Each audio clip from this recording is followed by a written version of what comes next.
All right, everybody, here we go. Today is Tuesday, July 14th, 2026. We were off on Monday. We're back on Tuesday. You are listening to the future, #1 radio/podcast in America. I'm at my son's house today. Had family court yesterday, and I'll just say this. I was going to put out this. So fun. I was going to put something out yesterday about the family courts, and I said to my son, should I put this out? Because I was irritated. I get a little bit when I get irritated. And he goes, I don't know if I'd put that out there just yet. Maybe get through the hearings, and then you got to realize the family courts. This is something that I hate about our system. That again, that's why I like Mike Compton when he says you have to take care of your republic. If you're going to keep it, you have to take care of it. The family courts are so ridiculous and so corrupt and such a money drain and such a stain on our society. The family courts are an absolute total joke. They destroy families, they bankrupt families, they split everybody up, and it's done. I don't know if it's done on purpose, but I got to tell you, they act like they could care less about your family. Mm-hmm. They act innocent, guilty until you're proven innocent. Irrelevant what's going on in your family. Irrelevant. I said. So the guy comes in yesterday, or I go yesterday, and he goes, the attorney for the other side goes, have you guys mediated yet? And the attorney didn't know that I was standing there because I guess I was supposed to be in front of the judge at the time. And he goes, no, Mr. Carter's not responded to us. And then he looks over at me and he goes, oh, we're going to be up here. So he waves my ex-wife up and he goes, why have you not mediated yet? And I said, well, I don't want to mediate. I don't think that I owe anything. And he goes, I ordered the mediation. I go, I guess then I'll mediate. Mediate what? I don't think I owe anything. They broke a contract. I don't think I owe anything. Can maybe if you spent 15 minutes to hear the story and then we brought the documentation to prove it, this would all be over in an hour. Instead, I will be here. This is the 6th time that I've been here from Florida. So I have to fly in from Florida for these hearings. This is the 6th time. That's cheap. Isaiah, it's really inexpensive to fly from Florida to come in here. Oh, yeah. We have a car and a place to stay. Especially now because of oil, skyrocketing. I pay the attorney every single time that I pay the attorney. Now I'm going to go to mediation, which I don't want to mediate because I don't think I owe any money. And then after that, we're going to go to trial and I'll have to pay the attorney the whole way along. They're going to drag this along. They're going to bleed me dry. And this is the way the family courts work. And it is just obscene. And it has nothing to do with anything other than this could be resolved in 5 minutes. We have, I won't get into the whole story, but you have a contract, Isaiah. If somebody doesn't enter their end of the contract, should you have to pay for not responding once they broke a contract? I mean, I don't even understand what the laws are. If you have a contract that says the person has to do this in order to get this and they don't do this, what are we in court for? Mm-hmm. And all you got to do is prove that they broke the contract, which I could do in 5 minutes. But here we go.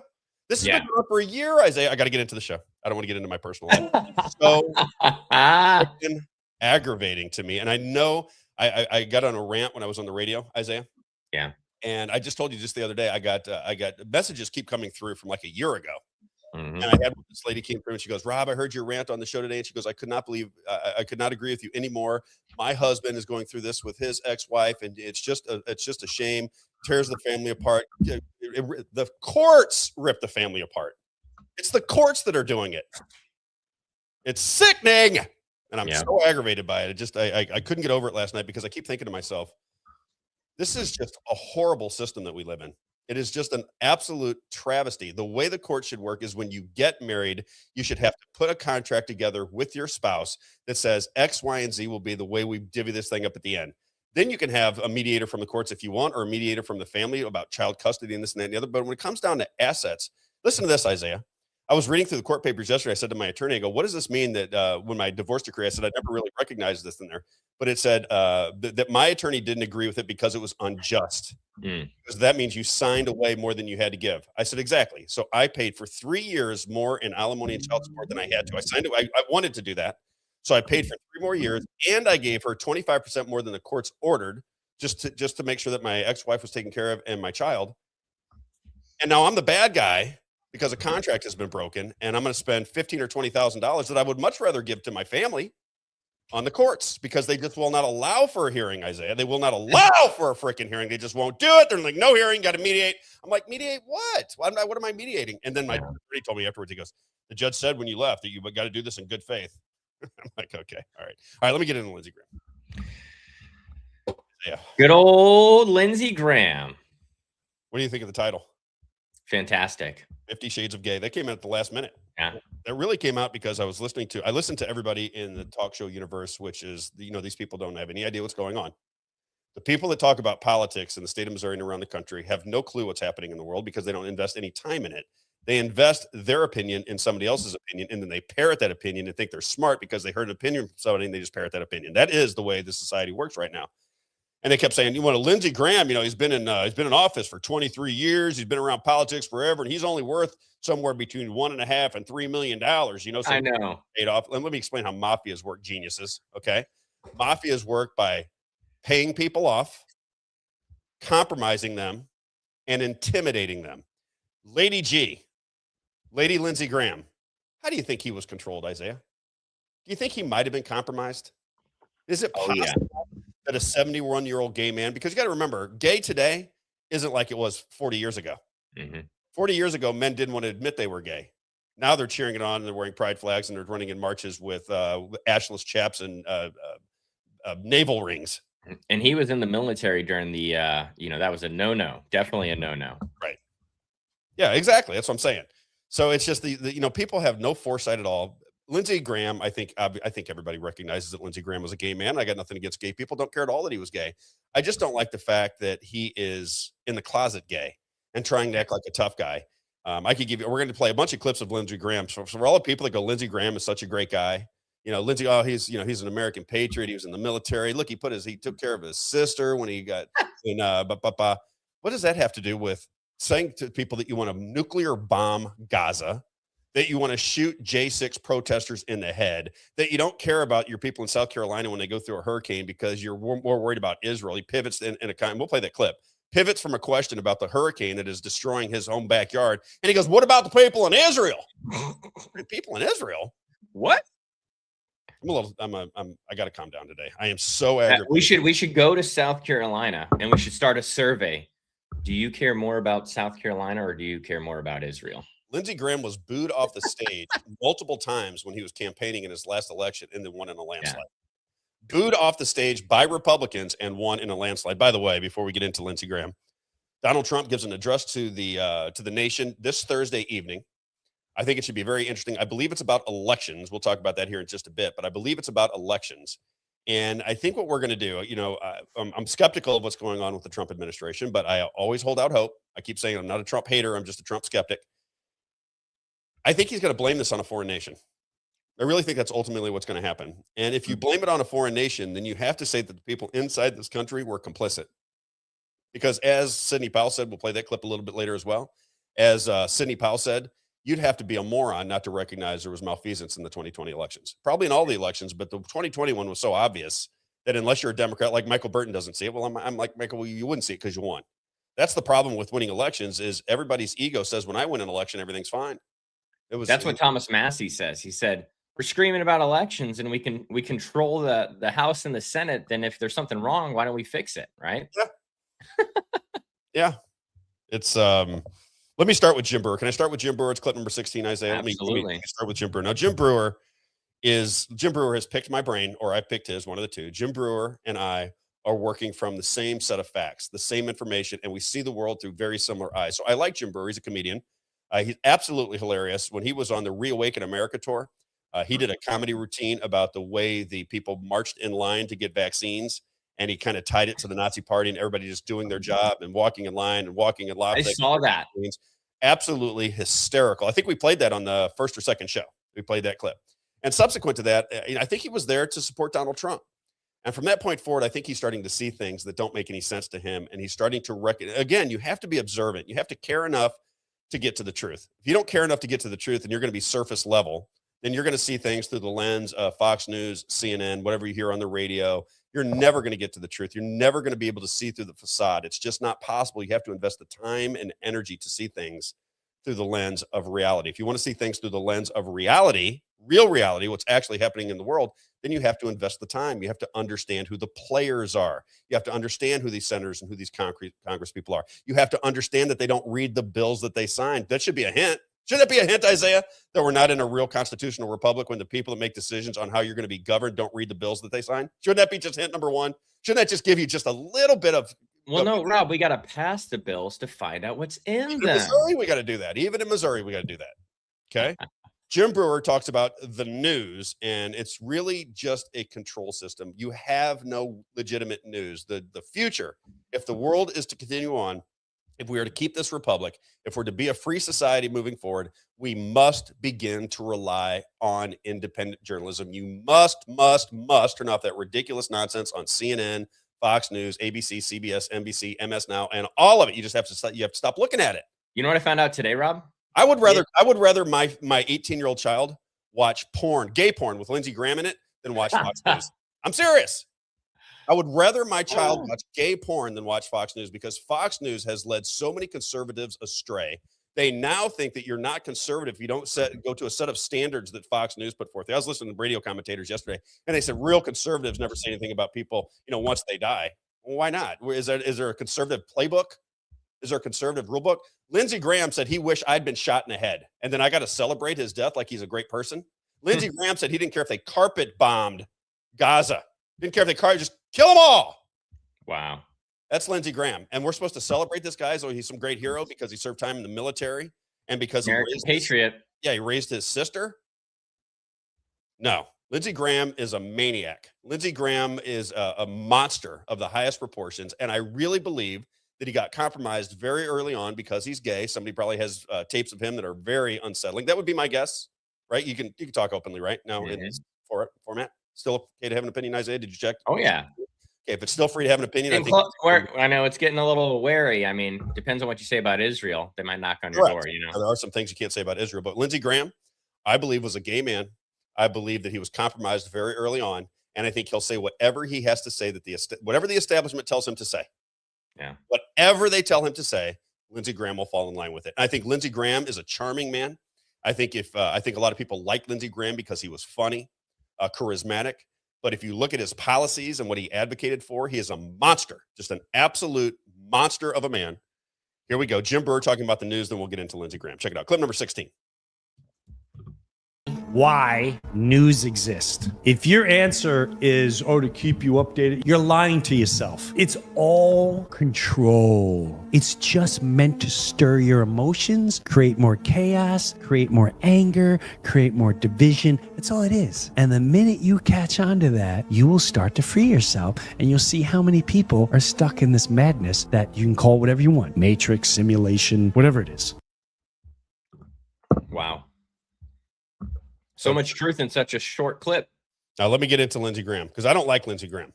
I don't wish death upon anybody necessarily, but there are times when the death penalty comes from God and it doesn't come from the electric chair or from a hanging. I think God put this man out of his mercy. I really do. I think Lindsey Graham was evil.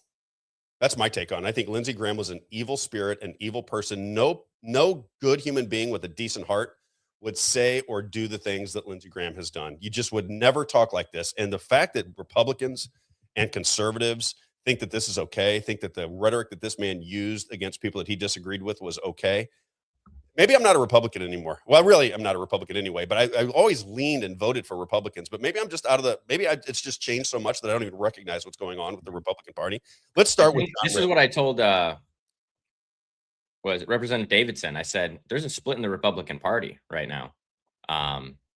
Some people don't want bigger government, right? And some people don't want to go to war, right? That's what they all want. And for some reason, there's a part of the Republican Party that wants to grow the government and continue to go to war, which continues to grow the government. You know what I mean? Yeah. The question is, which way do you want to grow government? Do you want to grow government the authoritarian fascist way, what the Republicans do? Or do you want to do the socialist communist way, the way the Democrats do? And then I have to decide between, they go, the socialists are coming. The socialists are coming. I said, I know, but the fascists are here right now. I was at church, Grace Church on Sunday. And I love Grace Church. And it's Israel. Glad you went to church. It's Israel. We got to support Israel. And I just want to vomit every time they say it. And I love these people, but it's just, for the love of God. And they were making commentary about support for Israel again. Oh, my. Support for Israel. We have to support Israel. Why do I have to support Israel? And why won't you have a conversation with us? I'm trying to get a conversation with the people at Grace Church. Got to remember, they would not have a discussion about A3, right? This is where the abolitionists wanted to have a conversation with the people that support Amendment 3. They wouldn't allow for the conversation. I want to have a conversation with them about Israel. I say, Max Calfo is running for office here in Missouri. And Max and I were back and forth on social media. I guess he thinks that we should have some kind of compact with Israel. And I said, Max, Israel bombed a USS spy ship in 1967, and our country and our leadership buried that information. You don't think that's concerning? That doesn't concern you at all? That 34 fathers, brothers, and sons were exterminated intentionally by our world's greatest ally, Israel? That doesn't bother you at all? And he said, we can argue foreign policy. I said, Max, why don't you talk to them? I'll set it up so that you can talk to them. Why do the people in the Republican Party not want to talk to eyewitnesses who saw it happen? Isaiah, if there's a crime committed and you have 15 eyewitnesses, do you talk to the neighbors or do you talk to the 15 people that witnessed it? Who would you talk to? Oh, the eyewitnesses. Who would you get your attention? The eyewitnesses, right? But they don't even want to talk to the eyewitnesses because it shatters their belief system. It shatters what they want to sell. And that's why they continue on with it. It's disgusting, in my opinion. I cannot support anybody that refuses to recognize that 15 80-year-old men had their friends slaughtered right in front of them. Body parts flying everywhere, arms, legs flying everywhere, heads being blown off, everything right in front of them. Their buddies on the USS Liberty watched what happened. He said, Rob, Max sends me a picture. He goes, Rob, look at this picture of this flag. He goes, you think they could have seen this flag? I said, well, maybe you should talk to the guy that put up the flag. We did. That's the second flag you're looking at, Max. They had two flags up there waving in the wind. 15. You know what I just asked Rob? I was curious. I said, has any other nation in modern history since the 1960s that is an ally to the U.S. ever attacked an American ship, a plane, troops, or anything American? And I didn't preface with USS Liberty because I wanted to see how it would respond, right? Yep. And it said, yes, the most notable case is the USS Liberty incident in 1967 by Israel. And then it goes on to say, no other clear-cut examples of a formal U.S. ally deliberately attacking American ships, planes, or troops in a sustained or intentional way. Well, it's just a fact. I mean, the fact that you're even arguing about it in this late date is embarrassing to our country. Yeah. If you go, they point to friendly fire incidents, though, right? That's what they always say. Well, apparently there is no other ally that's ever attacked Americans besides this one. If you wouldn't consider somebody an ally who slaughters your soldiers, that's not an ally, right? That would be an enemy of some sort, right? And what so fascinates me, did you see the interview that this most recent guy did with Tucker Carlson? Did you watch that, Isaiah? Did you see that? Which one? He's been putting them out. Well, the USS Liberty guy just went on another one. Oh, yeah, Bryce. Yeah, I got his card right here somewhere. We need to get him on. What's his name? Bryce Lockwood. Bryce Lockwood. Okay, so we were with him. He was there with us. We met him. I talked to him for a little bit. Nice guy. He's the guy from Missouri. Yes, he's from Springfield. Yep. And if you talk to these guys, if you just take they want to talk to you in government. They want to talk to you. And Bryce, by the way, is a Marine. Won't talk to him. Bryce is a Marine that was on the ship. He's not in the Navy. So this is another branch of military, another guy, the only surviving Marine. So you have these guys in the Navy, and then you have the only surviving Marine, all saying the same thing. I can see you're getting frustrated with it, and that's how I feel, right? It pisses me off. I mean, this is what I mean about the Republican Party, and this could have come from the vaccinations, okay? It may be because of the vaccinations. We might have got vaccinated, might have had 70% of our country vaccinated, and now you have no sense of decency whatsoever. Okay, Lindsey Graham off a few IQ points, maybe. Something's going on. Lindsey Graham wants to bomb. He said we need. There's a video out that Tucker Carlson played where Lindsey Graham just recently on his recent trip to the Ukraine, where he's saying, we're killing Russians. He's got this big smile on his face. I'm like, killing Russians? I mean, this makes you happy that we're killing people? He said this, and we're going to play these clips. This one lady is doing an interview with him. And she asked him, she said, you're comparing World War II to October 7th. He goes, yep, we carpet bombed Germany, didn't we? We should carpet bomb. We should do exactly to the Germans what we did to the Germans. I'm like, what? What is this? It's insane. And you got to think that people around the world hear this and they have to think, what is going on in America? Yeah, didn't we learn from World War II that we don't want to do that again? What is going on? That's what I think, right? It's mad. And it's two different viewpoints, right? He's looking at it saying like, no, look, it's setting precedent essentially, right? Yes. Setting precedent that we should do this. And we're saying, no, we should learn from our mistakes. We should learn from our past, right? Yeah, he was all excited about the 2 nuclear bombs we dropped on Japan. Wow. Yeah, he wanted to nuke Gaza. Nuke them. Kill everybody. You nuke Gaza. I don't know if you realize how close that is to Israel, Graham, but you might have you might kill some Israelis that way on accident too. When I met Lindsey Graham, I asked him about 4 or 5 questions. When I met Lindsey Graham, it was at a fundraiser for Josh Hawley. Listen, Lindsey Graham is a gay man. I mean, it's just so obvious that he's a gay man. Not that there's a problem with that. I want to get because I love my gay friends. I mean, this is like No, I don't think you have to even. This is like when you're talking about Israel, right? And yeah, you're a Jew hater. I don't want people to think I'm upset with him if he was gay. If he was gay and out of the closet and said, listen, I'm hanging out with male prostitutes. This is what this is my jam, baby. I like it. All right. I can live with that.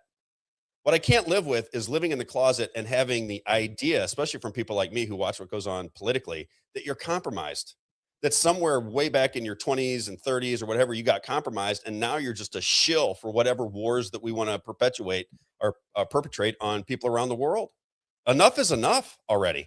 We've been at war forever. It's like we're never going to get out of war. That's the two pals right here. I said my wife is 5'4", 105 pounds, and she's bigger than Lindsey Graham. Look at him. Two pals. Never look me in the eye. Look at that's how everybody.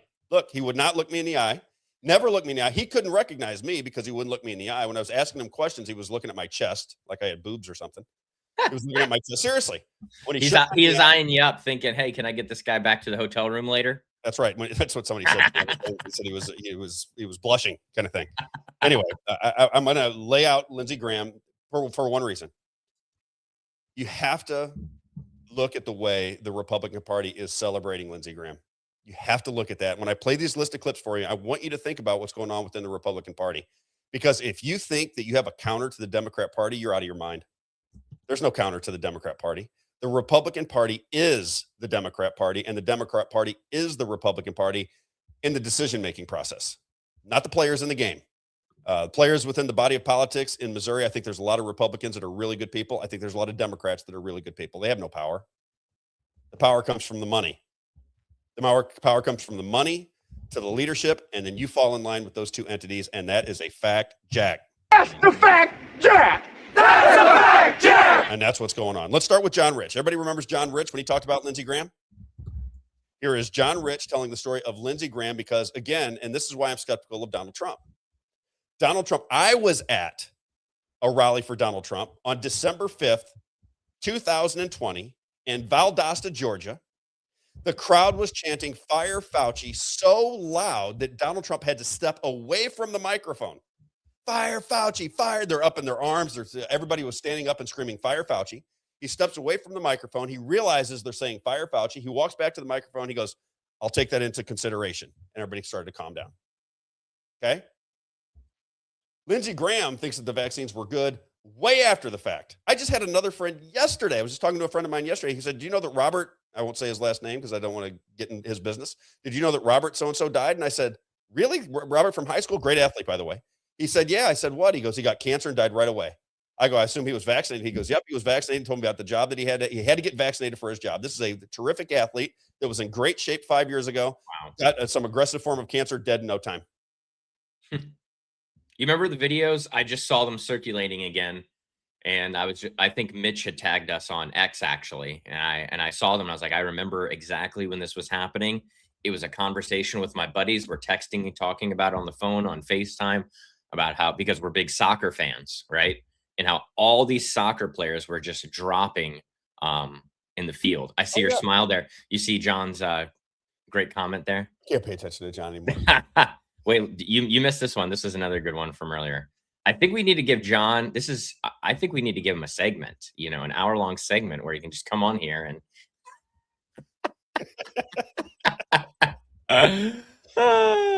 fantastic. He likes to make fun of me. Yeah. Well deserved. We've been friends for a long time. Him and I have been friends for a long. We played more rounds of golf together than most professional golfers. Yeah. I don't know who this Agrioki person is, but they're throwing some good comments in. They look like a new listener or a new commenter. I haven't seen them. But yeah, Darby perverted the religion in our country. He was big in dispensationalism. See, there you go. And the influence and Christian Zionism and things like that. You know who Jay Dyer is by the chance? Jay Dyer. I want you to listen to Jay Dyer with Dyer. Dyer. Jay Dyer. Okay, yeah. I love Jay Dyer. Jay Dyer did an interview. I couldn't believe that he got to, because he's like one of these very behind the scenes guys on InfoWars, but he used to do like the fourth hour every now and again. Brilliant mind. Absolutely a brilliant mind. I love to watch people that can recite 1,000 books off the top of their head and actually have an understanding of them and be able to relay that information. That is Jay Dyer. Jay Wow. Dyer went on with Tucker Carlson. I listened to it last night, and he talks about religion. I don't know that you'll like what he has to say about the religion. He's a Catholic, and he said, I've read every book in history about religion, and he starts laying out why he became a Christian. You should listen to it and just give me your thoughts on it, because I thought it was absolutely, and whether I understand, I don't even necessarily understand what he's talking about, but the fluency from which he speaks blew me away. But we'll Is get he into talking about the how the narratives of other world religions and was he talking about those at all? He was talking about evangelicals. Okay. He was talking about Protestants. He was talking about Catholicism. So he's more talking about the emerging of Emergence of Christianity. religions, how it all Okay. came down, when it started to when a religious doctrine started to change, how the Yep. Bible was organized, which books were left in, which books were Oh, left yeah. out, why and how. Yeah. Talked about the Byzantine Empire. He talked about a lot of stuff. It was brilliant, and I think you would like it. I don't know that Oh, yeah. you would like it because it's really highbrow. But I Yeah. think somebody like you who's got a degree in Bible study, I think you in particular would. I studied all that stuff. Everything you mentioned, I studied every ounce of that. If I could get him on the show, I think you guys, I would just sit back and watch you two talk. I think you'd have a great time with each other. By the way, I nerd out on that stuff. I know, Isaiah, like, share, That's right. comment, and subscribe. Especially since we were off for a day. Yeah, pretty pleased with Sugar on Top. Now I'm starting to notice it everywhere, Isaiah. So now every time I watch a podcast, which I usually don't watch them, I listen to them so I don't see it. But now I'm starting to see what you told me from the very beginning. You go, look, Rob, you're old. This is a new medium for you. This is not radio. We have nothing to do with radio. We're influencers now. And in order to get you have to be seen. And in order to be seen, you have to remind your base of customer, which is your listener, or your watcher now, because it's on video. You have to remind them that they have to get involved in the game, because where we go one, Isaiah, we go all. Where we go one, we'll go out. We cannot spread this message. We cannot get through the algorithms. Trust me when I tell you, anybody that talks about the things that we're talking about will tell you they get limited. It's a fact. There's no doubt about it. I've seen it. This is the third or fourth time I've had to watch this operation go down. We can't beat the algorithms without you. We just can't do it. And once we get to the place where we're going, where we have a studio, where we can fly people in for guests, we're starting to build a little bit of a war chest so we can get these things done. Thanks to all of the advertisers, all of the people that have donated to us. I am so grateful. You have no idea. I don't want to start crying again, but I just love it. It's been so wonderful. Once we have that kind of money, and once we can start moving around this state and this country, and maybe even to other countries, and report for you, then the dream that I had from the very beginning, which is an independent news network. Independent means we don't take corporate money. You couldn't give us money if you wanted to, if you're a big corporation. Rob, you know what? You could go all over the world. We could if we just gave you like $1 million infusion of cash, you could do. No, thank you. No, thank you. We don't want anybody to even think that we're aligned with you. Therefore, we won't take your money. So if there's any big corporation that wants to come in and spend the money with us, the answer is no. We're not taking any corporate money at all. We'll take small business money. We'll take donor money, and we will begin an independent news service, so that when you see it and hear it, it will ring true, instead of what you get now. You get narratives that you just can't really believe they're true. But if you say they're not true, you're a conspiracy theorist, and then you have to fall in line with the official narrative, which doesn't make any sense, like Tyler Robinson, like the Donald Trump assassinations. It's so crazy that you just can't question things nowadays, Rob. And it's not even that you're making a accusation. That's the thing that's crazy to me, is that to even flesh out some of these ideas, to follow them to see if they are true, right? Or if they're not true. That's what we're trying to understand. I don't think people realize is that we're fleshing out these ideas together, right? We're trying to figure out what's the truth, what's not the truth. And by bringing something to light doesn't mean we endorse it. Exactly. People don't understand. That's what I mean. People text us. They're like, oh, you shouldn't play a video from that person, or you shouldn't have that person because you're platforming. If I'll say this, and I think Rob would agree, if Jeffrey Dahmer would come on the show, we would interview him. Absolutely. If Hitler was alive and he would come on the show, we would interview him. That's right. Let's just get that straight, right? There's no guest that's necessarily off. If whoever's in charge of Iran wants to come on the show and talk to us, we'll talk to them. I would beg for that. I'd love to have that conversation, because then the American people could see the propaganda from both sides. You could weigh it. Let me just remind everybody that's listening, who might be new to the show. You might be following us on X or Rumble, and you're getting to us for the first time. You have to understand that the American government passed legislation that made it legal to lie to you. And people go, well, Rob, why would they do that? Well, they just did it with the elections. We're going to have Ali Grafe on Wednesday with Jen Olson. Right. Jen Olson's running for the election director in St. Charles County, which is a big deal. Really hope she wins. I beg that she wins, but her opponent's running the election. I know, that's the hard part. Right. So but anyway, I'm going to be hopeful. But Donald Trump's coming out on Thursday. We think it's going to be about elections. And what they did with elections, and Ali will explain it to you, because Ali is, she's cited. Her name is cited. So the person that runs elections for the People's Lobby Missouri, Ali, she's cited in this legislation that's out there right now. She goes, look at this. My name is right here. She and I'll let her explain it all because it's a little bit complicated, but I'll let her explain it when she comes on. But ultimately what they do is they break the law. You catch them breaking the law. Then they change the law and say everything's fine. So for example, and I've made this commentary many times, if I were to rob a bank, I get the money. And somebody goes, did Robb rob a bank? And people go, yeah, I think Robb's got the bank. He's got the new house. He's got 17 new cars. He's got diamonds on every finger of his hand, kind of like Erica Kirk, with the diamonds, like Tammy Faye Baker. He's got diamonds on every hand. And then I go, but I get to make the laws. What I'll do is I'll just make it legal for Robb to rob. Nobody else can do it, but Robb can rob the banks. I'll just make that the law. Then everything's fine. The Robb law. That's what our country does, right underneath our noses, and nobody even pays attention to it. They commit fraud. They get caught committing fraud. Versus explaining that they've committed fraud, they change the law, and then they get to keep all the spoils of the fraud that they perpetuated on people. It's the craziest thing I've ever seen in my life, but it is the truth. The United States government passed a law in 2012 and 2013 that allowed them to organize propaganda against their own people. And when asked about it, they will not give you an answer. I think that's why Josh Hawley won't come on the show. Josh Hawley, who I raised money for, Josh Hawley, I wanted him to come on the show when I was on the radio station, wouldn't come on. When I met with his chief of staff, I said, I just want to ask him about the Smith Modernization Act. That's all I want. It's one question, really. I just want to know where he stands on the Smith Modernization Act. Never came on. We had the #1 radio program, streamed radio station in the country. And we have a senator that I raised money for in the state of Missouri, would not come on my show, but had a star on the door of Fox News because he was in their green room every other day, but wouldn't come on to a Missouri radio outlet to explain his point or his position on the Smith Modernization. What are you supposed to make of all that? Maybe we just need to raise money so that we can get our own news van, just like Fox News, and we just go up there, right? Come on in, buddy. We got it all ready for you, nice and easy. Isaiah, when it's all said and done, for people that are on the ground floor of what we're doing, you have to understand the will, right? You have to understand that God wants independent journalism because he recognizes, I believe anyway, this is when I talk to God. Well, how many doors has he opened for us? It's been incredible, right? Has been absolutely incredible. Yeah. God wants the truth to come out. God sees the lies and the deception. What's the devil do? God is just, right? God is just. There's no justice. If you're still rooting for the Republican Party in the state of Missouri, ask any one of the representatives that are in office now how a guy like Jeff Winehouse can still be in prison. Just ask them.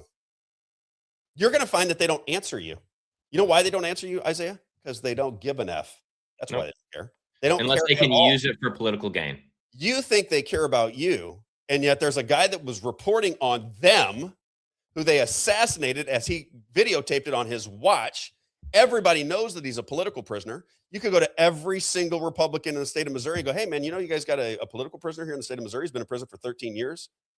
The charge is that he shot a cop, but he videotaped it. And we know that he didn't shoot the cop because he videotaped it with his watch. You can see it if you want to. So you can prove that he didn't do it. So he's in jail for something he didn't do because he videotaped it. The cops didn't know that he videotaped it. They put him in jail for 30 years.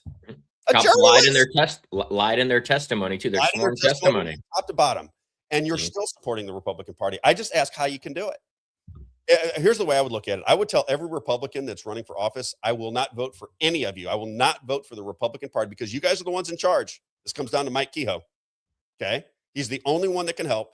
He's at the top of the Republican ticket in the state of Missouri. I will not vote for one Republican who is in office now unless they do something about Jeffrey Winehouse being in prison. I won't vote for you. That's it. And if you did that, Jeffrey Winehouse would be out of jail tomorrow, and then you could vote your conscience. But why won't the people of Missouri do that? What if it was your son or your brother or your father who was simply trying to expose corruption in the state of Missouri? Don't you want journalists to expose corruption in Missouri? Isn't that something that people care about? And when you have a man that is in prison for 13 years on something that he videotaped, you don't even have to guess or have witnesses or anything else. You can see it. And the Republicans don't do anything. I mean, won't lift a finger to help this man. It's just unconscionable, and it makes me want to puke. Let's get back to Lindsey Graham. All right. John Rich. I was going to ask what you think about John Rich before we play the video. I like John Rich. I never paid too much attention to him just because I saw him was always buddy with Trump. And I don't know, I just wasn't even though when I liked Trump, I just don't trust people who are, side by side with any president necessarily. I know where you're coming from. I understand that to a degree. Yeah. And you and I have to work together, Isaiah, on this Jeffrey Winehouse case. Oh yeah. We really do. We have political sway in the state of Missouri, and I think we should use every ounce of it before the. Yeah, I'm starting to realize that too, because when I'm going to these meetings, people know who I am. And I'm a nobody. You know what I mean? You got to realize that you're an alderman, and I, for over a year and a half, was on the #1 streamed radio station in the country. #1 stream. I got to give Real Talk credit. It is what it is. They were the #1 streamed news and radio talk station in the country, according to Radio Locator, which they're the ones that. Yeah, well, it's no doubt that they work very hard. Yes. So we have an audience, right? We have an audience that listens to me every day. We have an audience that checks out the clips. We have an audience that just wants to be mad at me all the time, but we have an audience. How about the clips, by the way? They're starting to get out there really good. Yeah. I was really happy with that. Thank you guys, by the way. That really was fantastic this weekend. I started to see all the clips finally coming out. They look good, and they'll start to grow. People will start to understand what we're talking about. I think I blow them away. We're getting every few clips that we put out. There's a lot of clips that go out every day. That's just how it works. You know what I mean? You put it up, and then some of them hit, some of them don't, but some of them are starting to grow, and it's like, and that's how it works, is that, when it's kind of like a threshold. It's like, oh, okay, we broke this threshold. Now we're hitting 1,000 views on one. Now we hit 3,000 views, and then soon we'll hit 10,000 views, and then we'll have the 50,000. And this is how it's always worked when I've grown social media accounts for brands, is that, you hit these thresholds and more and more and more. And it usually goes from like 50,000, 100,000, 300,000, and then you go to 1 million on a video. And so that's our kind of our stair step that we're heading towards. Well, and it's the other thing that I believe in, Isaiah. You tell me what you think.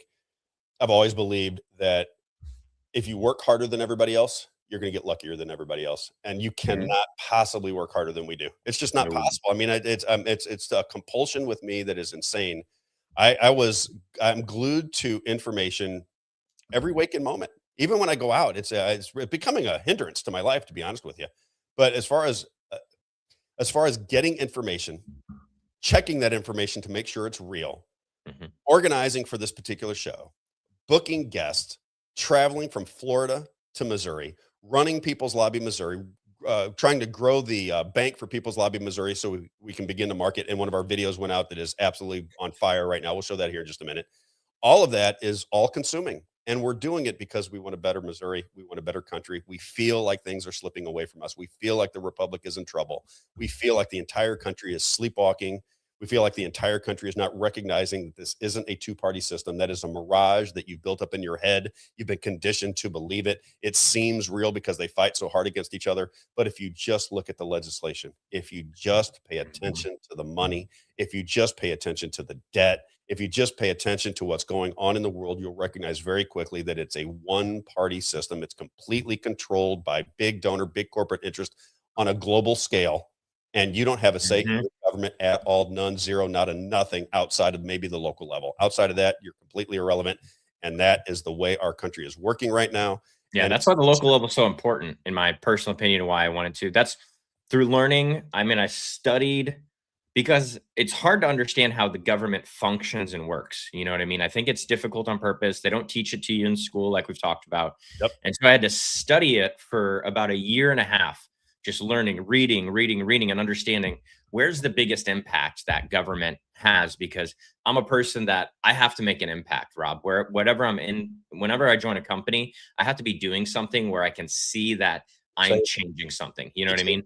And so that's what I was searching for. And I found that the most impact is at the local government level, because that's where a lot of things get slipped in and change happens at school boards. And then it's completely different. And people kind of, then they're up in arms, but it's too late, Absolutely. And that's why it's so important to pay attention now. But I got a transmission from the White House directly to you right here now.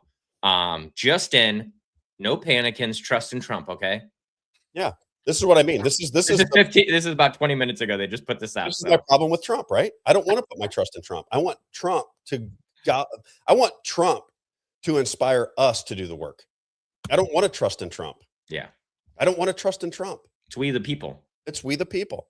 Act for Missouri is up there. If they have a new video out that we should probably get. If we don't get it today, we should get it for tomorrow. They have a new video out where he's walking through, the kind of the premise of his new book that's out, Keeping the Republic. I just think people should pay attention to it. It's beautiful. Yeah. CJ just confirmed, so he is going to be on in 8 minutes. So okay, let's give you a heads up. You know what? Then we got to tell Rick Babbitts that we're going to work through Lady G with him, because I can't have the 50 Shades of Gay. I would love to talk to him about that. We can't have the 50 Shades of Gay thumbnail out there and then not talk about Lady G, because we're going to. Let's just start though, very quickly with John Rich. No, you know what? Let's not even do that. Let's tell them why we got the 50 Shades of Gay thing out there. Let's start there. This is clip number 7. Okay, this is from a podcast that was done.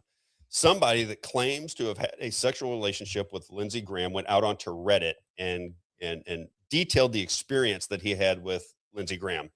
And you wonder why Lindsey Graham has the nickname Lady G.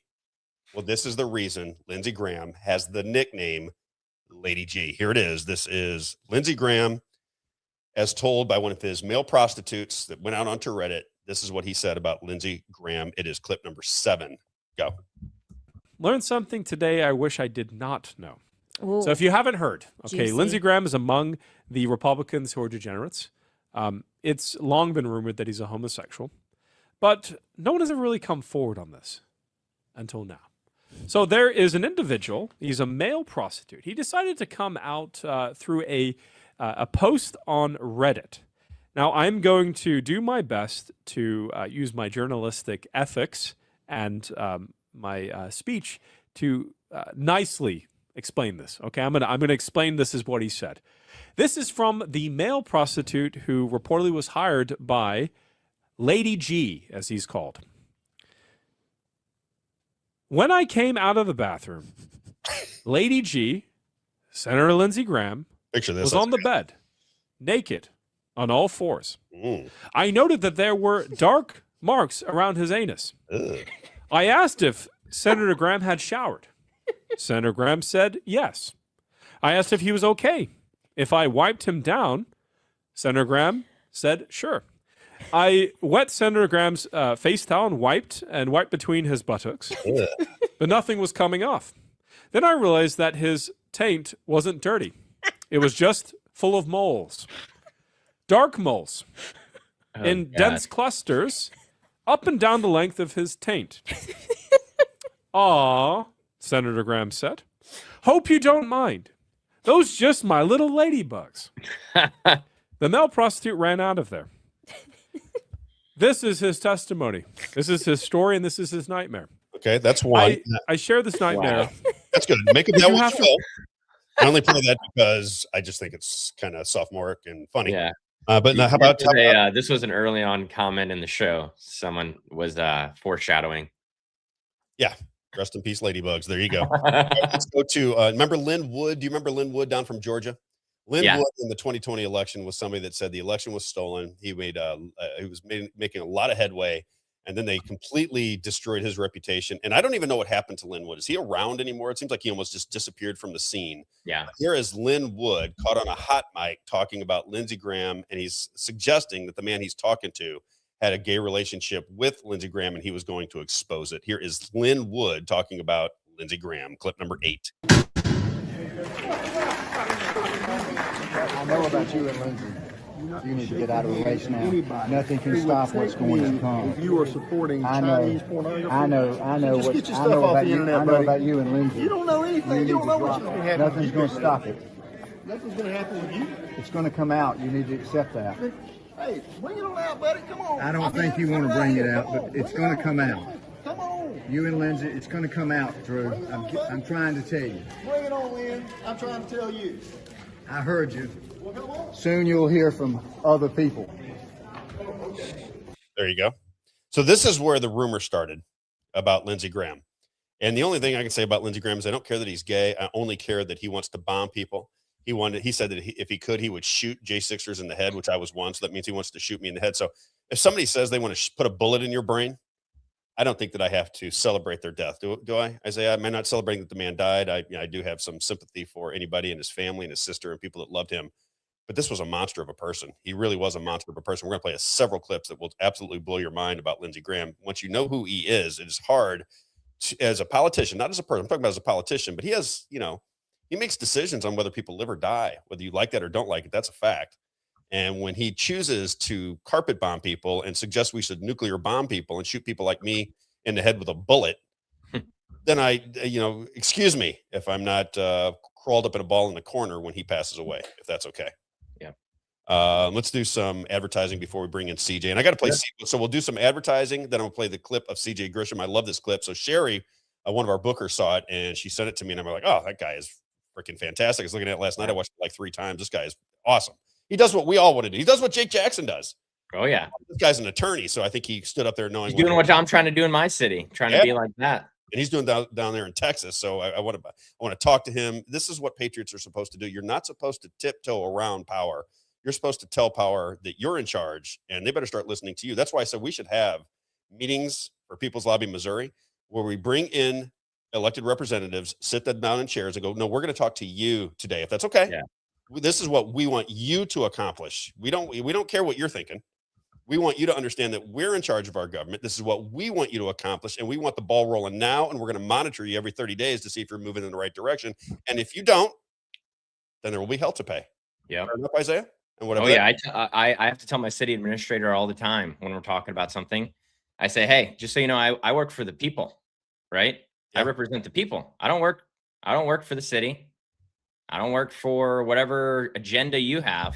I'm here telling you what the people are telling me. So whatever you say is irrelevant to me because it's from your viewpoint, not the people that I represent. Exactly. And he's, oh yeah, you're right. We represent the people. Right? I've seen it. And the funny thing about that is if you disagree with the people have the misinformation.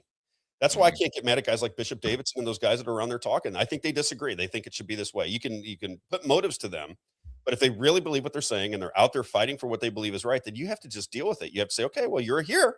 I appreciate you're here. I'm not going to mess with you too much. I'm going to vote against your legislation if I don't like it, but I appreciate the fact that you stood up and you sold your point of view to me, and you're out here in public with no bodyguards, no nothing. You're not here to the people. I appreciated that too. That very much. That's why I can't get mad at Bishop Davidson. I can't get mad at the people that stood up and fought for what whether they believe in it or not. It appears they believe in it to me. Isaiah, absolutely, right? They 100% believe in it. They believe it. Okay, let's do People's Lobby Missouri. So I'm not even going to do a People's Lobby Missouri deal. Isaiah, you don't even have to do that. Let's get clip number 1 out. So our marketing team, they don't even counsel with me, Isaiah. They just put this out. I didn't even know it was coming out. That's good. That's right? I approve of that. Well, that's right. So, well, I know that because we have 6 or 7 people that are on the board, and I know that I haven't made my decision just yet. I'm going to talk to a guy about Amendment 5 on Wednesday, and then I'm going to make a decision. I've talked to Ben Keithley. I've got their understanding. I watched the presentation at Moe's Pizza with Bishop Davidson and who else with Bishop Davidson and Ben Brown. So I watched that. I have an understanding of where they're coming from. I have an understanding of where the people that are behind A5, I know what they're thinking. Now I want to get the opposing view. There's a guy that's going to come on. It's been around taxes for a long, long time. His name is Ray McCarty. He will be on Wednesday's show. Once I hear from him, I'm going to make a decision on A5. I'll put something out on the Robb Carter show as to whether we agree with it or not. But People's Lobby Missouri, right, my organization that I have no control of anymore because they just said, no, we're against A5 and we're going to put this out whether you like it or not, which I think is kind of funny, actually. So they put this out. I didn't know it was going to happen, and it's starting to make its way through Missouri politics. Here is People's Lobby Missouri and our incredible marketing team. If you don't know this, if you're from around the country, there are commercials every 5 seconds in the state of Missouri with this mule. He says, "Hey, Missouri Mule here," and he comes out, and this Missouri Mule is money from what are they? Some kind of PAC. It's a nonprofit organization, Missouri Promise, that's donated to Missouri Promise PAC to hide the money from where they got it. So Missouri Promise is the one that is behind Missouri Mule. These commercials are on nonstop. I had not seen these commercials because I just got back in from Florida, but apparently it's a big deal. This mule comes out and tells you why you should vote in favor of A5. So our marketing team took that same mule, made a commercial with it, and here's the way it looks. This is People's Lobby Missouri. The marketing team, Ali and Travis, put this together. It's just been going crazy on social media. And it's just getting started because we haven't boosted it. We haven't done anything, and it's already flying. But here is People's Lobby Missouri, their position on A5. A little humor, if that's okay. Check this out. There, Missouri Mule here, back again to remind you about Amendment 5 and why you oughta. You know what? I can't do this. The people of Missouri are smarter than this, and Amendment 5 is terrible. They already know they don't need to vote to get rid of state income taxes. The lawmakers can do that right now. Amendment 5 is just a bailout for the crooked politicians that have spent Missouri off a cliff. And they're selling it to the people as tax relief. It's all horseshit. I quit. I'm done being your jackass. Do your own dirty work.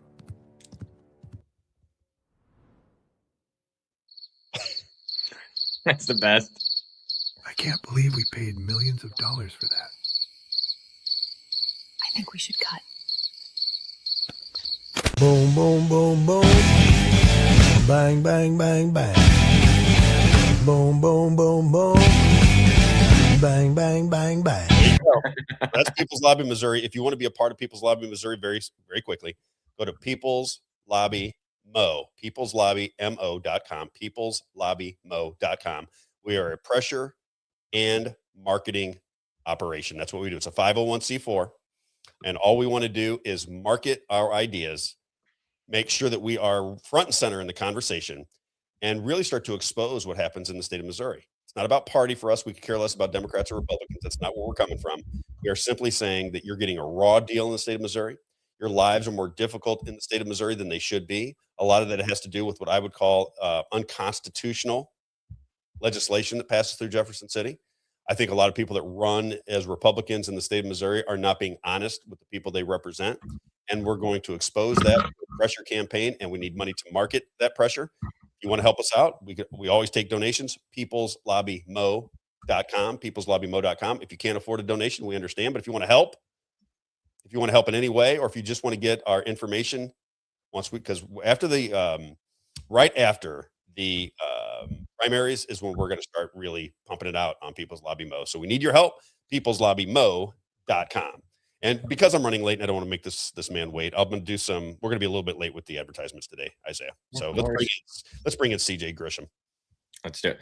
Looks like his camera just went off, so he may have just stepped away for a second. Let's do a quick Jones Water really quick. Joneswater.com, joneswater.com, 636-899-1040. Do you have his special that he's running, Isaiah? And again, $250 off. He's got a special running. We'll get that up here in just a minute. If you know about Jones Water, you know about Jones Water. If you don't, you got to remember, Jones Water is your place for air and water filtration. This guy's been around since 1995. He sold a lot of water and air. He just messaged me. He has to restart. So here he is. Okay, he's joining back in. Joneswater.com, 636-899-1040. Again, he's got a $250 savings on certain systems that we'll have to get to in just a minute, because I think we should show it visually. Maybe we'll give him a second one just because he's such a great guy. You'll be the filter or you'll buy the filter. Joneswater.com. If you want to do business with Everett Jones in the state of Missouri, you can do it in St. Charles County, Lincoln, Franklin, Warren, and St. Louis and Jefferson. St. Charles, Lincoln, Franklin, Warren, St. Louis, and Jefferson. If you want to go to the east side, the Illinois side of the river, Madison, Monroe, Jersey, and St. Clair. Joneswater.com for all of your air and water filtration needs. Again, if you're drinking tap water in the year 2026, I don't know how you can drink the tap water in 2026. When you understand what's in your water, you'll understand why you have all those little ailments and those little skin conditions that you get. And you're like, wow, what's going on? All of a sudden, my skin's done. What's going on? My skin's dry. I got these little. Well, just consider that you're not using the greatest water in the world if you're drinking tap water. You need a water filtration system. You need an air filtration system. If you have lung or breathing or respiratory issues, you got to have the air filtration system. You need these things. This isn't something, this is like just common sense. Don't you think, Isaiah? You got to have air and water filtration in your home. You just have to. Joneswater.com is the place to go. You'll be the filter or you'll buy the filter. Joneswater.com, 636-899-1040. All right, let's bring in CJ. My man, CJ. Hey, how's it going? What's going on, CJ? I watched your video last night. Sherry sent it to me, and I said, I've got CJ. I was in family court last night. If you're a family court attorney, you can come up to Missouri and represent me, because I can't stand the family courts. They're so obnoxious. I understand you're an attorney. I don't do family law for that purpose. It's just awful. It's almost like they want to destroy families and then take all your money while they're destroying your family. That's the way I perceive it to be. But you are a constitutionalist. Same thing we are. This is what we talk about. We're not really into Democrat and Republican ideology. It is what it is. But we want people that take government to follow the Constitution, which in the state of Missouri, I make the commentary all the time. They just roll it up into a ball and they wipe their ass with the Constitution. They don't care anything about it. And they tell you they don't care anything about it. It's disgusting. And I would assume where you're at, they're doing the same thing, and you got a little pissy with them. Tell me what's going on in Texas. I'll show this video of you here in just a minute because I think that video, I think you got some play on that video. But what was going on in your town? Why were you reading the riot act to the people in Texas? And is it Trinidad, Texas? Is that where it was from? It was Trinidad, Texas. I'm glad you said that because I was about to question, okay, which city are you talking about? Because it's such a pervasive problem here. But yeah, so in Trinidad, we've got a problem where it all started with the firing of a city manager who was uncovering misuse of government money, which is your money and my money. And rather than fix the problem, the city, led by one of the city councilwomen, decided they were going to fire her over that. Well, it all started with water. Everything had to do with water and dirty water. And so my client put up a Facebook post. She's an independent journalist here in East Texas and was talking about the fact that, hey, people have been contacting me saying they're being hospitalized because of the water. Well, that resulted, that post saying that I've been getting reports that people are going to the hospital because of water, got her charged with a felony. And that's where I jump in. I get the felony dismissed. I try to explain to the police officers, guys, this is protected speech. I mean, it doesn't matter if she's right or wrong. This is protected speech under the First Amendment. You can't criminalize free speech, especially on a matter of public concern like water. And so I got that charge dismissed. But in the meantime, while they did that, another one of my clients went there to Trinidad to protest the arrest of this woman. And then he gets arrested because he's got a sign that says F bad cops. And somebody gets offended by that. And so he gets put in a police car. Well, thankfully, he gets me on the phone while he's still in the police car. I get the sheriffs involved, and I explain to them that there's a crime being committed right this second in Trinidad by the Trinidad Police Department. They show up and they let the guy go, but they give him a citation for disorderly conduct for having a sign that says F bad cops. So apparently these were bad cops because they didn't like the sign. And then the reasoning behind that ticket was the fact that somebody in the city hall, the water clerk, was offended by that sign. Well, the water clerk files an affidavit with the court saying, I was never offended by that sign. We never even spoke. We didn't have any conversations. And so the judge and the city attorney agrees to dismiss that ticket as well after I explained to them the constitutionality of that speech. And so they fire the judge and the city attorney for dismissing the ticket that was unconstitutional to begin with.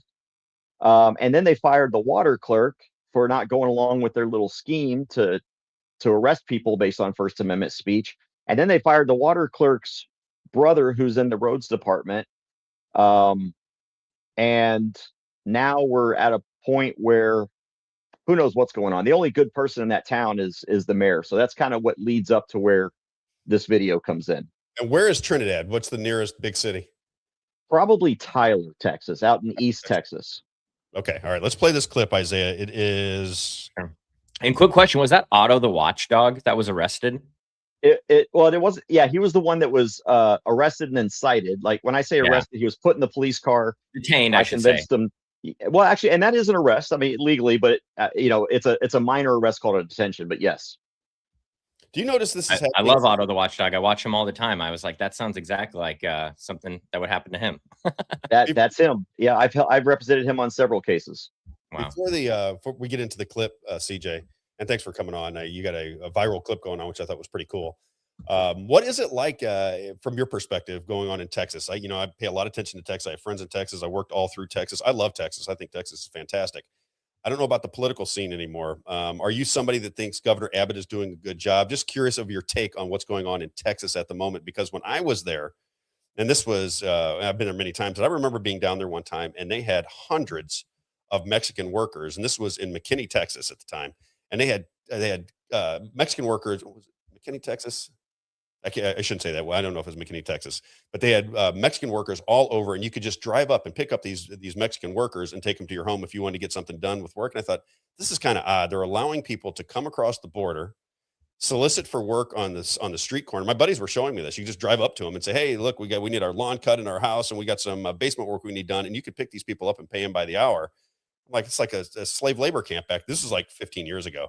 But it just seemed odd to me that a place like Texas would allow illegal immigration, have people stand on the corner that are not legal. They can't even speak the language, and you can hire them to do odd jobs around your house. I'm like, what country are we living in? This is bizarre. What is your take on the political scene down there in Texas right now? I will say I'm not an all-in for Greg Abbott guy, but I also don't think he's doing a terrible job. I probably would have preferred somebody else in the primary that's more constitutionally minded.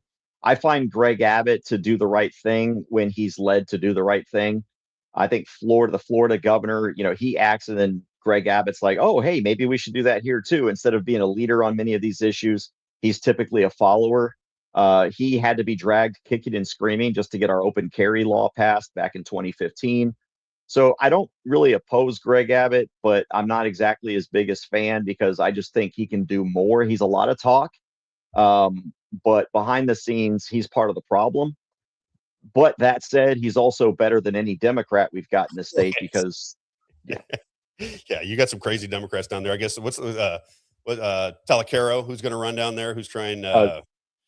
Tallarico, James Tallarico. That's his name. That's right. Yeah, we call him the gay version of Beto. Yes, that's right. Well, yeah, I question both of them quite honestly. But anyway, here we go. We're talking a lot about it's getting off the rails here today. So this is CJ Grisham. Is this city council? Was this a city council meeting? It was a city council meeting, yes. City council meeting. I thought this was fantastic. Check this out, Isaiah. CJ Grisham. All right. My name is CJ Grisham. I'm an attorney. And I want to start tonight with a civics lesson because it's become painfully clear that some of the people sitting in this room never got one.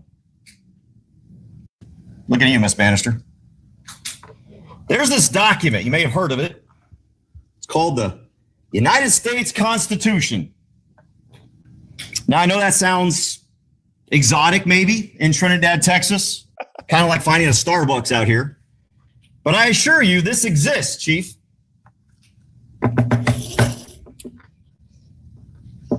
And it applies here.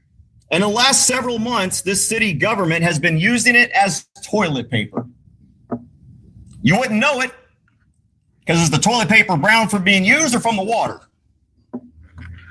Now, let me tell you what the rule of law means. Chief, I hope you're listening.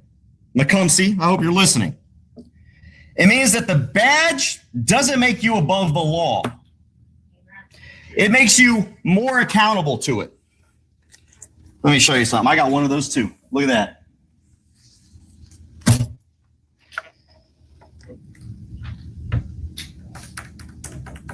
It means that a city administrator can't just fire good employees because they bruise somebody's ego. It means that when you put someone in handcuffs without probable cause, you don't get a trophy. You get a lawsuit. And congratulations, Trinidad, you've earned several. This city unlawfully terminated Lindsey Patterson, Colby Reyes, Alex Estrada, and now today they're trying to unlawfully terminate the city attorney that didn't even have a chance to fix their shit, and Judge Bivens. Good people, public servants, gone not for cause, not for misconduct, but because someone with a title, city administrator, and an attitude decided the rules don't apply to them. That's not management, that's retaliation, and under 42 USC 1983, retaliation is expensive.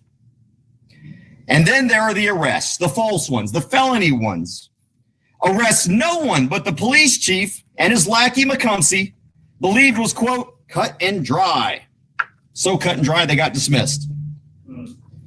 The kind where the law gets used as a weapon against citizens instead of a shield for them. That's what this badge is. It's a shield, not a sword. It's a shield to protect these people, not to harm them.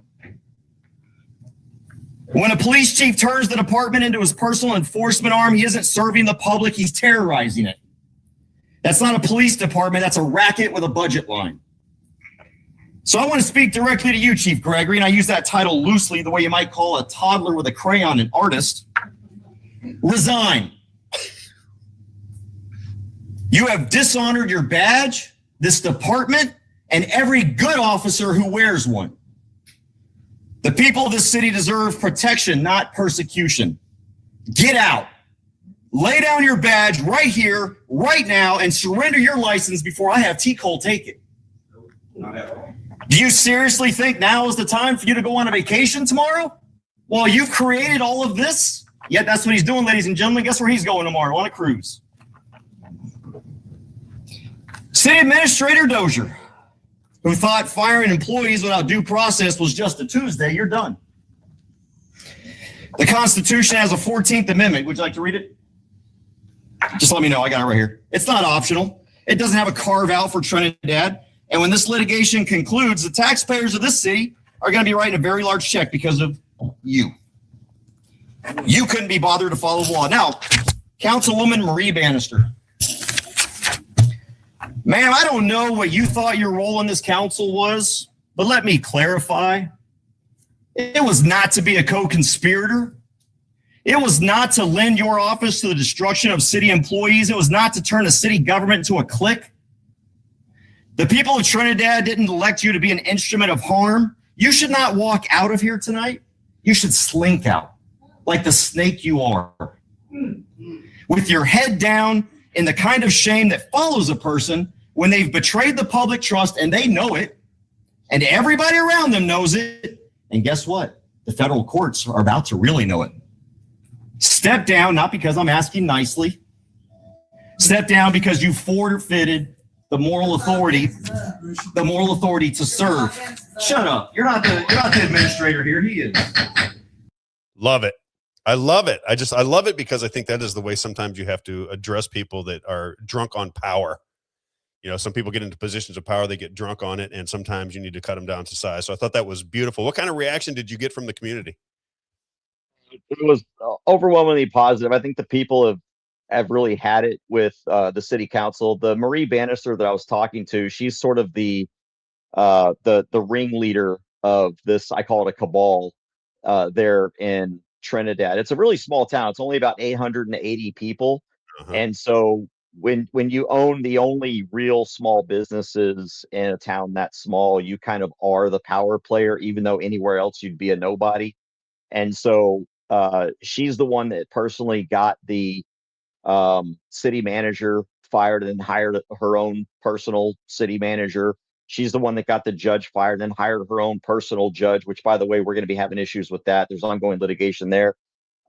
She's the one that got when other city councilmen stepped down because they recognized this is not going well. I don't want to be a part of this. They stepped down. So Marie Bannister went and personally handpicked, other city councilmen to replace them. And so really there was only the mayor, and he was constantly outgunned. And I mean that metaphorically, on the city council, constantly outvoted on things. And there was just nothing he could do. All he could do was preside over the hearing. But unfortunately, Marie Bannister created this clique.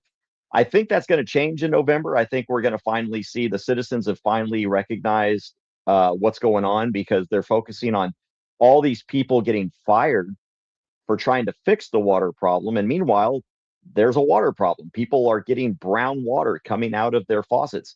A 16-year-old girl got chemical burns from all the chemicals they were trying to flush through the system, because the TCEQ, the Texas Commission on Environmental Quality, was coming to investigate their water. So they flushed it with all these chemicals and didn't tell anybody. And a 16-year-old girl got hospitalized with chemical burns. But they're more concerned about firing people. So it was very optimistic and very positive. We've woken up a lot of people, and we've been embraced by the community, while people like Marie Bannister have tried to castigate us as outsiders. But we represent the insiders. And by insiders, I mean the citizens. I'll be curious to see how this all plays out. Do me a favor, because first of all, I love that you did that. I think you're fantastic. I love it when an attorney does it too, because there's this sense of, I know what I can say and I know what I can get away with. When it's a normal citizen, they're always like, are these people going to use their power against me? I like when attorneys go in there, because they know exactly what they can and can't say. They know what the laws are, and they can really fight against these people. Will you keep us up to date on how this all plays out? Because people within our organization are fighting, just about every city council in the state of Missouri at some point. We feel the same way as you do. In as much as there has to be a check on power. What you described to me when she's firing judges and this and that and the other, it's just you get drunk on power. You think you have the authority to do whatever you want to suit whatever motive you may have. And everybody has to sit back and watch it and be the victim of whatever is on your mind. And I just think that power shift has to change. If it's happening down in Texas, it's definitely happening here in Missouri. It happens down in Florida.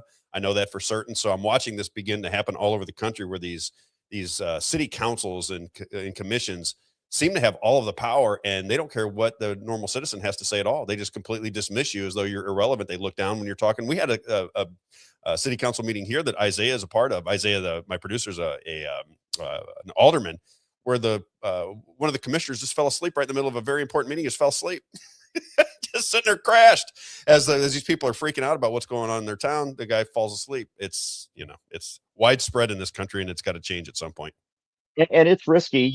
I became an attorney. I went to law school at 46 years old because I got fed up with attorneys who didn't do anything and were too afraid to fight the system.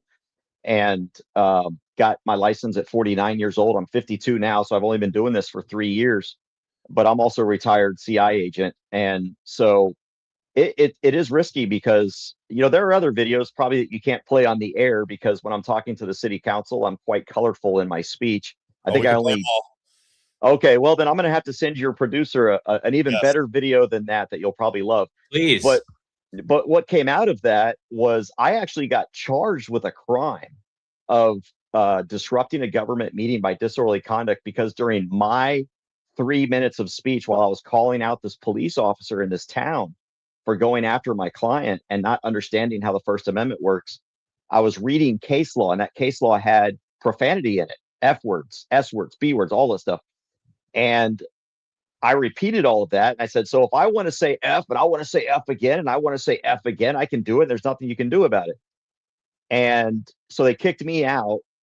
We sued the city for my client. 10 days after then I went back and I served them their lawsuit, which was more professional, because that time I'm in a suit, I'm in a representative capacity. And that was more along the lines of what you just showed. One more thing that you didn't show in that clip was the way that they were firing the municipal judge was blatantly unlawful. The law is very clear about how a municipal judge in Texas can be fired, and they were not doing it the right way. And so when they brought up that agenda item, I issued a point of order, and I said, you're on, Mr. Mayor, under Texas government code, blah, blah, blah, you can't fire this, you can't do this. And I brought it up flat out. This is the law. And they voted to fire her anyway.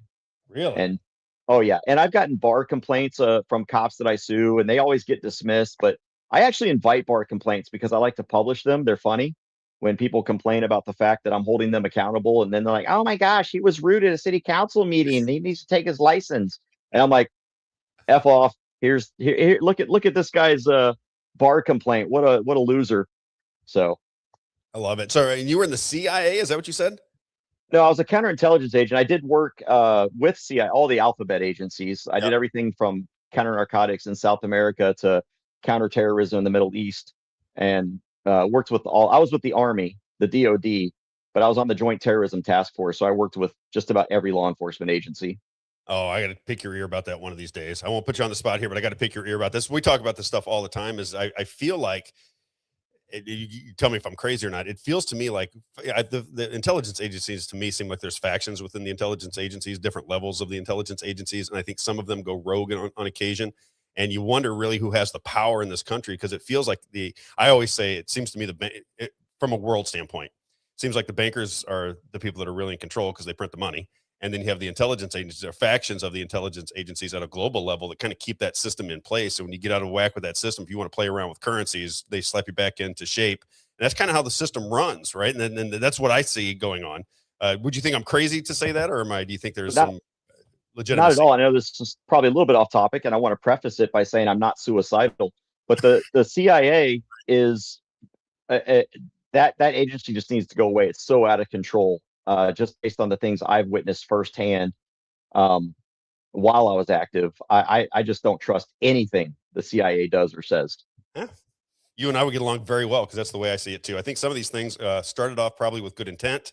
They get so big. And again, if you're in the intelligence agency and you have tools to monitor the politicians that make the rules, you have the tools on the politicians that make the rules, all of a sudden it can become like a mafia, right? You can compromise them, you can intimidate them, you can bribe them, you can do all kinds of different things to keep them voting the way you want them to voting and creating war the way they want wars created. Do you have any sense of anything that's going on with the drug trade? I pay attention to that. There's a movie made, American Made. I had not really thought through what was going on in Mena, Arkansas back with Bill Clinton back in the days, but I watched that. Then I had people that came on the show and people that communicated with me that were a part of it. And I'm like, wow, I had no idea. They basically said the CIA was getting rid of the cartels because they wanted to run the drug trade. And I thought, well, that's an interesting aspect that I never thought of. And I think people are aware of it now. But back when I first saw it, I had no idea that was even something that was realistic. I think spending 5 years in the counter narcotics world is really what turned me off of the drug war, the so-called drug war. I think we're creating many more problems than we're solving. And that's why, in 2000, after the USS Cole bombing, I said, screw this. I'm going to go into counterterrorism. I want to do something that's actually meaningful. Wow. Maybe I'm gonna get in touch with you. So I get the other videos from you. And I'm anxious to touch here. We'll do it off air, and then if you want to do it on air, but I'd love to just pick your brain about certain things because I've had people give me information. You never know if it's real or not. The people seem real to me when they're telling me this information, but as I start to compile it in my mind, it gives me a completely different picture of what goes on in the country than what I did for 50 years of my life. And I'm watching Fox News and CNN, and I'm thinking that's where the information's coming from. And as I got older, I'm starting to think, yeah, this is just utter nonsense. But again, that's just one man's perspective. CJ Grisham, great videos, my man. I appreciate you doing what you do. That was awesome.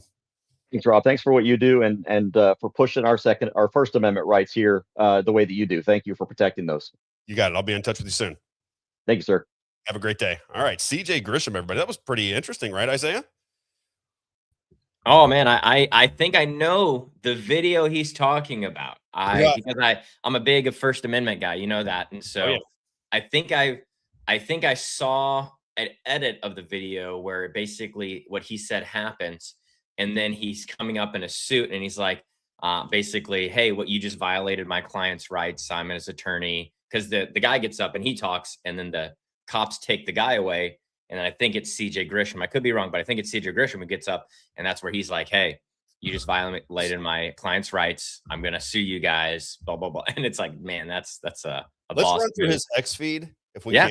I think he's got two out there, but let's run through his X feed and see if we can find some. Let's keep him in the spotlight for a little bit and see if we can get a relationship built with him, because I love people that have that kind of world experience. Become an attorney at age 46, my kind of guy. I've thought about that. I thought about that too. I thought about that. I was literally just thinking about that the other day. I was like, because I've always thought about getting an MBA or a master's or something. You know what I mean? Just because I'm so knowledge hungry. Yep. And I think, man.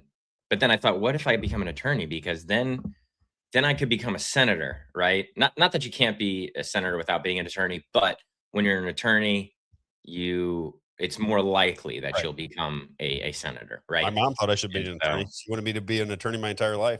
You should be an attorney. People told me when I was a kid, you're going to be a lawyer when you grow up, Isaiah, because I can't win an argument with you. The same way my mom said. Same thing my mom said. I said, well, I don't argue unless I think I'm right. So, of course, I'm going to argue. Yeah. I see Earth Hippie says Isaiah for president. That's what I say, too. Oh, my Isaiah God. for president. My son's name is Isaac. That will be the president. I have too many skeletons in my closet. I messed up too much when I was younger. I don't mind embrace. It's not too crazy stuff. It's just I partied. I was a little crazy, and you and I talked about that before. We had similar upbringings. Good people, but so I don't mind. I don't care that people know that's part of my testimony and how how I became a Christian and how Jesus changed my life, and I've been transformed. But I know that it's easy to use that stuff against you, and you can lose major elections because of your past. People dig up that stuff. But he was talking about. I wonder if that's a good thing, Isaiah. Before you go any further, I was just thinking that the other day. My son said to me when I was a kid, he used to get himself in a little bit of trouble when he was in his late teens, early 20s. He's a college athlete, good looking kid, got the world by the short, you know what I mean? What do they call it? Short and curlies. Yep. And he got away with everything. And, when I would talk to him, he said, Dad, I have to learn for myself. And I keep thinking to myself, is it better to get into politics where you have these world experiences where on both sides of the fence, you're a little bit of a shithead at some point. Sorry for the cursing, a little bit of a not so great person at parts of your life because you're young. You learn from those experiences. You start to understand how to communicate with people that are going down the wrong path. Yes. And you can understand both sides of the fence versus a goody-goody, right? Who does everything by the book, everything is good.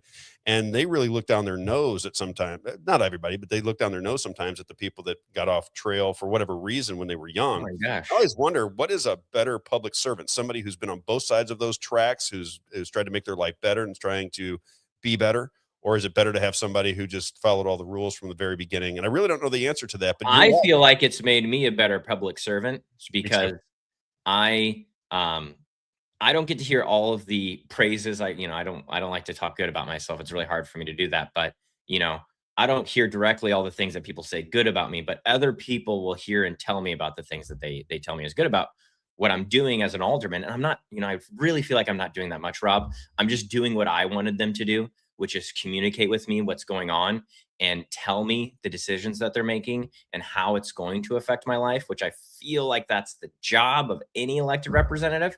And that's all I'm doing and you've seen the videos, Rob. I don't do that much. I get my agenda, which they give you the agenda on Thursday. You got to be ready by Monday, 58 pages. You got to read it all. Better know everything in there. Right. And so that's ridiculous. That's a ridiculous thing to me, but I put that to the side. You're not mailing it in. That's the difference. Yeah. You're actually, but I hear these people say you're doing good by just telling them information, Rob. And they feel like I'm doing an amazing job. And I think that's like the bare minimum I feel like it should be, is communicating to your constituents what's going on. But what I was going to say earlier is you guys were talking about lobbying, and something I was reminded of, I know we talk about Israel and Zionism and things like that a lot. And something that I thought you would find interesting, and we don't have to go down this path, but we should explore this more sometime, is that something I forgot to kind of bring up about the Zionist conversation that I was reminded about is that the lobbying didn't start with the American government. The lobbying for Israel started with the British government. Oh, yeah. And so there's a guy named Chaim Weissman, and he was an inventor.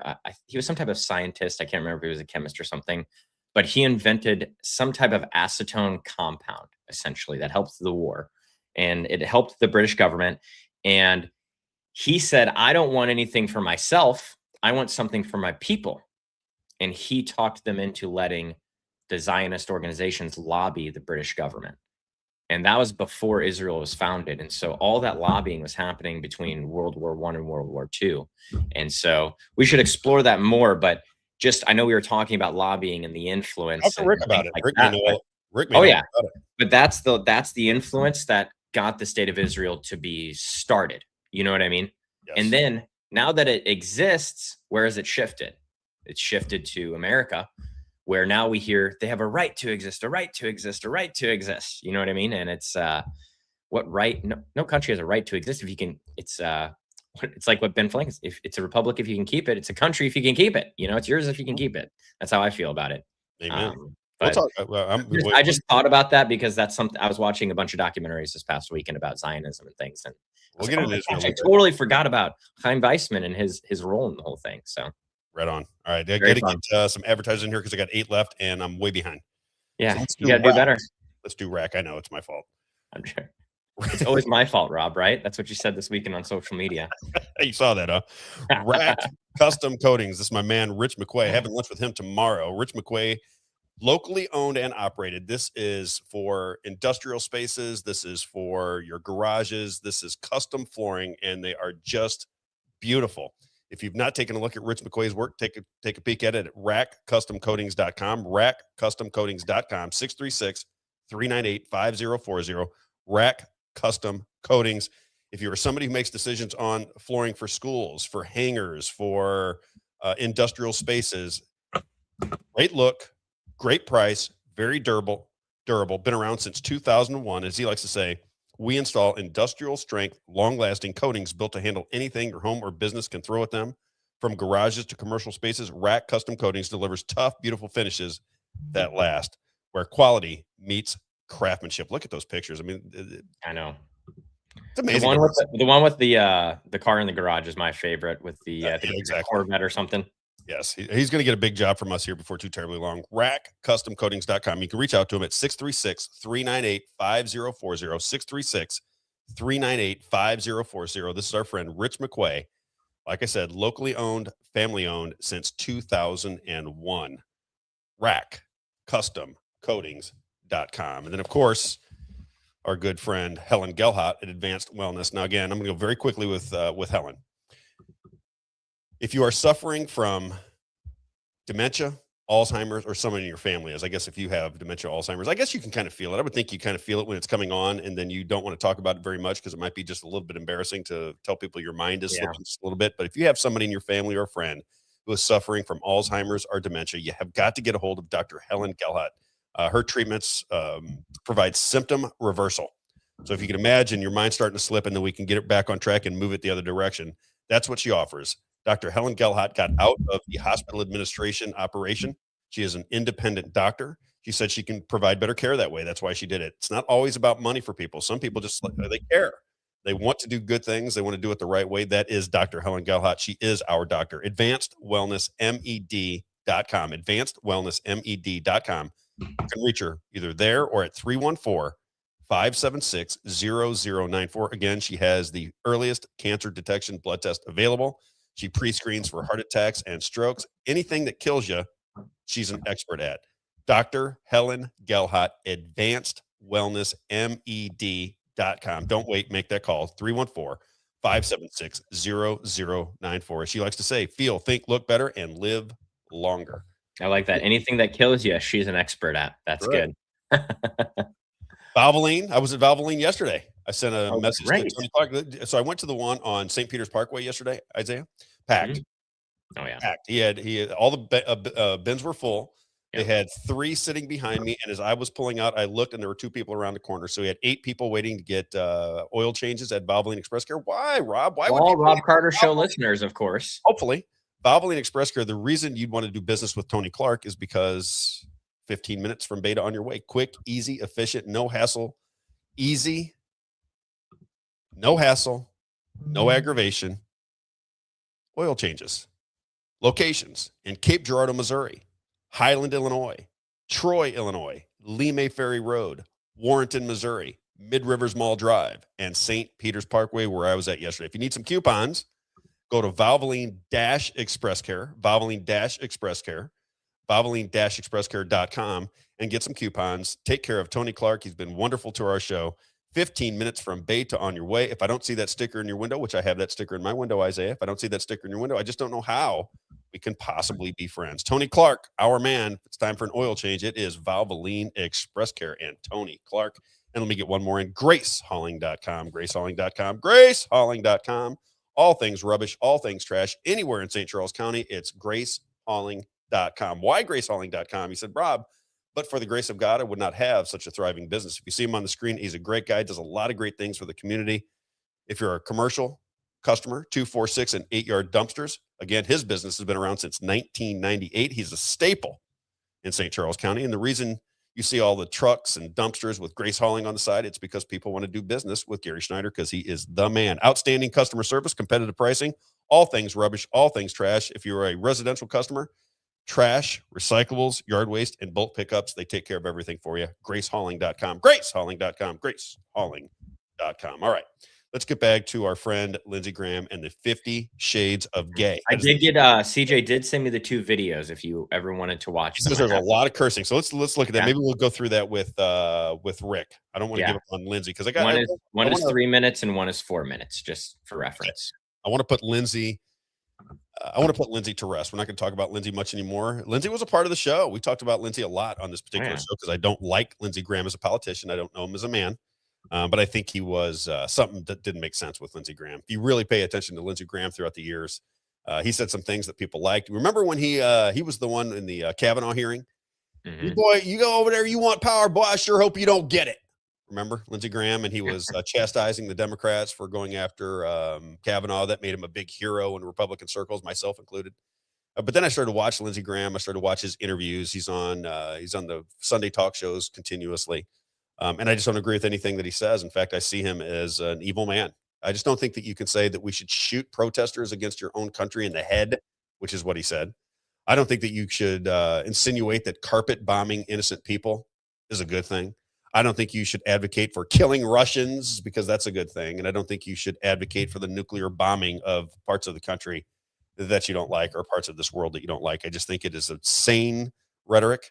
I think that it is destructive to the fabric of America. And I think that Lindsey Graham was a horrible, horrible politician. Horrible politician. Okay. So we played the reason we called him Lady G.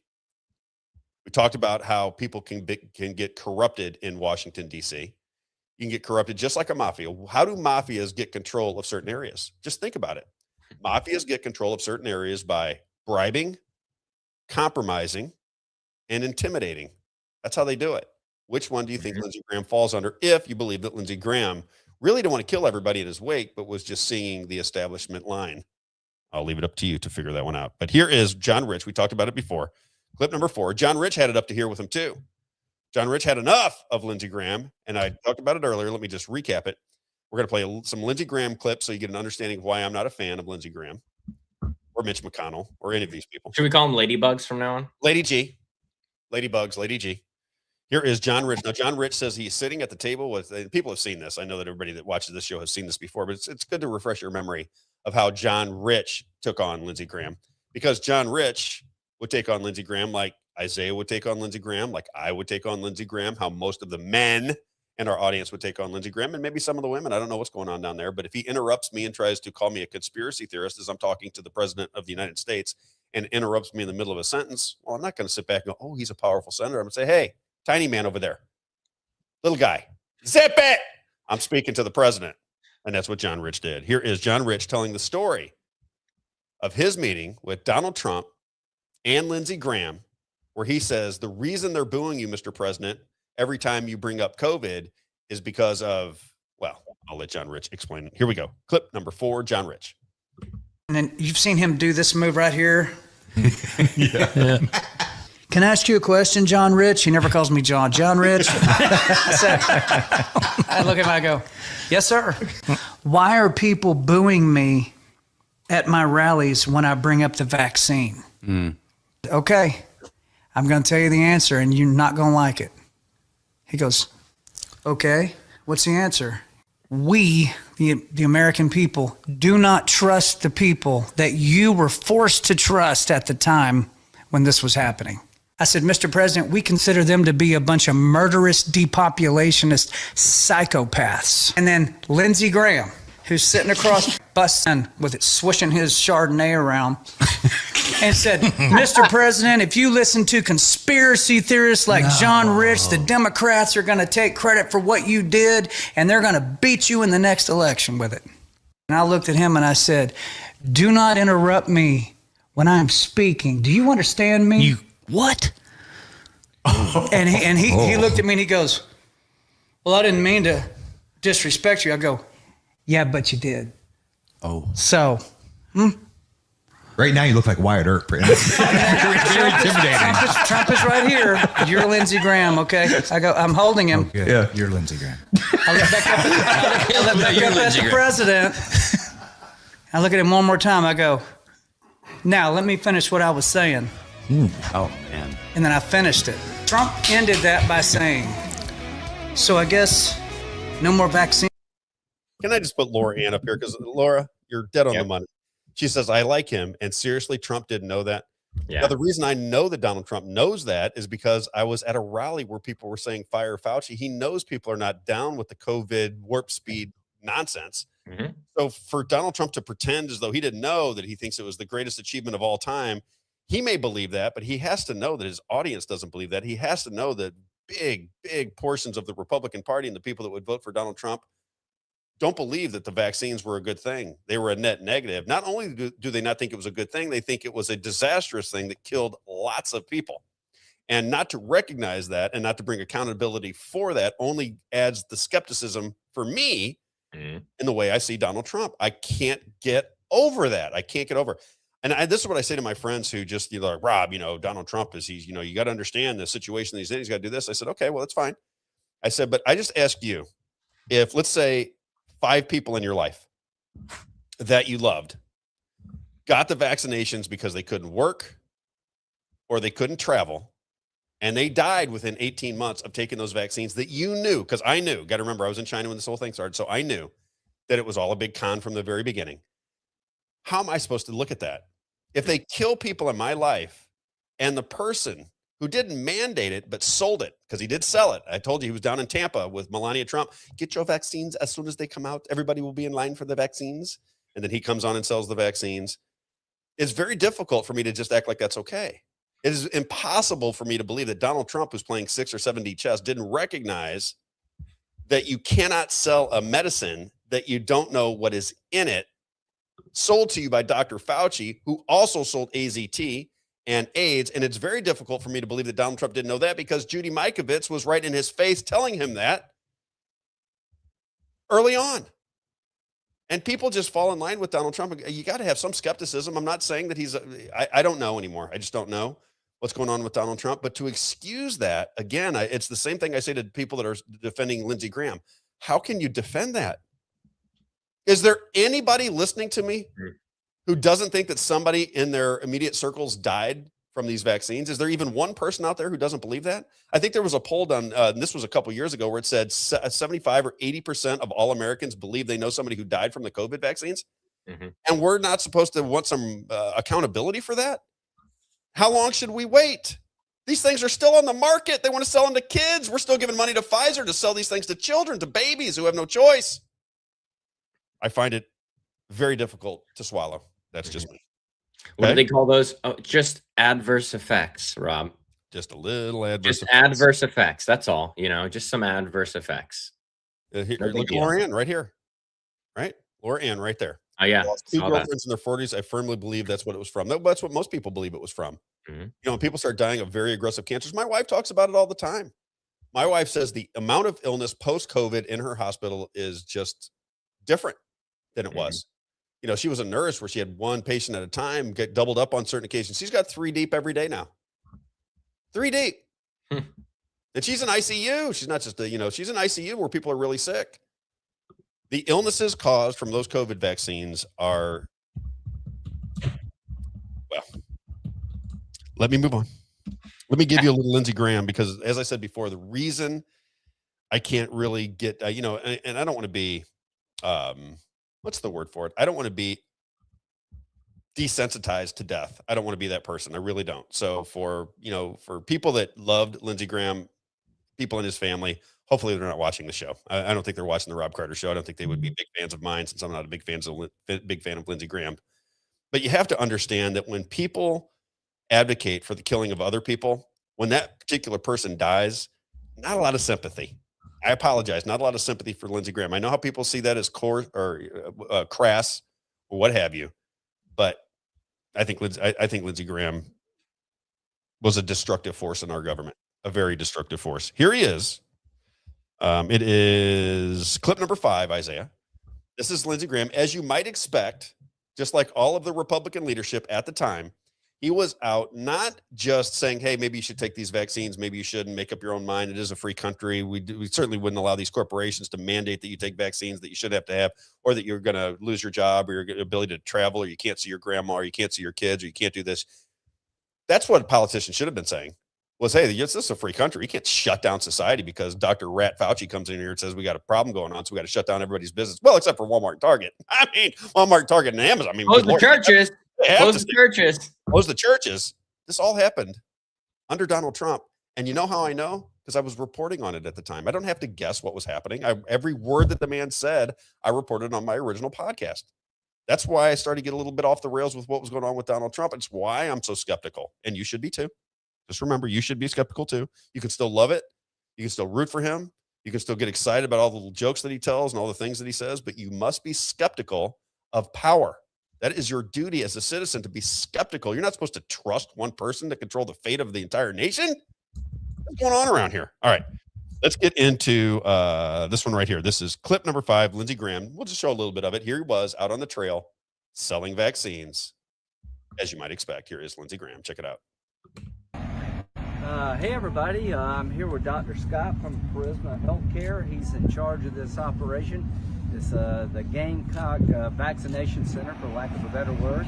We've got the National Guard out here helping people at USC and Charisma, and it's a military-like operation.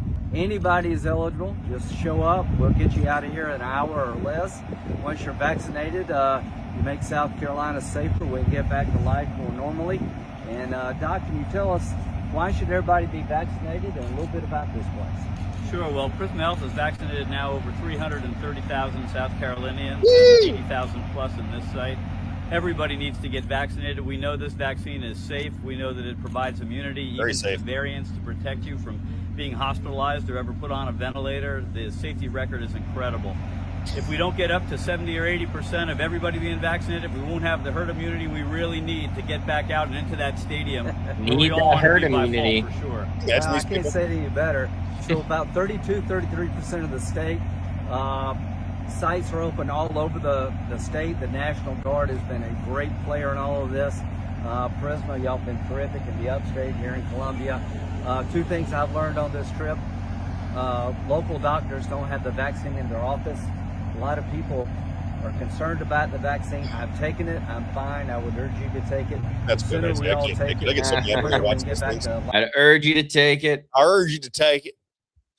Got the guy. You gotta have his white coat, right? But you would expect him. He's like, I haven't worn my white coat since I graduated medical school, but we gotta make sure you put it on for the. The guy has to look like he's official, right? But here's a guy again, outselling those vaccines back in the day. And I just ask for everybody who still has the ability to think. Let's say that you're not vaccinated, that you still have the ability to put two and two together, and you can think for yourself.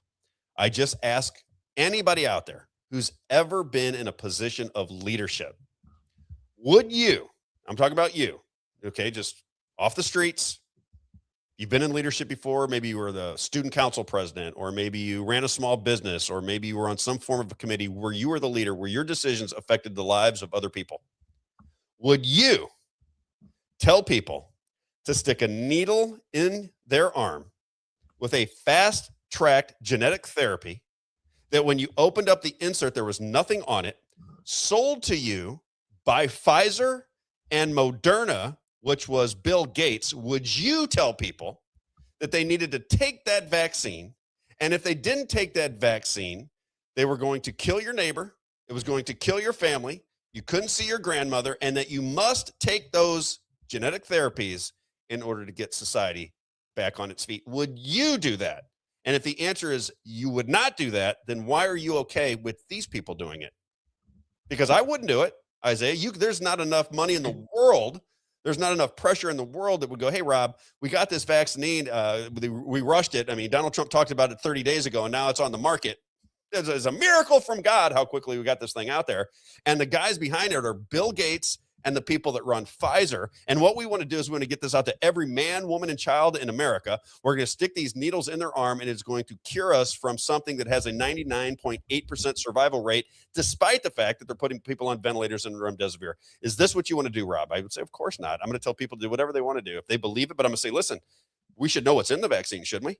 What is the safety record of these vaccines? Do we have any idea what's going to happen later on in life from these vaccines? Is this going to drain your immune system? Is there any negatives to this vaccine? Because there was no way to possibly know the answer to that question, and yet they still sold them. So everybody, in my opinion, that sold them should be out of government forever. In my opinion, if I were king, and someday, Isaiah, I think we all know that I will be king. When I am king, I'm going to say anybody that even touched this situation in the affirmative for COVID genetic therapies can no longer serve in government. That would be law number one.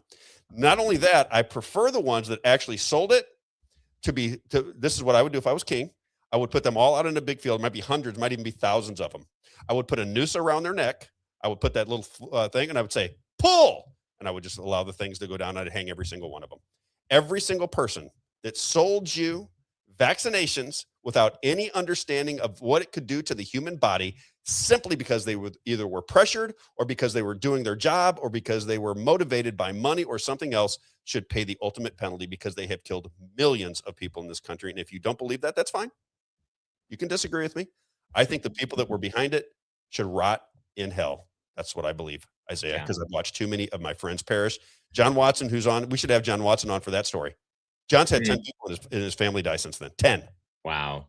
Since the vaccines came out? Yeah. Oh my gosh. I know we were talking about Lindsey Graham and then we were talking about COVID because of Lindsey Graham. He brought that up, right? Triggered you a little bit. But something that, just going back to his death, I know that there's a lot of talk around right now, how he died. So was it in his home in Washington, D.C., or was it in Kiev? Was he bombed by Russians, right? Mm-hmm. And I think that it's hard to know, because some things that really don't add up right now to me are the timeline for how all of this went down. All right. You talked me right into it. Did you see that I had that clip on there, number 23? I didn't. No. Okay, I got you covered, baby. Oh, baby. Look at Graham this. Today. We're talking Lindsey. Rick, you're going to come on, but we're talking Lindsey for a little bit. You can bring Rick on. He could just join the conversation. Bring Rick in. Here we go. We're just bringing in Rick. No warning. Grammer's getting better. Talk about Lindsey Graham for a minute here. He's getting more and more handsome by the day. Look how handsome Rick is today. So fantastic. All right. We're talking Lindsey Graham. You can jump in and give your commentary on it, but we're going to take Lindsey Graham to the woodshed here for just a little bit. I apologize for the Lindsey Graham fans. This is the other thing. So the timeline about him traveling, but the second thing is, I don't know. This is something that I'm not seeing a lot that I actually discovered. Did you know that he called Senator Tuberville's staffer? And then that staffer is the one who called 911. So Lindsey Graham didn't even call 911, but he could call the staffer. He had time to call the staffer to tell them to call 911. That's the story? That's the story. That's the official story. I smell a rat. Yeah. So I'm just saying it seems suspicious to me. Very interesting. But let's do Larry Johnson. It's clip number 23, Isaiah. Oh, so this is Larry Johnson. He's a former CIA guy. He's been all over social media lately, saying that he thinks the Iran war is a disaster for America, that we're never going to be able to get through it, that you can't possibly beat an enemy at war that wants the war. They want the war. That's according to Larry Johnson. They prefer the war. If the war goes on for the next 50 years, they'll be excited about that. They don't want the war to end. They like the war. More money. Down with the war. So when Donald Trump says they're negotiating with us, so it's gonna be over any day, according to Larry Johnson, they don't want the war to end. They're okay with the war. They're gonna run the Strait of Hormuz, and there's nothing anybody can do about it from their point of view. Therefore, they don't want the war to end. This is what Larry Johnson has been telling his audience on social media and through podcasters all over the country for months now. Here is Larry Johnson talking about what he believes happened to Lindsey Graham. Check this out. Timeline. If everything's normal, he arrives normally in Kyiv because that's how they do it. They, in fact, the United States pre-coordinates with Russia so they don't attack the trains. And Russia in the past has not attacked those trains. So he arrives in Kyiv. He meets with Zelensky. At some point, there's video footage of him going through this drone factory, and he's holding up one of the drones, smiling, because it's sort of shaped like a dildo. So that he may have had some other thoughts going through his mind with respect to the drone. Forgot about that. Larry, caught a hot missile up the tailpipe, huh?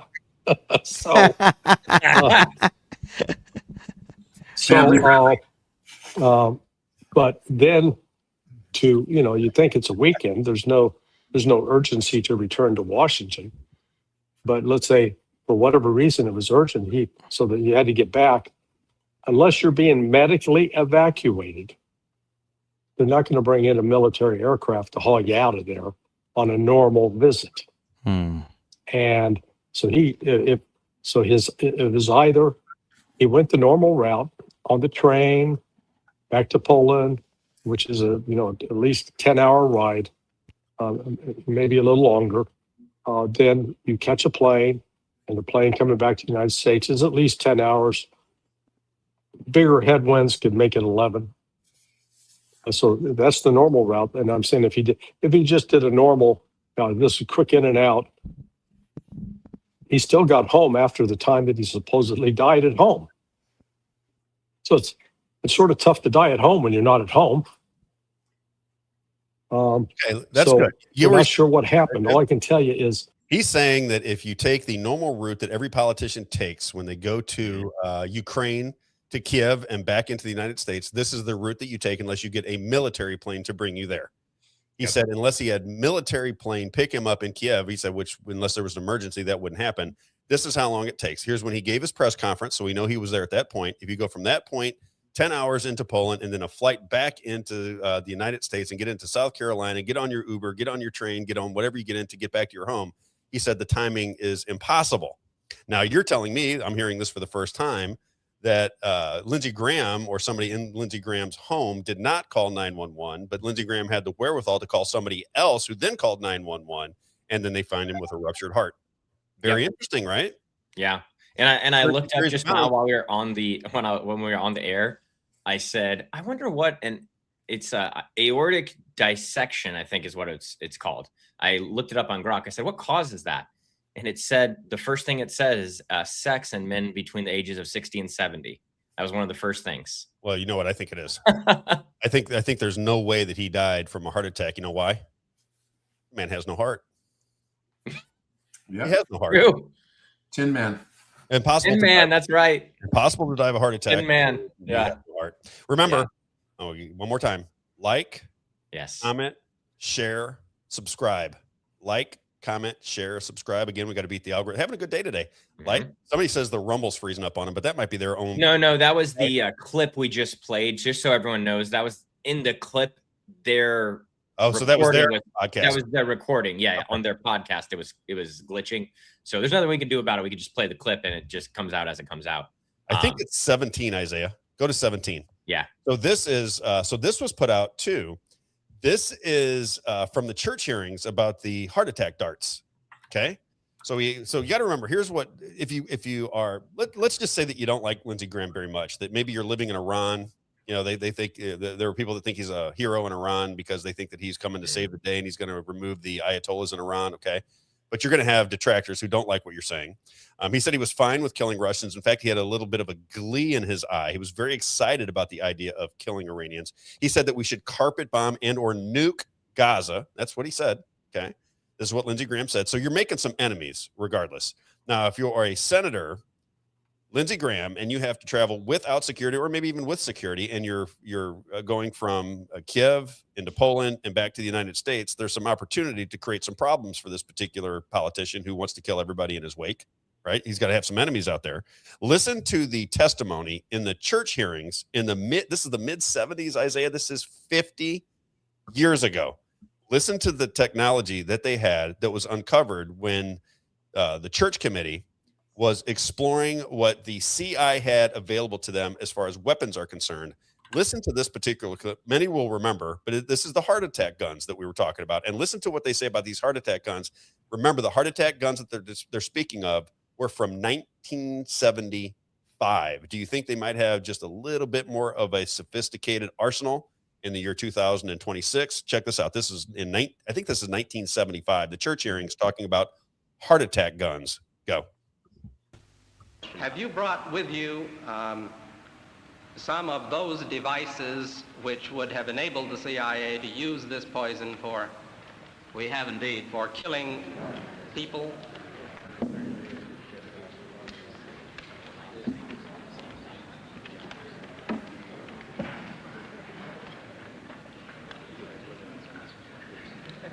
Don't point it at me. Listen to this. I wonder if Can you roll that over?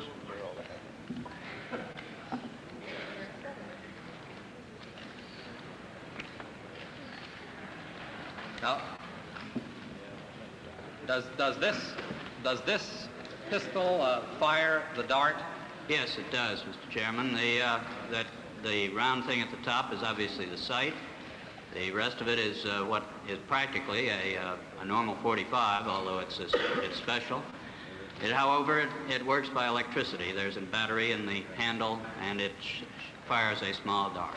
So that when it fires silently? Almost silently, yes.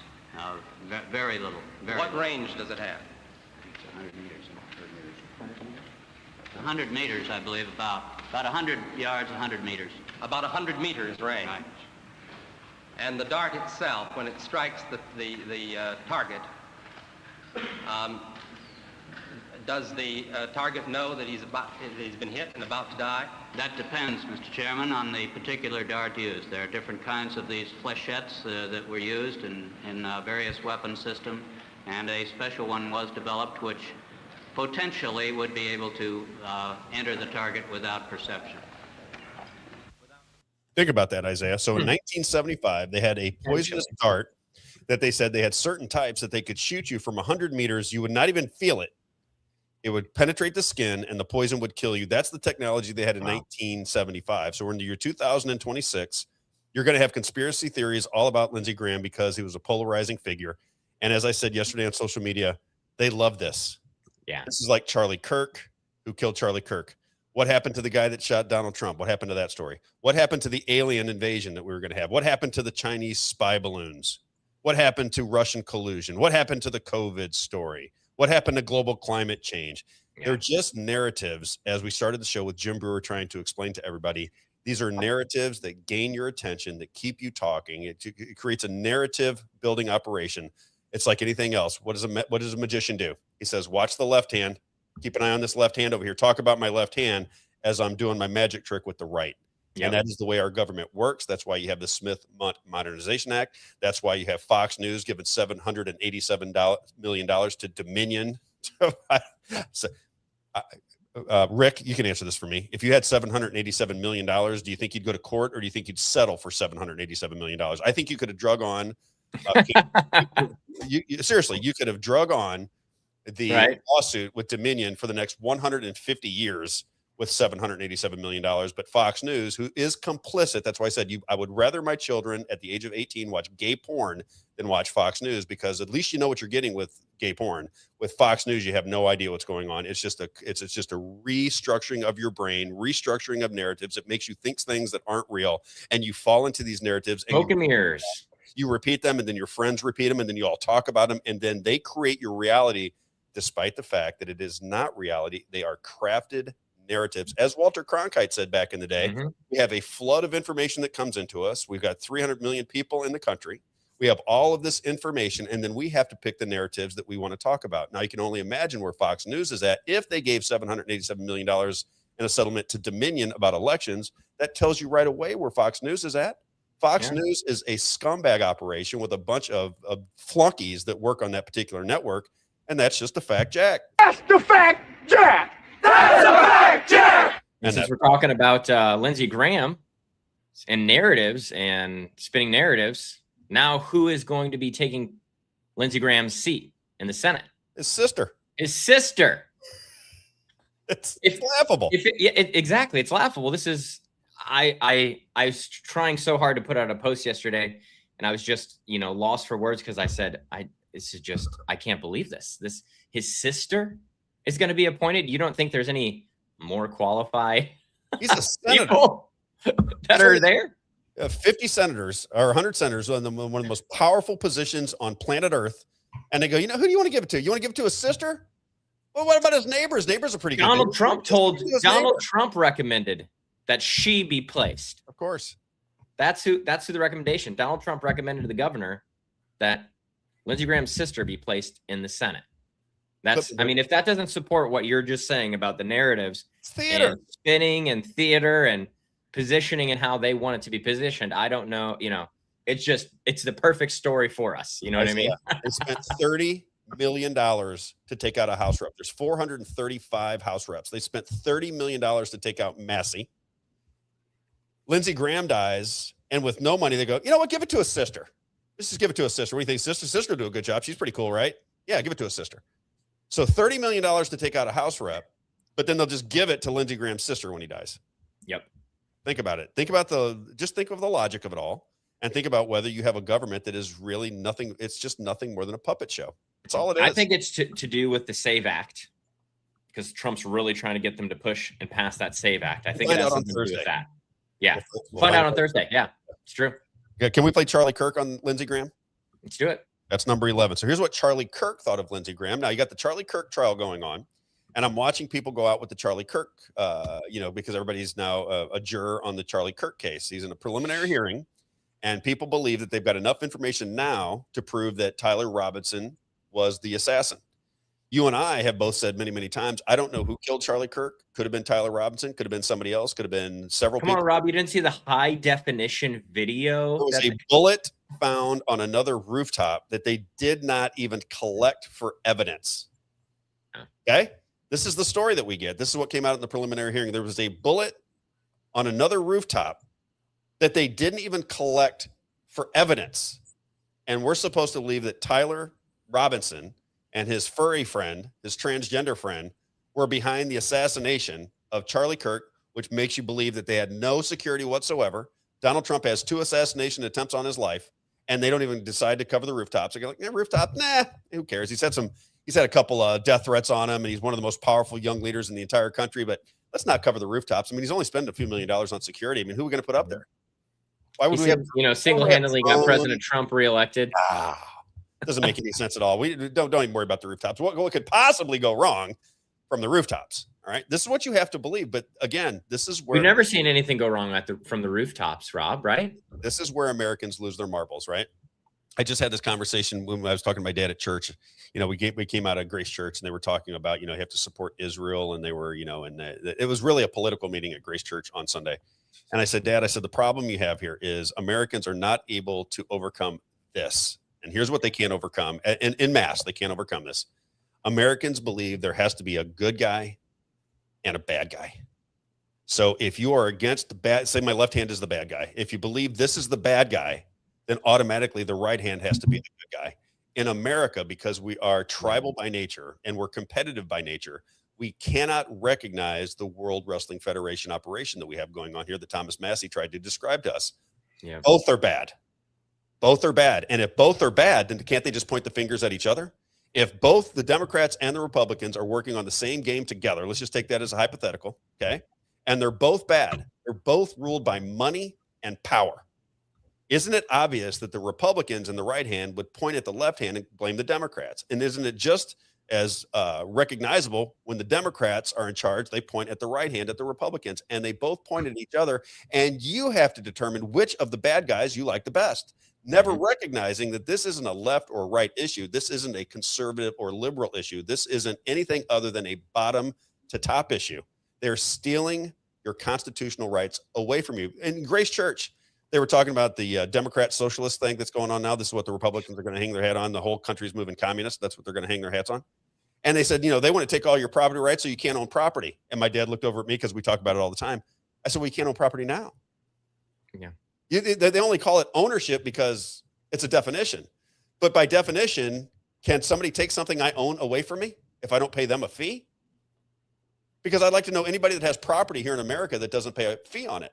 And if you have to pay a fee on that property, and if you don't pay the fee, they'll take the property away from you, then who owns it? Isaiah, if I have to pay you a fee for anything, or I get to take it away or you get to take it away from me, who owns it? You or me?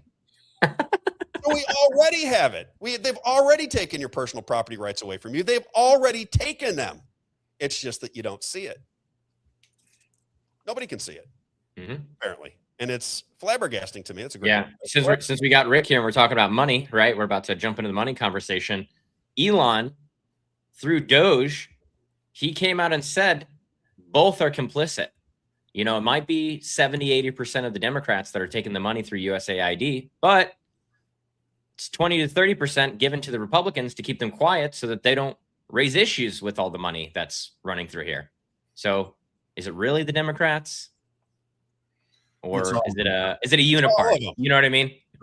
Of course it's all of them. Can I get one more and then we're bringing in Rick? But I got to finish. Did you want me to do the Charlie Kirk clip? I have that one ready. Oh, we didn't do Charlie yet? No. Let's do Charlie. Let's do Charlie and then clip number 3. So these are the last two. So here's what Charlie Kirk had to say about Lindsey Graham, and then we'll show you why he said that about Lindsey Graham. So here's Charlie Kirk. Updates about Israel and Iran and potentially the United States. On one side is the Lindsey Graham, John Bolton types, where they are actively calling for regime change. Here is Lindsey Graham. This is just lunacy. This kind of analysis is not helpful. This kind of approach, this kind of argument, it has nothing to do with nuclear weapons at this point. This is now that we want to go all in and take out the regime. It's time for us to close the chapter on the Iranian Ayatollah and his henchmen and start a new chapter in the Middle East. And that sounds good, doesn't it? But what have we learned when it comes to wars, and especially wars in the Middle East? What you draw up on a whiteboard rarely happens. What you think theoretically is going to occur, there might be unintended and unforeseen consequences, especially when you're talking about a country 2.5 times the size of Texas. It has 90 million people and was an ancient and great power with well over a dozen ethnic groups.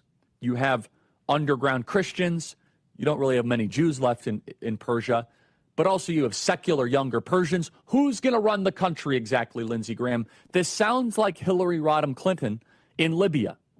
So I'm pointing to the first extreme right now, the neoconservative extreme. The we must go take off the head of the snake right now. Play cut 285. Be all in, President Trump, in helping Israel eliminate the nuclear threat. If we need to provide bombs to Israel, provide bombs. If we need to fly planes with Israel, do joint operations. But here's the bigger question. Wouldn't the world be better off if the Ayatollahs went away and replaced by something better? Wouldn't Iran be better off? It's time to close the chapter on the Iranian Ayatollah and his henchmen. Let's close that chapter soon and start a new chapter in the Mideast, one of tolerance, hope, and peace. Okay, that sounds good, but that's pathologically insane. I'm sorry. It is. How do you know it's going to be better? Yeah, the Ayatollah is awful.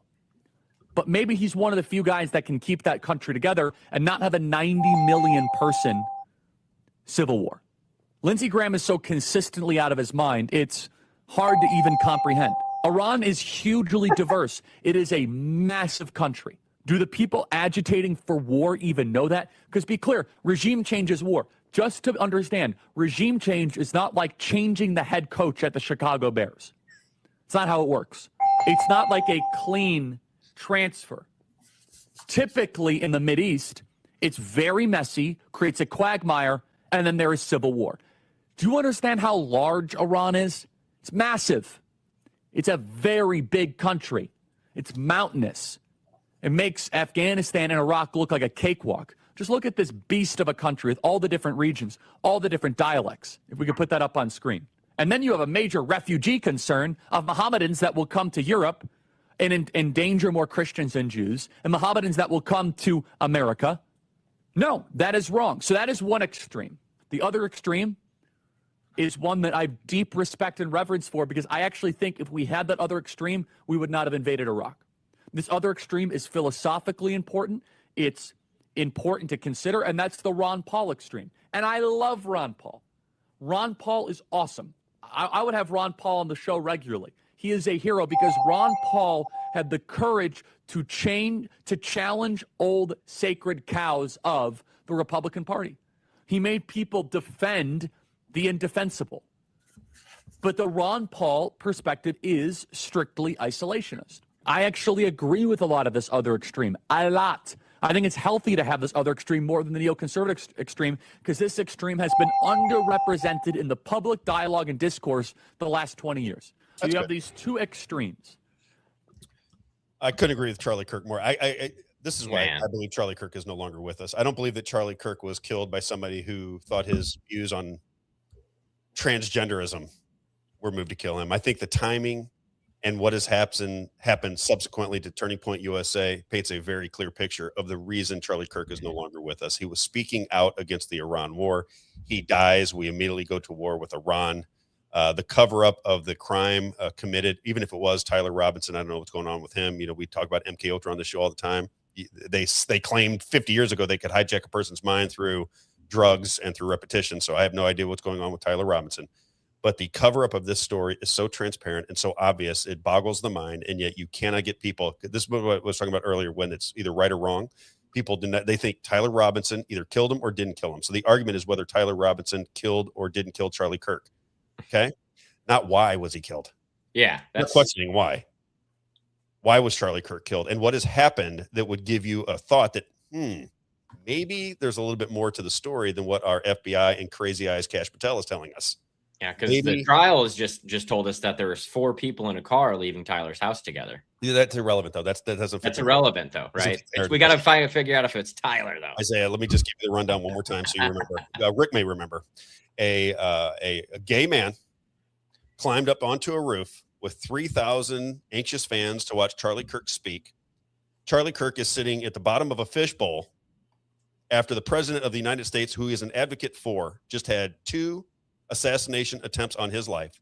Charlie Kirk was on his podcast saying that he had death threats against him.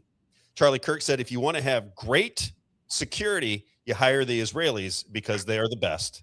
This is what Charlie Kirk said. Then he is in a campus.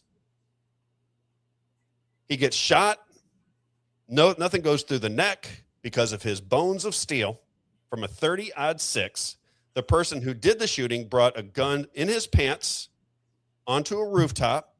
put it together with a screwdriver, took a shot like a Marine, kills Charlie Kirk, leaves no exit wound, jumps off of the building, runs into the woods, leaving the screwdriver behind, and through some MacGyver type activity, maybe with a stick and a needle, put the gun back together, left it there for people to see, and then went and had dinner. Did you know that he had dinner, Isaiah? Because this particular person says that he's 100% positive that Tyler Robinson had dinner at his steakhouse at 9 o'clock that evening. Do we have that clip? Let's play that real fast. This is clip number 15. This person says that Tyler Robinson had dinner at 9 o'clock and that they called the FBI and said Tyler Robinson was here at dinner from 9 to 10 o'clock that very same evening. And the FBI didn't even call back to get a statement from him. Isaiah? Crazy Eyes, Cash Patel's in charge. Don't worry. Crazy Eyes has got it all figured out. Got him eating the ice cream, though. We got to show that. Got the ice cream down.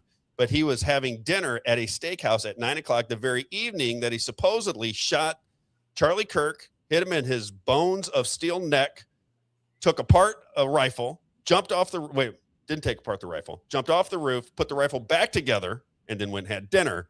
And to question it, despite the fact that there was a bullet on an adjacent rooftop that they didn't even bring into evidence, didn't even check the bullet. Nobody really cared because it was just, it's kind of odd that there'd be a bullet on another rooftop at a school campus, but nothing to really look into, Isaiah. This is what I heard that the bullet didn't match, like the ballistics test, the bullet that they found didn't match the gun. The whole thing is crazy. The whole story is devised so that you go, wait a minute, something's crazy here. And then people get divided. You have the Candace Owens who goes off on one direction and everybody thinks she's a maniac, lunatic, heretic person. And then you have the other people that whatever the official narrative is, they shake their head like sheep and go, yeah, that's what the FBI said. Yeah, that's that. I mean, they could mess with technology. I see the video, but I did see a video of Donald Trump doing a 360 dunk, and I couldn't even tell that wasn't him. But any video that I see on TV must be real because it's in court and there's no such thing as a show trial in the United States. All these trials are perfectly legitimate. Look at the Donald Trump trials. They were perfectly legitimate, right? Look at the Alex Jones trial, perfectly legitimate. Nobody even questions anything because we're conditioned to believe this is the land of justice. And I just went to this courts in St. Charles County. I can promise you that there's no justice in this country. Zilcho justice in this country. We have fake elections. We have open borders. We have a bunch of nonsense. We have a government that passes legislation to lie to us, and nobody says a word because we have a society full of crazy people. We have law enforcement like the FBI here who doesn't do their due diligence. No. We got a guy named Jeff Winehouse who videotaped his own assassination and is in prison, and the Republican Party is dead silent. I'm going to drive the Republican Party outside of their minds on this, by the way. Just going to start driving them crazy. It's pissing me off. Glad we got a Democrat now in the. If he gets reelected, he's going to get into it. Yeah. He said he goes, I got to just I get through the primaries. I'm going to get after it. Okay, so we got one Democrat who might do something about it. That'd be nice. All right, here we go. This was put out onto social media. This kid claims that Tyler Robinson had dinner at his steakhouse at 9 o'clock that very evening. And what is more enlightening is that the FBI never even called him. And he waited on this guy or was involved in the entire situation. He was never even called to give his testimony. Clip number 15. Interviewing one of the employees that met Tyler Robinson on the night of September the 10th around 9 p.m. here at Cowboys Smokehouse in Panguitch, Utah. So how long have you worked at Cowboys? I've been here about a year and a half now. A year and a half now? Yep. And were you here? Yes, I was working here. I remembered him coming in, sitting at the bar. He ordered a steak, a couple beers. Did you sit at the end of the bar? Close to the end, second seat in. I wasn't the waiter who was taking his order and everything, but I did have a couple interactions with him just trying to help out. After I'd notified my boss, we reached out to the authorities. He contacted the FBI. They got our contact information, but we never heard anything from them. You never heard back from the FBI after you reported it? Never heard anything. And that's kind of what prompted me to send it in. It just didn't sit right with me. And how certain are you that it was Tyler Robinson that you saw? 100%. 100%? When I had heard his voice, he was just a weird guy, and I wasn't really paying attention to my phone that day. I'd seen that Charlie had been shot, and I didn't really want to give any of my energy to it until I was done with work. And the next morning, I went to my other job, and my coworker was kind of talking to me about it. He pulled up a picture. He said I looked like I was a little shocked by it, because I recognized the face. And then later that night, or that day rather, they released a video of him getting his college acceptance letter, and when I heard his voice, it was no doubt in my mind that was him. And do you know what time he left? It was close to closing, so it was around. What time do you guys close? 10 o'clock. I was the one who helped him check out too. And you were the one that helped him check out? So Yep. you're the one that you took the card from him? Yep. Okay. And that's just like I told. I took the card. I figured that would be good information for the feds to look into it, and they never checked into it, not once. I don't know if they checked into that. I know they got that information from my boss. So they got the information, but you don't know. You never heard back again. Never heard anything from them. No. The defense, did the prosecution ever reach out to you guys to come testify or anything like that? No one's reached out to us at all. Has the defense hasn't reached out to you? No. No one's reached out to you whatsoever, even though you saw him that night. Yeah, no one's reached out regarding anything to do with Tyler Robinson. Rick, I'm going to put you in charge of the FBI, and I want to ask you a question. Okay. You are now in charge of the FBI. You have a high-profile assassination.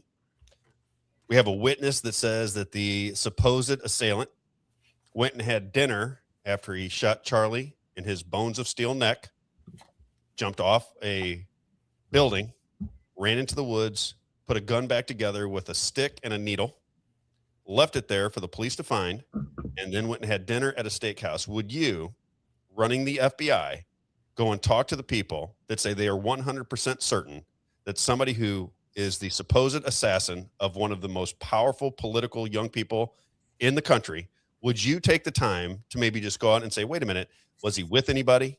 Do you remember what he was wearing? Maybe he was complicit with somebody in the steakhouse. Maybe he was going to meet somebody at the steakhouse because they were conspiring to kill Charlie Kirk. Would you ask any questions, or would you go, well, so what if he had a steak? It's not that really big of a deal. It's the same day that he assassinated Charlie Kirk, but I mean, I don't have time to get out there to the Cowboy Steakhouse and ask any questions. You, as head of the FBI, would you ask any questions, Rick? If I was the current head of the FBI, no. But if I was the head of the FBI as myself, though, yeah, I mean, I think it's inconceivable. But also, I think that one of the things that gets pushed through our narrative matrix, probably as an overarching theme, is one of sort of incompetence, right? Or negligence, or, you know, they're never really, they want everybody to believe that either Patel or you know, it just any number of people that might be at the, you know, the tip of this investigation are just simply incompetent, right? And this has to be on purpose. It's just like COVID or any of these other very large psyops that we've seen happen. I mean, Charlie Kirk wasn't, I don't think, at least from what I'm gathering on my own, he wasn't killed for what he was saying. He was killed because where he was going, right? So he was, in my mind, he was going to be, let's say, the head of a new conservative or a new Republican Party. He was probably going to be in the White House someday, right? 100%. And so I would almost say he's like JFK Jr., right? In the sense that he had a place to go, that where everything was going to be different, right? And he was going to make everything different, and he was going to expose things. And Charlie Kirk was certainly exposing things in the way that he was talking, bringing them to light, and it was moving a lot of individuals. And that's where the danger comes from. You and I, you know, I mean, are we going to, you know, maybe you could become president someday. I don't think. King. Huh? King. King, right? I'm gonna be the first king of America. We're all kings and queens. We're all sovereign. So, so I think that in that context, any one individual, even the king of even King Charles, is a common man, right? So he is just the first common man. So when you think of it in the sense that the king and the rest of us are exactly the same, but he is actually at the forefront of all of common men. I think that structure, still, is formidable in the way that if we can all kind of have that sovereignty and assert that in our lives. I mean, I think that this show, it's the very first thing that I felt when I was hearing you in those first couple of weeks that you were on the radio, filling in for Steve Bannon, right? I'm like, okay, totally different. I forgot about that. Absolutely different person than I'd ever heard any of the narratives that you typically hear, and it's just there's an irony in some sense. I have not encountered one person who has come up with this particular. This is, again, I'm going to go back a little ways, but if you think of the narrative that happened with regards to Hillary's heat stroke, do you remember that when she was at that convention of sorts or whatever that was? I forget the event, but where she stumbled into the car, into the van, and it was like a hospital medical van or whatever. But I had been on kind of like, I'm not a journalist, but I was on a story that was very different than what was being told, because she was basically the Secretary of State, right? And then for some unknown reason, she decided not to be the Secretary of State in Obama's second term. And that was kind of like when I was really waking up to, like, there's psyops everywhere. And I was, I was always kind of on that. I think the very first time that I ever felt like there were conspiracies was when the Da Vinci Code came out, which was like late 90s. I started really getting very good book. I was just a reader at the time, so the movie came out way later. But I started realizing things were not what they seemed, right? And that the Vatican wasn't what it seemed. And so, but Hillary actually, there's evidence and there's reports that I pulled. I actually have them up here on my, I just have it because it's part of the story around Libya, and Libya came up, and Hillary actually was did a secret visit to Iran, of all places. Basically the airplane that she was on crashed on landing, and she suffered. This is basically my what I believe is what really happened to her. The airplane crashed. This is all, you could find this on the State Department's website. Her schedule too is very consistently super busy. And then after that airplane crash, and this is again, these are declassified things that are on the State Department's website. After that airplane crash, there was an emergency military vehicle, which you guys brought that up earlier with regards to Lindsey Graham. And just in this episode, right? You were talking about that. Somebody was saying that they're not going to use a military aircraft, or maybe it was the guy Johnson. Yeah, Larry Johnson was saying that, right? But military aircraft actually went and evacuated somebody. And then there was a bunch of changing stories where she went from stomach flu to apparently she fell in her home. And then President Clinton at the time, former President Clinton had given a couple of different conflicting informations, but apparently she suffered a pretty severe brain bleed and a very severe concussion. And that's when John Kerry had to take over as Secretary of State. And she was like out of sight for a long time. And so anyway, I established the timeline going into the White House records and where Lindsey Graham is concerned. I mean, I saw that story, and I was actually, it was right after church, I guess it was, that, Sunday morning. And because I usually don't get on my phone on Sunday until after, And so anyway, I got on there and I saw that, and I uttered out loud as in the car, I was like, oh my gosh. And my wife's like, what's going on? And she saw I was on my phone. She goes, get off your phone or whatever. And so, which is, that's normal for me not to be on my phone. So anyway, on Sunday. And so, at least in the first part of the day. And so, there wasn't a second that went, for not even a second that I believed anything that they were telling me. I mean, literally not even a second. And that's a crying shame that we live in a country where, whatever you hear on the news, this is really the rule for me. If there's a lot of stuff on the news about a similar topic, none of it's true.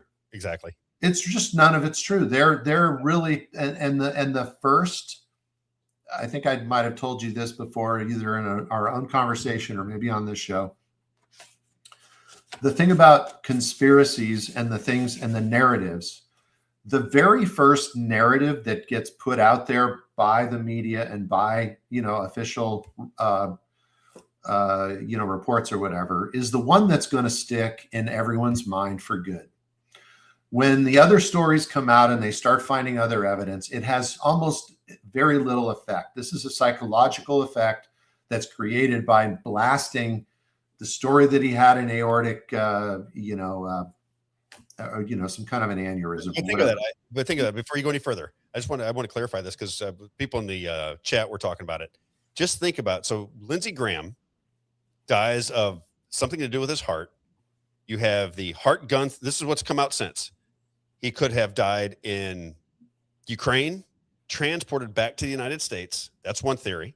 There was one theory that he got killed in the drone facility where he was showing off the drone when the guy said it looked like a dildo. Remember that? Where he was sitting in the thing, right? So that he got killed there. There's a theory that he died from the vaccines because his heart exploded and he was pro-vaccine. There's a theory that he got shot by the dart, the vaccine, or they got killed in Ukraine. So you have multiple different conspiracy theories, which is what I continue to say to my friends. That's what they want. They love it when you're talking about this kind of stuff. It's like reading a book. It's exciting. It's interesting. Like, who's right? But the problem you have, if you read a spy novel, if you like spy novels, but there was never a conclusion to the spy novel, would you continue to read spy novels? And my answer is no. I want to have a conclusion to things. I don't watch 48 Hours or Dateline, and I'm not satisfied unless I know who the killer is by the end of the 48 Hours or Dateline or 2020. In America, they just float these narratives out there. The official story is nonsense. You have 25 different conspiracies out there, and then you never get to the bottom of them. And then how do they pivot from that conspiracy? They start another one. That's just the way it goes. People and like you said about this spy novel, if people get tired or they get disinterested, if there isn't some kind of a conclusion, it's like that movie or that TV show that was called Lost. Yeah. And after a while, you're like, okay, this is exhausting. I didn't watch one episode. I heard of it, though. That's how I felt about Quantum Leap. Never saw that either. Yeah, I haven't seen really? that. Quantum Leap was great because, it catches you. The end of every episode is the beginning of the next episode. Right. So who was in it? What's that? Who was in Quantum Leap? I remember that. Wasn't that kind of like a B actor who got popular on that show? Yeah, I can't remember. It's from the 70s, I think, if I remember right. Oh, it's that far back. Okay, yeah, that's probably maybe 80s. Yeah, I maybe I'll look at that. But those are things that the people that it's just interesting. The people that I'm kind of constantly listening to or cramming information from, really gave very little time to the Lindsey Graham's death, just in the sense that, some of them have, whenever somebody says, I don't want to speak ill of the dead, and then they start speaking ill of the dead, that, or they're about, that just saying, I don't want to speak ill of the dead means that you didn't like the guy. Right? Yeah. And so, and we know that he was a deep stater. We know that he was a warmonger. We know he was best friends with John McCain. We know that, he had weird lifestyles. Some people say that he went to Ukraine for some of his proclivities. And so, and I like to keep the show, at least my portion of the show, family friendly. So I've heard the references that we heard earlier from proclivities. I like that. Very nice. So, but I started wondering to myself, what would be the real reason for, that's really where my head goes, is he probably didn't die of natural causes. Somebody wanted to take him out. There were, people on the, let's say, the white hat side that would want to take somebody like that out, right? Exactly. Thought of that too. But the people on the white hat side aren't really keen on assassinations, so that kind of conflicts with, with what you typically think of people like that doing. They're doing things. I mean, like we've seen the stuff now accelerated up in Iran again, and the idea that some of the things that what was that guy's first name? Johnson. What was his first name? Larry Johnson. Larry Johnson. Okay. So, and some of the, when I hear somebody say a few key things, I immediately go, okay, he's not really, either, and he may be well-meaning and maybe he's connected to nobody and he's just saying what he believes, but I think he's still on the surface, right, of things that are going on. He's not really seeing underneath. Larry Johnson? Yeah, I don't think he's. I meant to say that earlier. I don't want to, because I quote people or I play clips of them. They think that I'm in agreement with whatever everything says. This guy's just been all over podcasting lately. Alex Jones says he's 99% correct most of the time. Yeah, he says he's 99% correct most of the time. Because Larry Johnson is 99% correct? Yeah, I was like, he doesn't usually say that about something. Who never says anything anymore ever since. Yeah, exactly. That's what I was thinking. I was like, can I give you guys maybe he said 99% just because of what happened to him, right? Yeah. Yes, exactly. Can I give you guys another topic I want to talk about? Sure. Because we're talking about Lindsey Graham. And did you look up, before I go too far, just so I remember, Rick, did you look up FASA B56? Did you look that up? I did. Yeah. Okay. I looked up that, and I looked up the NDAA. I read the whole thing. Okay, let's get to that before I'm going to get to this one other one, because I want to talk about this. Now, the reason I want to talk about this is because I listened to Dan and Drew in the morning, right? So my old radio station, I don't agree with much of what they're talking about. They're very big Donald Trump supporters, but I like them as people. I think they're great people. So I listen to their show. I try to I listen to what they have to say, even though I disagree with it. I don't get mad at the people for disagreeing with me, because I follow what goes on at Real Talk Radio. They have an event coming on this Thursday, the whole thing, right? And I follow what's going on there. I get into conversations with people I used to work with, and one of them was Doug Billings. Okay, so Doug Billings and I went back and forth on social media. I talked about it on the show once before. So Doug Billings does the afternoon time slot. I think it's from, I want to say it's from noon to 2, Doug Billings. He was going to run for governor of Kansas. I like Doug. I got no issue with Doug. Sees the world through a completely different lens. I think I aggravate Doug, but Doug doesn't bother me necessarily. I just disagree with him on certain things, and I hope that people can have disagreements and be gentlemanly about it. That's what I hope can happen, but you never know. Anyway, I think he was getting frustrated with me, and he was a little bit patronizing to me when I said that Elaine Chao, I said, Elaine Chao, I said, Doug, how can you not even be concerned that Elaine Chao's father went to school in China, owns one of the largest shipping operations out of China. His daughter, who's very attractive, especially when she was young, very attractive, Elaine Chao, marries Mitch McConnell, who's not, personality-wise, looks-wise. I don't think she went, oh, Mitch McConnell, he's a hot one, right? I don't think that happened. All of a sudden, she ends up his wife. He moves to the top of the Republican Party. She gets to be the transportation secretary in the Bush administration and the Trump administration. She's doing business through her father with China, back and forth between the United States. And I said, and Doug, you don't see that as a potential spy? Now, everybody else in the world does, but Doug thought I was a conspiracy lunatic for suggesting it and told me so, and was very patronizing to me. And I'm like, how can people not even consider the idea that a woman who is in the United States cabinet under 2 Republican presidents, Secretary of Transportation, is married to the leader of the Senate, Mitch McConnell, who is, look at him. He's Mitch McConnell. Who could possibly not recognize that there might be something bigger going on here when you just think through the facts? You had Dianne Feinstein, right, who was a power player in the Democrat Party. But we found out later that her chauffeur was a spy for the Chinese military for 20 years. You have Swalwell, who was having a sexual relationship with Fang Fang, who was a Chinese spy. But it is just inconceivable to consider that Elaine Chao might be a spy. But now when her husband supposedly gets ill, she runs back to China immediately while he's supposedly dying in the hospital. She runs to China. She's not at her husband's side. She runs to China. And now everybody's talking about it, her being a spy. But originally, when I said it, I was jumped on as a conspiracy theory lunatic by somebody that I consider to be friendly. And I don't understand how people, it's almost like this knee-jerk reaction to fight people on things that all we're asking is for you to maybe think about it. If it's dangerous that we have a Chinese I'm going to go back to the it's just crazy to me.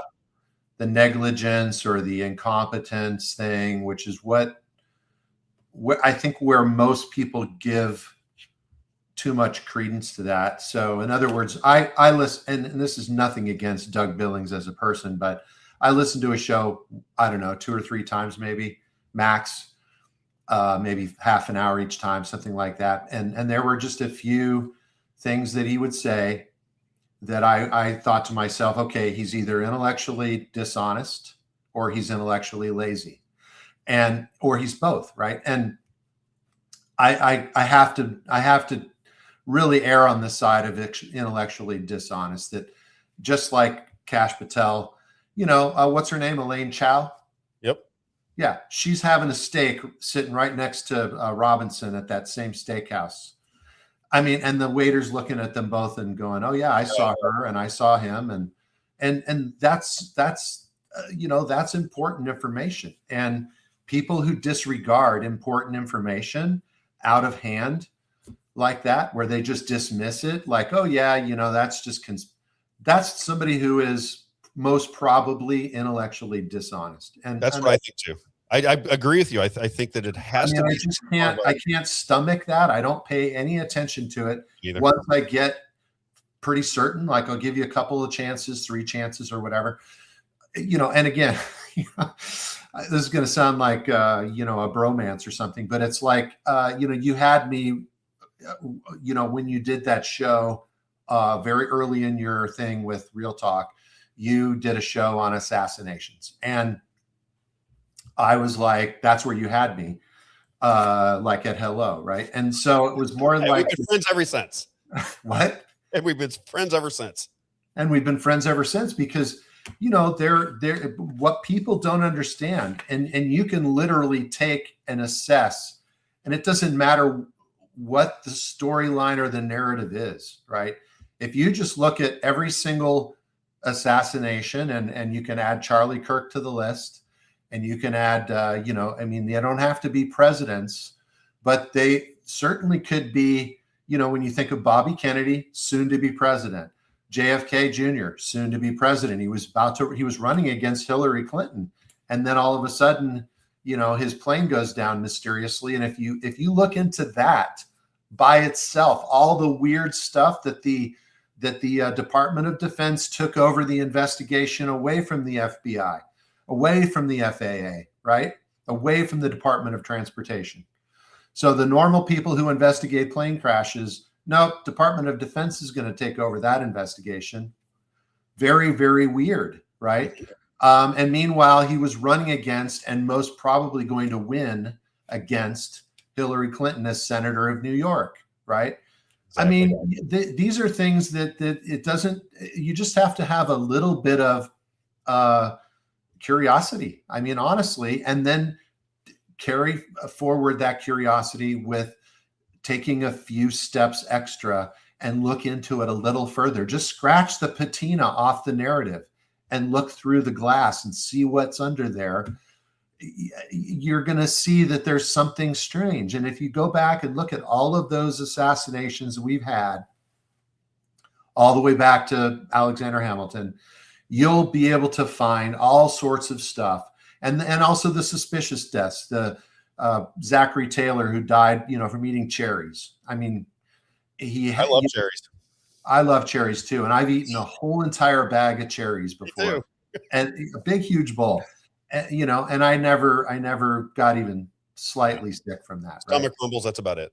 Or Warren Harding, who died from a fever, or what's his name, William Henry Harrison, who died from some kind of an infection. But guess what? They bloodlet the guy because they were doing bloodletting in those days, and they had all these guys in these original MDs who did a bunch of bloodletting, and he supposedly died from the infection. I think he probably died from blood loss, right? But again, what was he working on? I got to ask you this: have you seen all of? Because I'm going to do a story on it before too terribly long. Have you paid attention to all of the mysterious deaths in the state of Missouri? No, but it's a good thing that you're bringing it up because I want to look into all. Blow your mind. Blow your mind. There's been half dozen political people that just died for mysterious reasons in the state of Missouri. Very odd. I got to do this though. I got to read two. I'm going to get two advertisers in here because I want to make sure that our audience takes care of our advertisers. Then I want to play a couple clips. I'm going to give you a little bit of time here. Isaiah, can we get ECS Roofing? Do you need a new roof by chance, Rick? Do I need a new roof? I'm going to be buying a house soon. When you need a new roof, it's ECS Roofing. Sure. I will definitely talk to the roof guy though. Is Isaiah still there? Isaiah just will. Oh yeah, there he is. Isaiah just take off on me every now and again. He's like, I know. Sometimes he just slinks away, and we don't know where he went. Well, we know he went to either be an alderman or to be with his family. I know what he's doing. Listen to what he's doing. He leaves. He's so busy with everything else. Today I have a list of chores. Do you? For my wife. So. Yeah, I got a flamethrower thing that burns the weeds, and I have a circle drive that's a gravel circle drive, and so I got to go out there and burn all the weeds. That doesn't sound like a honeydew to me. That sounds. Oh yeah, it's a honeydew, but it's a fun one. Take pictures of that when you're done. I want to see what kind of job you do. All right, ECS Roofing. Now again, you have to follow the advertisers on the show when you need them. People don't need a roof all the time, but if you need a roof or somebody's talking to you and say, I got to get a roof replaced, or anybody, you've got to spread the word. ECS Roofing and Exteriors. This is our good friend Larry Evans, been around for 30 years. Used to build homes, so he knows the building of homes. He's our general contractor for the Rob Carter Show. Roofing, siding, decks, gutters, garage doors, custom exterior metal, residential or commercial, doesn't matter to him. New construction, storm damage, free licensed inspections, and a licensed independent insurance adjuster. The reason we like him, one of the reasons I like him a lot, is because I think he's very honest. He just did a roof for one of our listeners, and he was thrilled with it. Larry Evans is the real deal. That's why we want to do business with him. We want to make sure that if you're doing business with our advertisers like Rick, that you get your money's worth, that you like these people, that it becomes a community. It's very important to me that over time we build a community of people that not just do political things together, but we do business together so that this family begins to grow and we work together and we support one another. ECS Roofing and Exteriors. When it's time for a roof, it is ECS Roofing and Exteriors. We have a website being built. I think he's building it through our guy. Until then, you can check him out on Facebook at ECS Roofing and Exteriors, or you can reach out to him. You can call him at 314-486-3567. That is ECS Roofing and Exteriors. Ask for Larry Evans. When it's time for a roof or a repair, siding, decks, gutters, or garage doors, it's always ECS Roofing and Exteriors. And then we got my man, Mitch. I don't know if Mitch is still on here. He might be doing some work today. Now, this is a nationwide business. So Mitch does a business from coast to coast. If you are a small to medium-sized business, you don't have a human resources department, or your human resources department just doesn't get the job done, you can't find good workers in your business, just reach out to rocketcareers.com, ROCKIT careers.com. Our good friends, Mitch and Brian. You can reach them at 636-778-2419, or just go to their website, ROCKIT careers.com.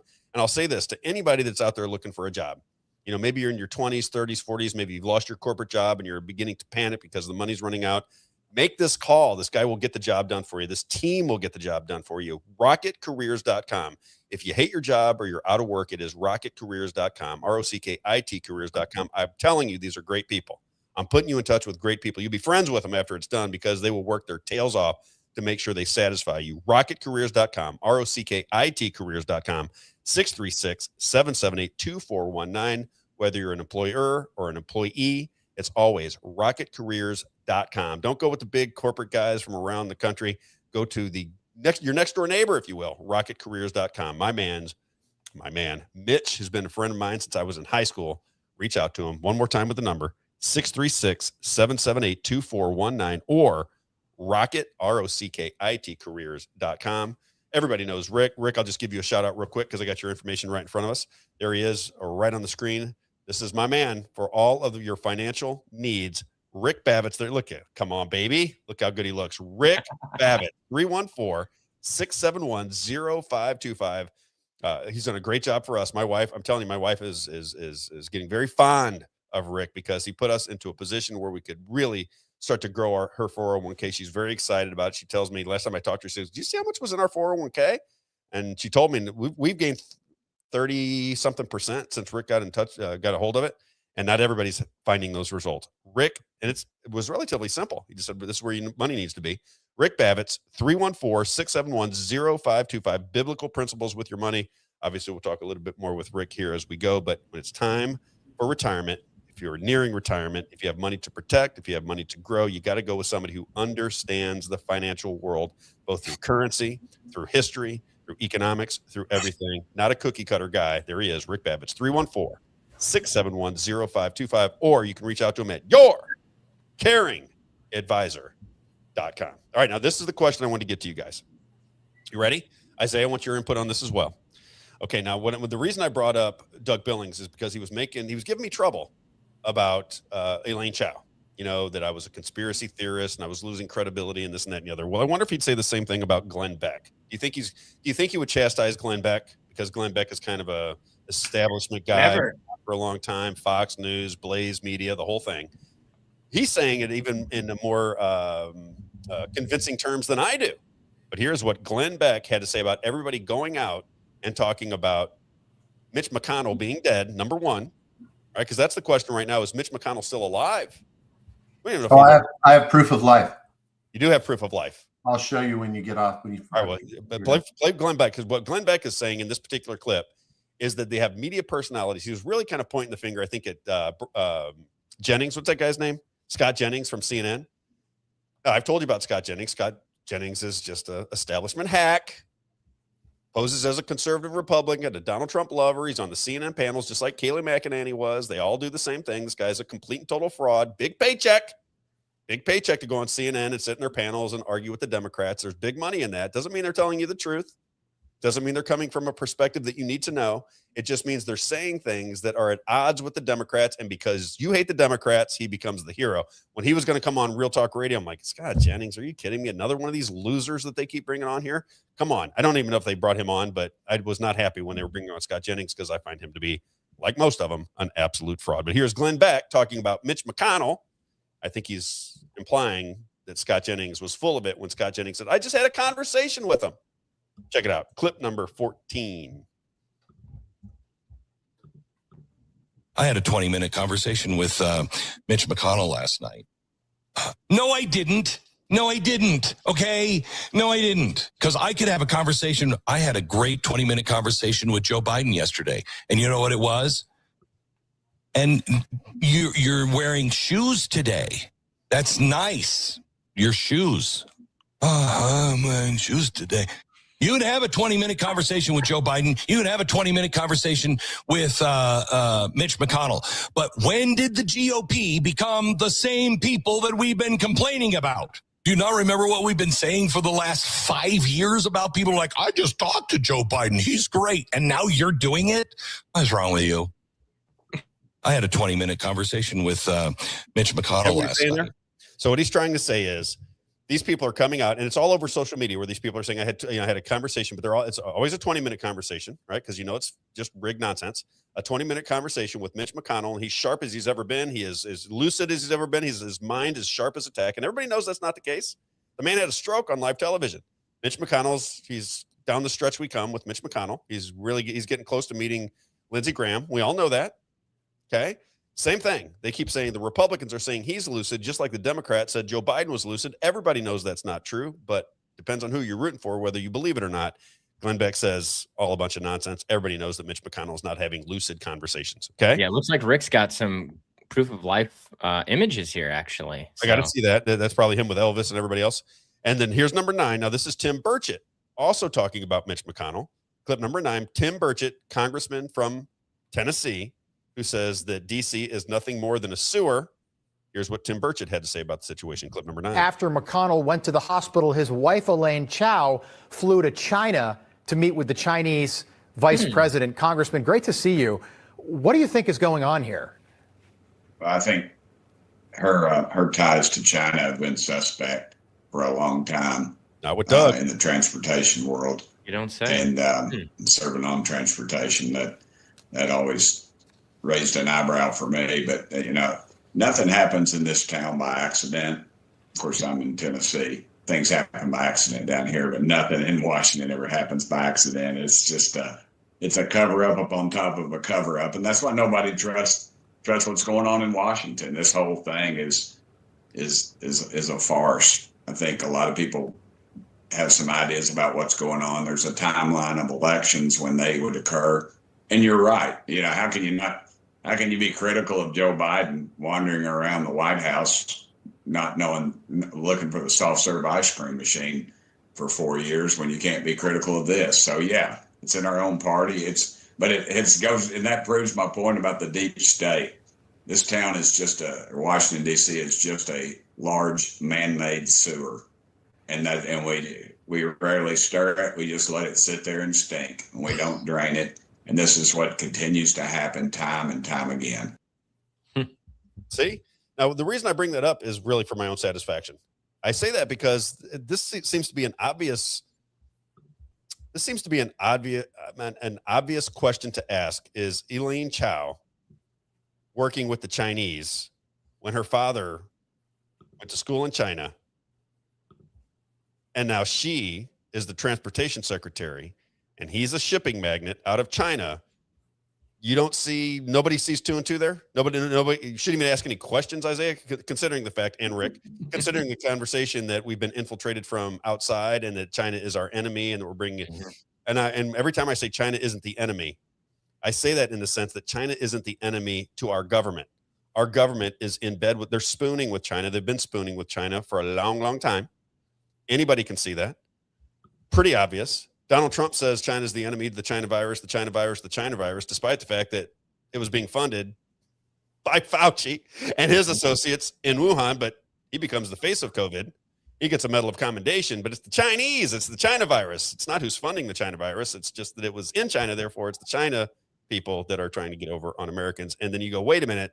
If the Chinese are trying to get over on us with COVID, then we shouldn't have 300,000 Chinese students here in America clogging up our universities. And Donald Trump said, wait a minute, I'm going to Trump you one there. Not 300. We're going to do 600. We're too stupid. We need more. Stupid. We need more Chinese students in here to infiltrate our society because they're the enemy. And anybody, again, even Rick, right? You would agree with me, Rick. Anybody with a functioning brain who thinks that our government thinks that China is the enemy. If you believe that China is the enemy, is there any competent person that goes, I know China is the enemy, but what we want to do is take their wealthiest and smartest people and bring them into the U.S. universities because they would never have an allegiance to China. That could never happen. Well, it's like what Congressman Burchett said there. Nothing in Washington, D.C. happens on accident. I say it sarcastically because it's so dumb. Yeah. I apologize. I get so sarcastic sometimes I don't even know what I'm talking about, but it just aggravates me that people can't even contemplate the absurdity of the narratives that are in the American press. Yeah. What did you think about that, though, when he said nothing happens in D.C. by accident? I agree. I think it's all scripted. I mean, you had a sitting congressman who just got taken out with $30 million of AIPAC money, right? Who said that 99.9% of the things that you see coming out of D.C. are scripted in advance. Mm-hmm. I mean, that's a guy that's been there for 12 years, got a degree from MIT. I'm not saying he's, a good guy or a bad guy. I'm just saying if somebody that's been there for a long time who has a degree from MIT, who's now out of office because they spent $30 million to take him out, if he tells you 99.9% of the information that we get from DC is scripted in advance, then maybe we should consider it. That's all I'm saying. That must be why Rick can be such a good fiduciary, because he can read the signs, right? I saw the signs. Remember that song? I know that one. I can't sing it, damn it. I saw the sign. That sounds like a Lindsey Graham song. That's all I was thinking of. Take it away, Rick. Yeah. Anyway, I mean, I poor Rick. What are these guys talking about? You're preaching to the choir. I mean, with regards to some of this stuff, I think your listeners are They know. Listening here rather than listening to, I mean, even Glenn Beck. I mean, I lost for a while there. I thought maybe he was, on the right track with some of he was talking about. But then I did find out some stuff about his Gold Co. Like there's a lot of dubious stuff going on with some of the gold peddlers out there, and I mean, I believe in owning some gold, not huge amounts of it. I don't think it's it's got the utility that somebody might need. There, we have other things that we can give people, something like liquid gold, where you actually can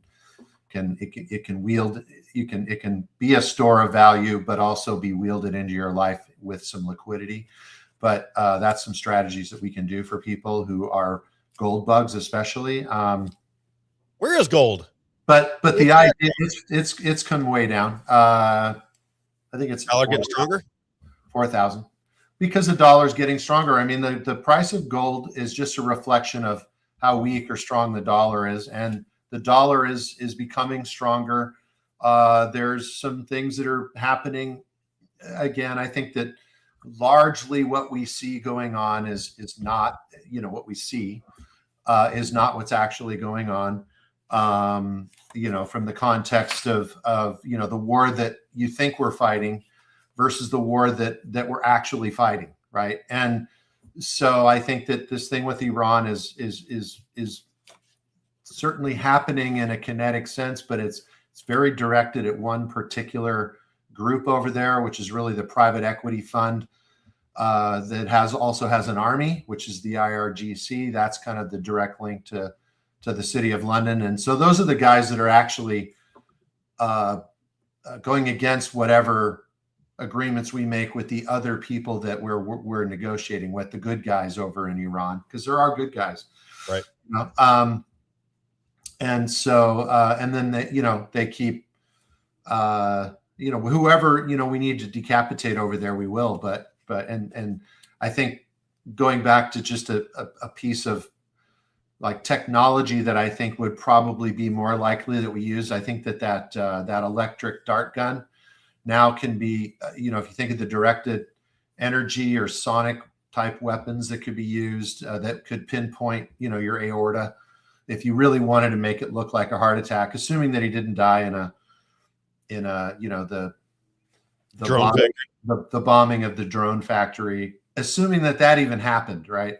Well, that's what they said. They said he was at the drone factory, and then it blew up later on that day.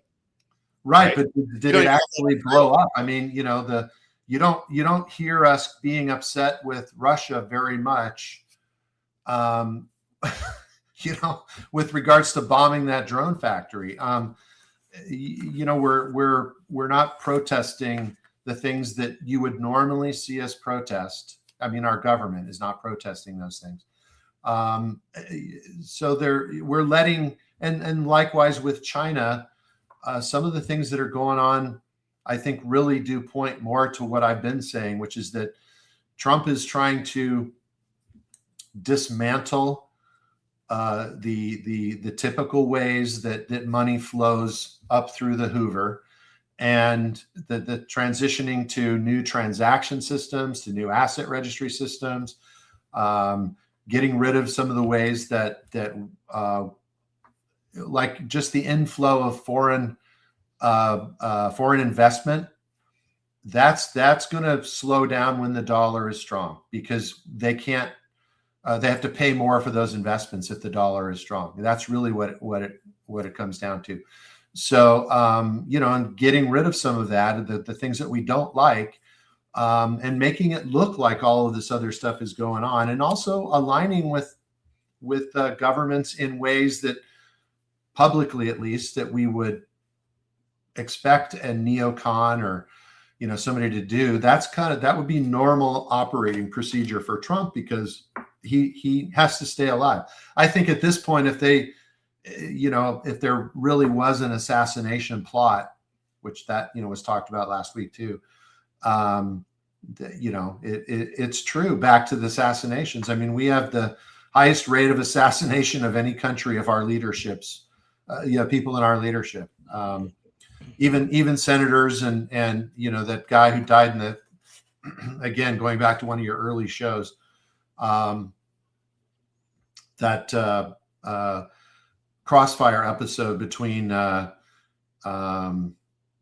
Buchanan and the other guy, Tom, the Democratic guy, which is back from the 1980s, and they had yeah, I forgot about that. Yeah, so you had that on your show. That was what was that guy's name? He was McDonald, questioning the assassination of Kennedy, if I remember. He was on. It wasn't Crossfire. It was. That's why you threw me a little bit. It was who was the guy that used to do this? He was from Yale, and he did all the really highbrow conversations back in the day. What was that guy's name? Buddy that I worked with. That was his favorite person of all time.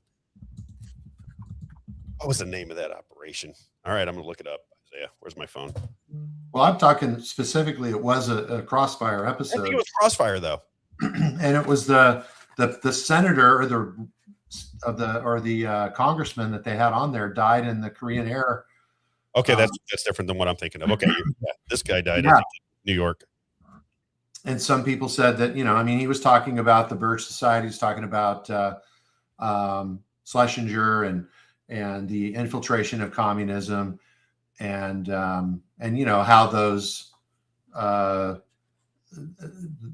how apparent it was to him in the 1980s, you know, and as we've seen now, how it's completely taken over the Democratic Party, you know, which is, on one hand, it's true, but on the other hand, you know, the idea that they would allow that to happen, that just gives more fuel to that fallacious dichotomy of now we're fighting real communists, not just, you know, democratic socialists, right? They were always real communists, but the democratic socialists go back to Schlesinger and his, you know, his treatise on that. He actually read that in front of Congress. It's part of the congressional record where he talked about that drip. I mean, he wanted that to happen. Like, we need to move in slowly as socialism and democratic socialism. And What then, do you think of that? What do you think of that story, Rick, with the pushing of the Democrat socialism right before the primaries, and then you have, you know, the general election come up here that could switch the power from Republican to Democrat in the House and Senate. Now all of a sudden, the big argument is democratic socialism is taking over the day. We're all moving to communism, you know, because that was the church that I go to, Grace Church. That was their whole presentation on Sunday, was about democratic socialism. That it wasn't even really about church anymore. It was about democrat socialism, the entire presentation. And I can continue to think this is more of just a narrative building operation, right? They're going to say, here come the communists are coming, everything's communism. We got the Islamo fascists coming in. They want Sharia law everywhere. And I keep thinking to myself, well, Sharia law would be not compliant with our Constitution, and the Constitution is the foundation of our society. So why are we worried about Sharia law when it would be illegal anyway? It'd be like saying, wait a minute, we're going to have a new deal where murder's legal. Well, murder's not constitutional. Right? We're going to have a thing where nobody can speak anymore. Well, the Constitution says you can. So what are we talking about here? Why are we passing laws to stop Sharia law when we have a Constitution that already bans Sharia law? I don't understand. It just seems like political posturing to me. And let me tell you what I think it is. Let me get Candace Owens in here, because I think Candace Owens knows exactly what I'm talking about. You ready, Isaiah, for Candace Owens? Oh yeah. This is fodder for idiots. For idiots. That's a great one. I love that one. This is need to say fodder for idiots. I just saw a clip of her and Charlie Kirk walking out of a restaurant. There's a bunch of liberal, the DSA, basically the Democrat Socialist young people outside the restaurant, just screaming their heads off with their whistles, and she's just standing there straight face looking at them, and she's literally in front of them. No problem. She's standing there and she's looking at them, pointing at them, looking at Charlie and laughing. I was like, man, she is stone cold. Well, you wonder how much of that is just organized theater. That's why I said I don't trust anything with the paid protesters. You got to get, but I can't move on until one of you guys figure out who I'm talking about here. He was from Yale, had this kind of highbrow talk show, 60s, 70s, 80s. I can't think of his name, but it's driving me crazy. Wasn't Dick Cavett. For some reason, nope. He was, he had the very intellectual guy. In fact, my 5th grade teacher, Banholzer, she loved this guy. She would talk about him all the time. Isn't that funny how you talk about that stuff in 5th grade? What was that guy's name? He had a popular show for 3 or 4 decades. Well, Dick Cavett was the Yale graduate. He went to Yale. What was his name? I think he had like a British accent, a little bit of a British accent, kind of, maybe, sort of. A proper English accent. Who?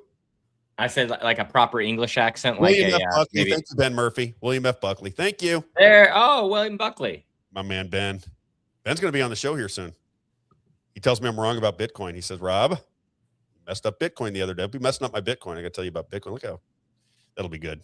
Okay, William F. Buckley. I'm sorry, yeah, we should have a show on that because there is definitely some good things to say about Bitcoin. I mean, there, at least from what I'm seeing. Well, I think you're probably right because Ben was ready to fist fight with me when I had my "is Bitcoin a scam" kind of thing. He's like, Rob, yeah, tell you what Bitcoin does. You got it all wrong. And I said, come on. I said that so you could come on the show and talk about it. So we'll have him on. I think he's coming. No, yeah. I mean, and just in a general way, just kind of think of it like this: if you had to redo what I was saying earlier, right, as far as dismantling, our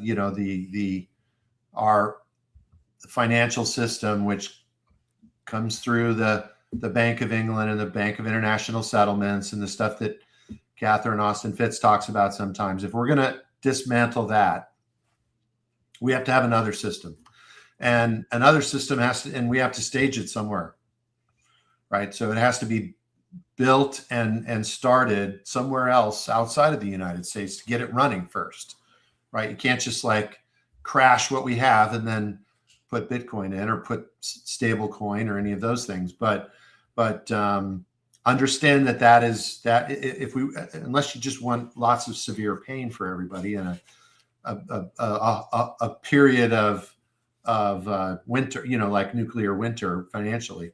So you have to, if you want to avoid those things. And if you, again, I think she said Bitcoin would be tied. It was Catherine Austin Fitts is where I got this information from. I think she said, I don't know anything about it. I'm not a financial guy. This is not my lane, but I know Ben, that's his lane. And I know it's your lane. So I think she said they were trying to tie Bitcoin to stable coins where the Federal Reserve would still, or the New York Reserve, I think is what she said, would still have control of the money.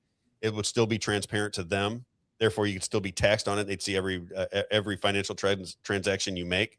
She said they want to transfer the system into digital. She said, but not for your good. They're going to hijack Bitcoin and the original premise of Bitcoin. I think that's what she was trying to get. I know her principal thing, and like Whitney Webb and all those. I mean, I'm more of a apocalypsist, right? So that we have to crash everything. That apocalypse has to happen, but I'm optimistic and hopeful about the fact that it's going to lead to something better, right? Now, there and at various times in human history, there's always been this black hat, white hat, whatever it is, empire versus the sovereign man kind of fight, right? And it goes into feudalism and tribalism and those things, and then it comes back, as victorious, and that keeps happening.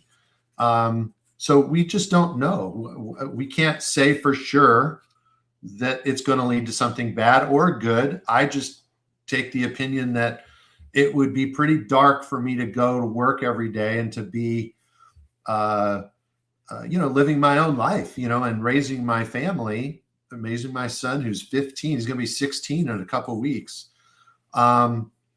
Without some optimistic, I am more of an idealistic and optimistic person anyway.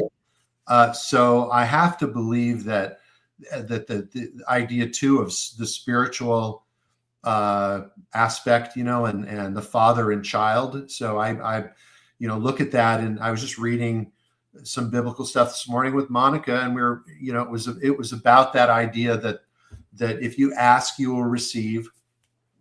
And if you knock, the door will be opened, right?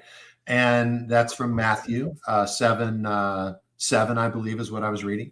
And then there was a little bit of discussion around that verse in what I was reading, and it was talking about that describes very much the epitome of a parent and a child, right? And if you think of the perfect parent, the perfect father. You think of the father who was the father of the prodigal son, right?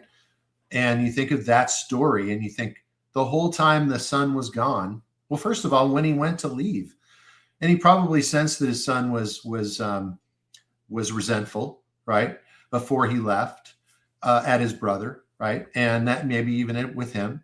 And he saw that he was restless because he's a good father. But when his son asked for the half of the inheritance, he said, "I'll give it to you," right?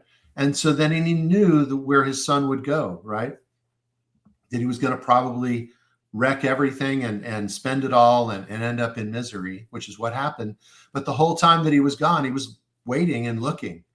You know, he was waiting to see his son come back up because somewhere deep down, he thought he knows where home is. I've always loved him and I've treated him well, and I gave it to him willingly, and I let him go with love, right? And so that even though at the time that he decided to come back, the prodigal son was really only thinking about his stomach, right? He was hungry, he was in total misery, and he thought the pig pen would be better than what he was getting now, right? And he could maybe clean up the pig pen and get some of the pig scraps. And so when you think of that story, that he doesn't even have the right motivation, but the father sees him from far away. And what does he do? He doesn't wait. Well, you know, I'm just going to let him walk all the way up here before I greet him or whatever. No, he runs down and he throws clothes on his back and he gives him, you know, shoes on his feet, and then he throws a feast, and the prize calf gets slain, and then he makes the brother, the one who stuck around, right, give him half of his inheritance again. He splits it in half and says, "No, you have to give him half." And he's like, "But why?" And he goes, "Because he has nothing. That's why." Right? That kind of love, I guess, is what I'm saying. I wanted to say that is what makes me super faithful about my own faith, because that's the kind of love that Christ has. That's the kind of love that the Father had for Christ. That's the kind of love that he has for me. And I'm but a piece of God, right? And so that is there too. And if we don't think about that, I mean, I bring that into my practice, and the way that I treat people's money is this idea of stewardship, and that I'm here to be in charge of something, and I have to look up to make sure I'm doing it well, right? And those are the things that I want people to understand with regards to all the things that we talk about, sometimes very negative stuff, right? And so that apocalyptimist is really, it's a term, right? And it is a real word, or did you make it up? No, it's an actual term. It's more of a Gen Xer thing, or a newer term. Right? Yeah, real fast. The lady that used to come on my show from Russia. So when the Soviet Union fell, I asked her what it was like. She was in the Soviet Union when it fell, and then she came to the United States, and she said it was wonderful. I said, "Really?" I said, "When the society kind of crashed," she said, "Rob, when the Soviet Union fell, we had to work together. Society had to work. We had no choice. If somebody wanted to babysit kids while somebody was growing food, or everybody had to work together. All of the political stuff kind of went away for a minute, because at that point, when the Soviet Union fell," she said, "we had to figure out a way to survive." I think the ruble, right? It was basically nothing was going on with money, and they had to get their site. She said, and it didn't take long. You know, we were back on our feet within a few months. She said, but in that time frame when the Soviet Union fell and everything kind of just crumbled, she said it was really, I think she was 19 when it happened. She said you saw everybody begin to put down all the swords and all the, political nonsense, and everybody started to work together. She said it was great for our society ultimately, which I think is what you're describing. Sometimes you go through these, these hardships, people work together again. Yeah, so I think that this pendulum that we're seeing, I think that the pendulum for, you could call it deep state or whatever, empire, the idea that this is going to continue, they've peaked big time. And they're already on their way, back the other way, right? And we have to be ready. I mean, the thing that I admire about, I don't know if he's still here. I don't see him, but if Isaiah's still here, the fact that he has a family. And I'm here.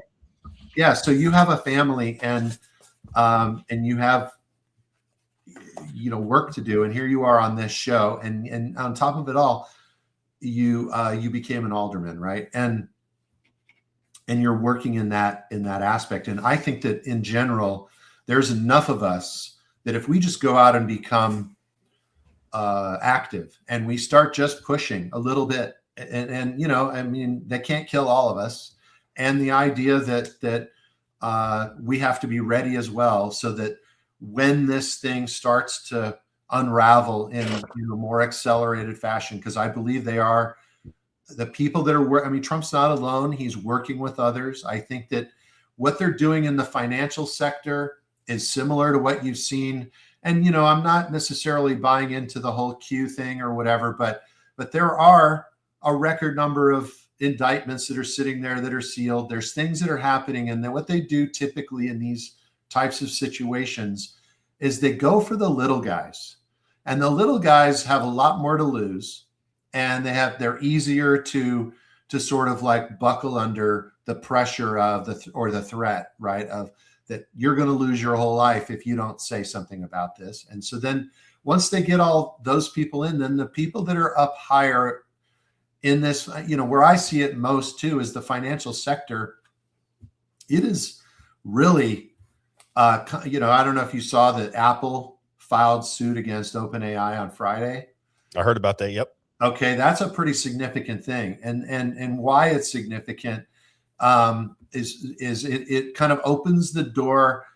You know, we had the first lawsuit that Elon Musk lost, but at the same time, there was a lot of discovery that came out in that type of a lawsuit. Whether they won or not wasn't really kind of the point, as much as we're kind of putting an eye inside of some of the things that they've had to disclose, right? And then you have Apple, who would never file a lawsuit unless they were 100% certain they were going to win that lawsuit. Federal government, who files federal lawsuits too, they're very much the same way. They don't file lawsuits unless it's against Tyler Robinson that they think they're gonna that they have any idea that they're gonna lose. But Apple has got a huge case, and it's going to hurt OpenAI, because when you look at what these tech bros are building, it's optimism. They're selling optimism. There's no infrastructure. There's no fundamentals going on. And the money is drying up. And so a company like OpenAI, who basically started their ChatGPT, I was using that first. That was the first one out there. I was using that, I think it was 3 years ago. I have to look when I signed up for that. But it was a very, very beginning. As soon as I could find out how to get on that, I started doing that. And what they've been doing, not with somebody like me per se, but let's say you're a very highly technical person and you're putting ideas and you're building things inside of ChatGPT, and you're bringing in agentic, different agents that would do things for you, right? Because a language model can't really do anything, but then if you add an agent, it can do something. So, but guess what OpenAI is doing when they're doing that? Just like Google has been stealing our consciousness for the last 25 years. OpenAI has now been stealing all of the intellectual property that these people have built inside of these geniuses. Go in, get it to help them to do that stuff, and they want to make money, and maybe they did make money. But meanwhile, OpenAI now owns all that intellectual property. And they had a guy who was working at Apple, and he came over to OpenAI, and he actually had access to an internal server over at Apple, even though he had already left, and even though he was on an NDA, and even though he wasn't allowed to take any of that information. A very smart guy, but also very stupid, literally was talking to some of his friends online about it, like, oh, it's so funny that I still have access. And he stole all kinds of stuff. And so understand, what was the ChatGPT for OpenAI? It was revenue, right? And it's become a lot of revenue. And you think about it, like there's been some talk recently about, why do you need a large language model to give you revenue when you've got supposedly this AGI right about to happen? Like, how come you don't have any other revenue? And now they were putting together a phone. OpenAI was going to do a phone. They need the revenue for that. That's why they're doing a phone. And they're stealing Apple's technology to make their phone, because they don't have their own technology, because they can't afford it, because they're busy chasing after, this pipe dream of AGI, at least in the near future. I see it as there's no AGI for you, like I was talking about before. And now with the lawsuit, they're basically dead in the water. They can't even do anything with they have to start from scratch on that phone. And I have a feeling that, well, first of all, OpenAI and the guy who runs it, Sam Altman, those guys are just as much criminals. That guy is just as much of a criminal He's a weird character, Sam as Altman. Zuckerberg. Huh?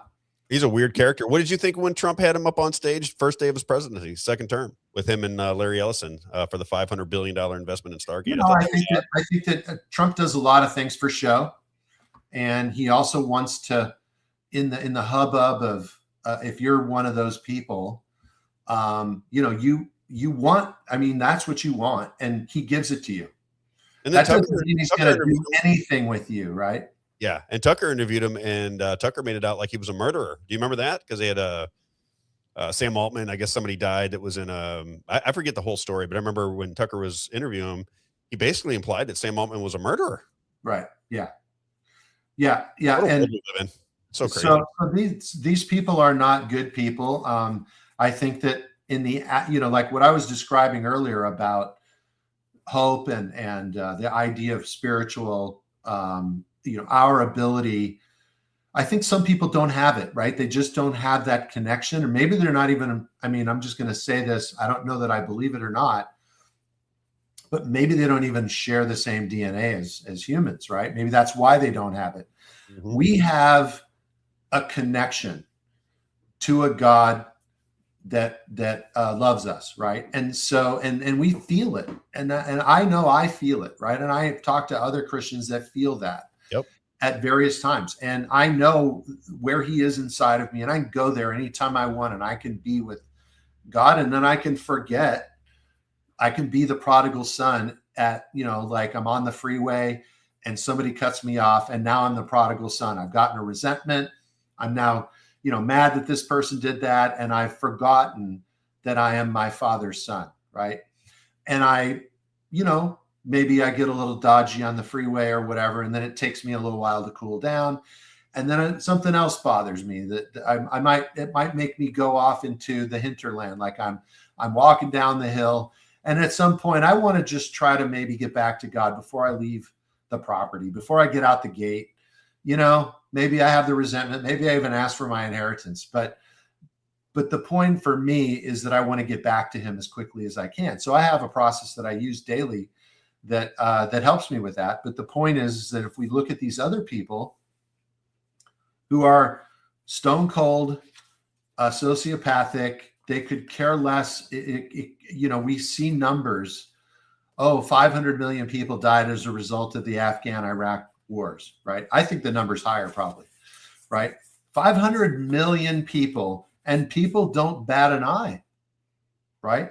That many people have been killed by a particular war that we instigated based on complete falsehoods of. I find it incredible.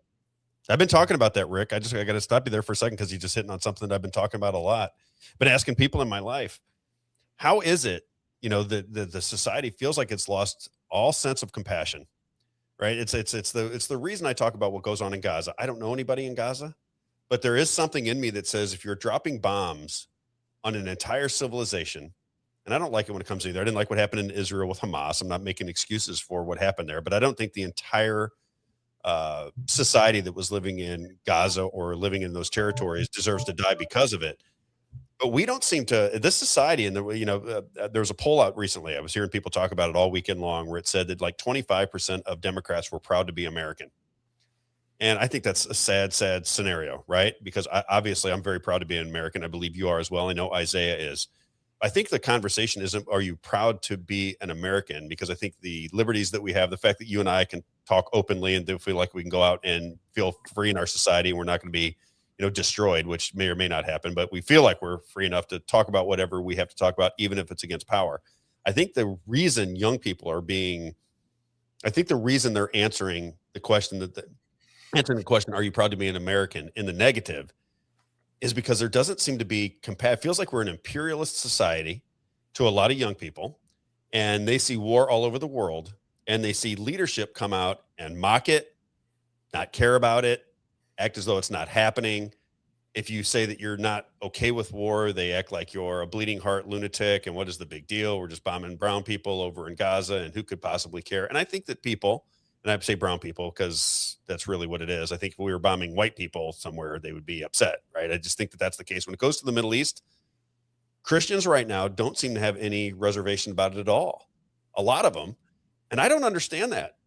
Rick, I don't. I'm trying to get my arms around it. I'm not saying that politically it might not be the right move. I'm not saying these people don't have hearts, but how can you not care when you can see video coverage from drones from all over the world with an entire civilization under rubble, 80 to 100,000 kids, women, just people that were trying to raise their families that were smiling and happy and watching TV or having dinner the night before, dead. And then you have our leadership come out and act like it's just not that big of a deal at all. We shouldn't even talk about it. It's just hard for people to wrap their brain around it. And I think it is. I think that what you were talking about earlier, we have to stand up. They can't all kill us. I think people that see it have to stand up and wake up people and say, wait a minute, you're being desensitized to what your own country is doing. Very similar to what happened in Nazi Germany. If you read about Nazi Germany, that's what was going on. The people that were living in Nazi Germany at the time said, the roads are great. The economy's good. Look what's going on around here. They're bombing everybody around them, and people had mass murder all over the place. And the people inside of Germany were getting their news from movie theaters that were selling them propaganda, and they had no idea that they were the aggressors. They thought they were defending themselves. And it feels well, I think there's three things. So first, the idea that we never really fully won and then had a period of time afterwards, the Revolutionary War. I think that what I see going on is there is an effort to try to win that war finally. Two, I think that the Revolutionary War. Okay, go ahead.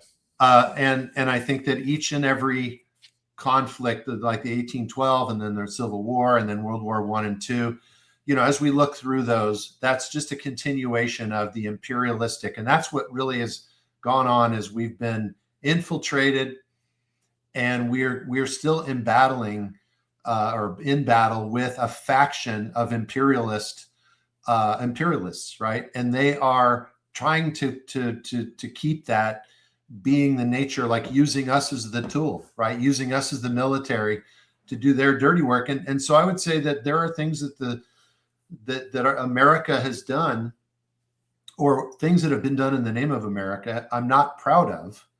But at the same time, I am grateful. I think that's really the way that I would have asked that question. Are you grateful to be an American? Agreed. Because I am grateful, because the reason I'm grateful is that we do still have the semblance of some system. And if we were to be able to drive down out of the federal and into the state system and build up some of the states' rights and get back to where the states are really more in control of themselves, instead of the thumb of the federal government on each of the states. Yep. And also dependency on the federal money, and it's not even real money. It's just the states get taxed and have to pay that to the federal government, and then they give it back to us. And if the state isn't doing what the Fed wants us to do, then the Fed goes, well, we're going to withhold the money that we stole from you. We're not from giving it back to you. Yeah. So there's these things that happen like that if I think that's where the groups like People's Lobby and other ones that are out there, Take America Back is another one, and there's other ones out there that have a manual for us to actually get active and to become the active participants in our own futures again, and not for the money and not for the glory of being not to be a politician. This is to be recognized for it, just doing it because it's the right thing. Isn't that what your character and integrity happen regardless of whether people recognize it or not? It's just who you are. Yeah. And again, they can't kill. There's 30,000 empty seats. And then there are some that are probably easy to take on top of that, but there's 30,000 plus that are like, there's either no contested seat or it's empty. These are committee seats, council people seats, school board seats, that kind of thing. Yeah. I got to read this because it has to come up. It has to come up from the bottom up. It has to be. Agreed. I want to read this on the screen because it's so funny that this, who is it? Agrioki? that what it is? It says some of them might be against because I said bombing brown people. It says some of them might be against bombing brown people, but cheer on the millions being killed in Ukraine and Russia. It's so funny. As I was saying that, I was thinking the exact same thing. I just didn't finish my thought, and that's how in tune some of the audience is with what we're talking. There's been Absolutely. so many. That's unbelievable amount. All the men who live in Ukraine are dead, and they're, the plan too is to conquer and just to turn that into a wasteland. That's been the plan, right? BlackRock has the rights to some of the rebuild processes that are going to go on in the foundation. Yeah, but it's all but over, but no one will admit that it's over. They've already turned out the lights, and the fat lady is warming up right now. Right. What do you think that's all about, Rick? We got to run here in about I got about maybe 10 minutes left, and I got some running around to do. Do you think that what do you think that war in Ukraine was ultimately all about? Who has control of that the resources there? Do you think that's what it was about? And it's fundamentally, I mean, when you think about Europe is really a failed. The EU is a failed state. It's gotten rid of all of its manufacturing. It has to borrow all the dollars and doesn't have any energy. It has to buy everything that it gets. And then I think that, again, that's one of the reasons why you see what's going on right now with sort of a buildup of a sovereign Middle East, right? So this idea that you have a regional partnership that would have to include Iran, right? And it would also have to include Turkey.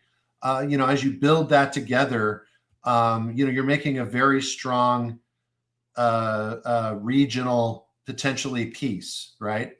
And how do you think Israel's going to fit in there, though? Because I hear what you're saying, and then I hear Bibi Netanyahu say they basically want to go to war with Turkey next. And I'm like, that's Netanyahu. I mean, I don't think that Netanyahu speaks for very many people in Israel. And I think that if they want to create war with Turkey, there's not much you can do because they have nuclear weapons. That's my point. I mean, how does this all fit? Who has nuclear weapons? Or Israel. I don't think that. I mean, I'm going to go out on a limb and say I don't think that that's actually true. Really? Yeah, I don't think that they have nuclear weapons. Okay. And the reason I think that is very simple. They won't confirm that they have them. They won't sign any of the treaties around the nuclear non-proliferation, right? Mm-hmm. They won't agree to any inspections. Now, they want everybody to believe that they have weapons, nuclear weapons. Like Saddam Hussein was, right? Same thing. Because it just like Libya gave up nuclear weapons and then we bombed them, right? They were bombed. Do you believe it's the idea of our enemies think that we have them, which protects us? Yeah, it's the deterrent effect. The deterrent effect is real, and Israel desperately needed to have a deterrent effect. And so that's why that, and there's a number of narratives. The most commonly held one is that Israel stole them from America. Right. You've seen that movie with Ben Affleck and Sum of All Fears, where a bomb gets falls off of an IDF aircraft in the desert, and somebody finds it, and then it turns in. They use it to create a bomb that then kills the vice president it kills like a bunch of people at a football game. Remember that movie? I do. I mean, vaguely, but I remember the movie. Yeah. So anyway, but that's just part of that, like, narrative supportive. Hollywood provides narrative support with the production of different movies. And so, but at the end of the day, if you had nuclear weapons, and I mean, Iran has signed all of the treaties, and they've let inspectors come in and everything. So, I mean, it's kind of ironic that that's what's going on over there versus Israel not allowing that. But in the meantime, if you had nuclear weapons and you really wanted everybody to know that you had them, you would jump at the chance to have inspectors come and look at them, right? So that's kind of why I don't think that. Now, and then to cement that, it's kind of interesting that very recently, you can look it up, Marco Rubio when he was doing some of the stuff over in the Middle East about 3 or 4 weeks ago, I think. He was saying things publicly or whatever, and the subject of nuclear weapons in Israel came up. And he said, I mean, this is not verbatim exactly, but he said, we don't know if Israel has nuclear weapons. And I mean, you see little things like that drop. And most people, Marco Rubio said that. Okay. Now you miss the media is not going to highlight that, right? Trump saying things like, well, Israel's going to do their own fighting, right? We're not going to be worried about that. This fight is between Iran and Israel. He said that, right? So there's little things like that that don't get reported. But if you go back and, I mean, I don't know too many people who are willing to sit for 3 hours, or if you go fast, you can put a recording on 1.5 speed and watch something like the G7, right? And you watch some of the stuff that he said. I mean, he said some hard truths. Let's just say that. And Trump's good about being funny, and sometimes when he says hard truths, and other times where he just lays it out and he doesn't sugarcoat it. He dropped an F-bomb, if you remember, pretty recently, where he was talking about something those guys were doing, that Netanyahu was doing. And so I think that's the part that we have to realize, whether it's Iran. Iran's not a monolith. There are a faction of various, there is no less than 10 different ethnic groups in Iran. It's mostly Shiite, but you have some Sunni. And then you have, Israel is made up of 12 to 15 people at any given time running the government. And sometimes in the last 2 or 3 years, there were 3 people actually trading off who was running the government, right? And so, that's not stability, right? And I think that what is happening now is an infrastructure is being built behind the facade of what we see on the news that is going to be, they're going to then hang the, something on that, right? But they have to build it first. Turkey is going to play a huge role. I think that's part of the reason that, they factored so heavily in the NATO meeting. Greece is a gigantic influence as well in that region, mostly because there's a huge, I lived in Greece. And so when you live in Greece, I want to go. It's gorgeous, but there's a rivalry between Greece and Turkey. And so you have to make Greece feel safe and secure.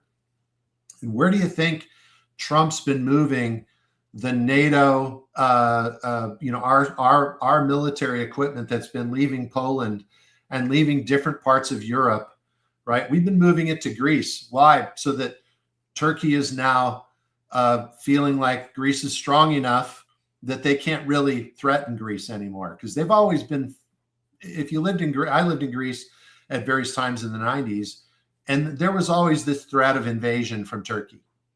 And anytime Turkey got anything from the United States, there was a big ruckus, that everyone was complaining about it, because the United States has favored Turkey over those two relationships. They favored Turkey massively, right? And you can see the geographic reasons and the geopolitical reasons and all of that.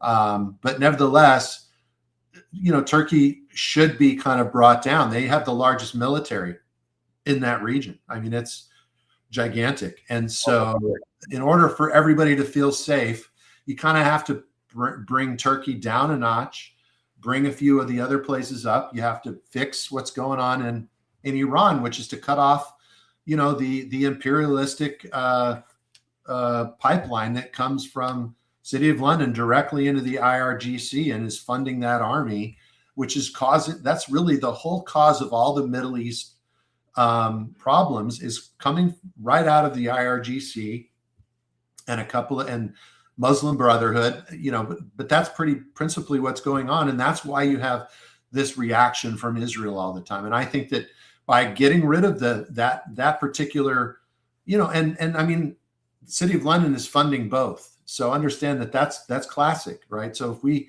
pinch off one side and then we minimize the factions in Israel, because they're not a monolith either, right? They're not one piece of stone. And you have to look at them with, much more carefully and more broadly and go, well, it's made up of big puzzle pieces, right? And there's fissures and cracks and all of that stuff. So it's important that people maybe take a step back, and then at the same time, I try to pray every morning with my family, and I try to pray every night with the family. And my son's in camp right now, so we're just praying for him. But just stay close to your and to the Christian thing. There's a lot of Christians out there that don't really act a lot like Jesus. And so I think these are good people. These are people in my life that I think are great people. I love them. You'll tell them that, what do you think of, 80 to 100,000 people being slaughtered for basically no reason? It doesn't even register the top floor. They can't, it's just like, what the guy say? One person is a tragedy, a million is a statistic. That's kind of the way it feels. And they just don't seem to have any interest at all. It's this Judeo-Christian thing, and whatever Israel does is okay. I'm supposed to do Bible study on Thursday with some of the people that think this way, and I love them. They're great people. I learn a lot from them. There is nothing, I'm telling you, there's nothing that Israel could do that would even give them pause to think, wait a minute, hang on here a minute. We're sending our weapons over there for this. We should at least understand what we're getting into. Nobody will even pause about the USS Liberty. They don't believe it. I'm like, what do you mean? These are 50. Well, I had a pastor. They're not lying to us. What are you talking about? It's crazy. Once talk about what would Jesus do, right? And he goes, if you want to know what Jesus would do, you have to know what Jesus would do. Right. And so that means get to know Jesus a little better. And I think that people have lost. I've, experienced some, as I won't be specific about this, but, we've had a tremendous problem within a church that we were going to. And it had to do with a social issue, horrendous, atrocious behavior from other Christians. And we were aghast at the fact that this was going on in a church, just in a general way, in a church. And so, those are things that have really given us pause, and it's brought me closer to God. I've had to pray much more often than I would normally, because it affects my whole family, right? It affects everything that I've ever, doesn't make me less faithful in God, right? But I see that people who promote the idea, I'm going to do a lot of good works out in the community, and I'm going to make sure people know that it's my church that's doing it, or that I'm going to go on a mission trip in Africa. Meanwhile, my son is the one that says this like crazy. He's like, I don't think that we should be doing mission trips outside the United States when we have all these problems here, right? He's 15 and he sees that, right? And you look at it's like a virtue signaling thing to do for Christians to go to these international mission trips, which are super expensive and give you a good resume thing, and how many people did they really help, right? Compared to what you could do with that same money if you just kept it nearby. Not saying we ignore people in other countries. I'm just saying that, we have a lot of problems here, and we have a lot of Christians that don't act like Christians. And I'm sorry if you get riled up by me saying that. Anybody who's listening to this, then it might mean that you need to look inside, right? And when I tell people to look inside, they get upset sometimes. Yeah. This is something I went through. This is why I think it's different for me now at this age. I remember the Iraq War.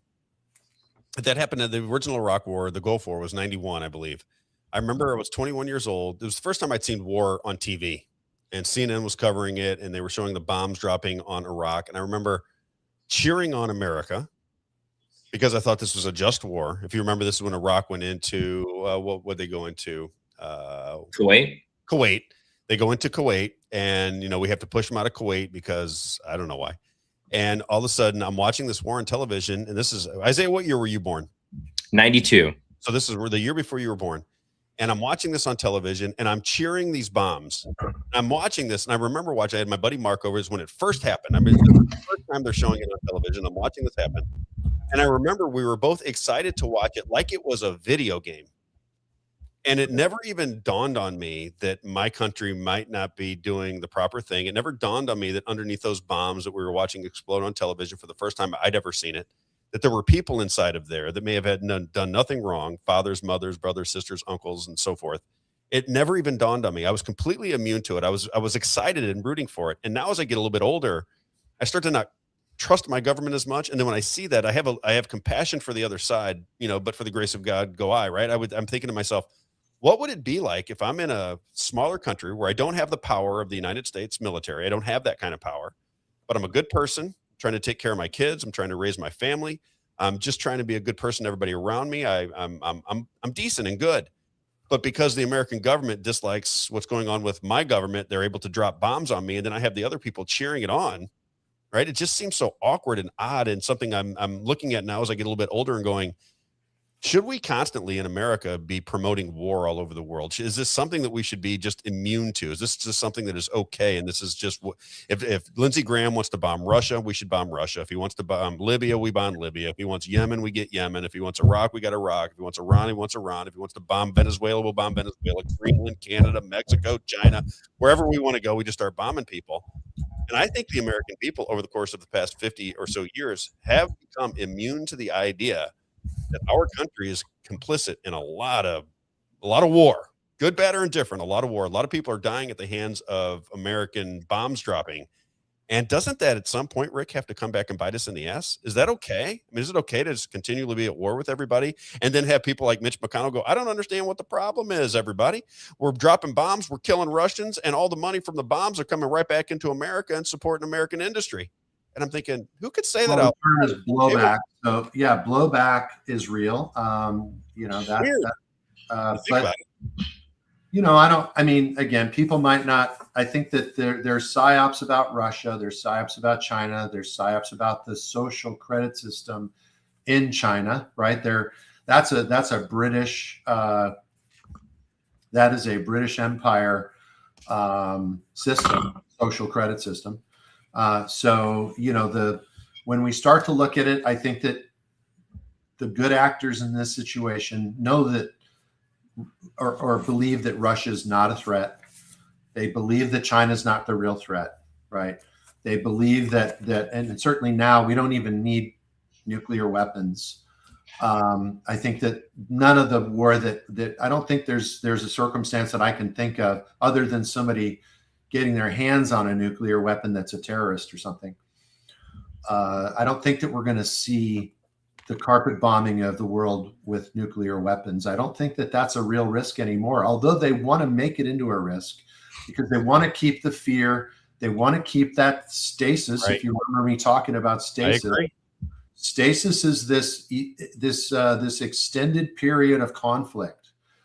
And so keeping people in an extended period of conflict, and then during that time, you can rob them basically blind. And so that's what's really going on there. And then little skirmishes. I mean, anytime, I think a few weeks ago, I talked about West Africa, which has been trying to develop its own economic attempt at the American system. Where they're producing their own goods, and then they're a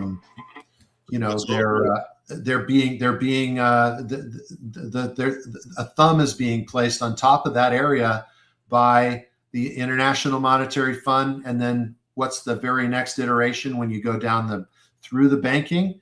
Then it's AFRICOM. So now our military is at the very tip of the financial system over there in West Africa. They just know that what they've been told, and they do their job, which is that there's a bunch of terrorists. Yeah. And these guys aren't terrorists. They're just trying to run their country so that their people can have, a decent life.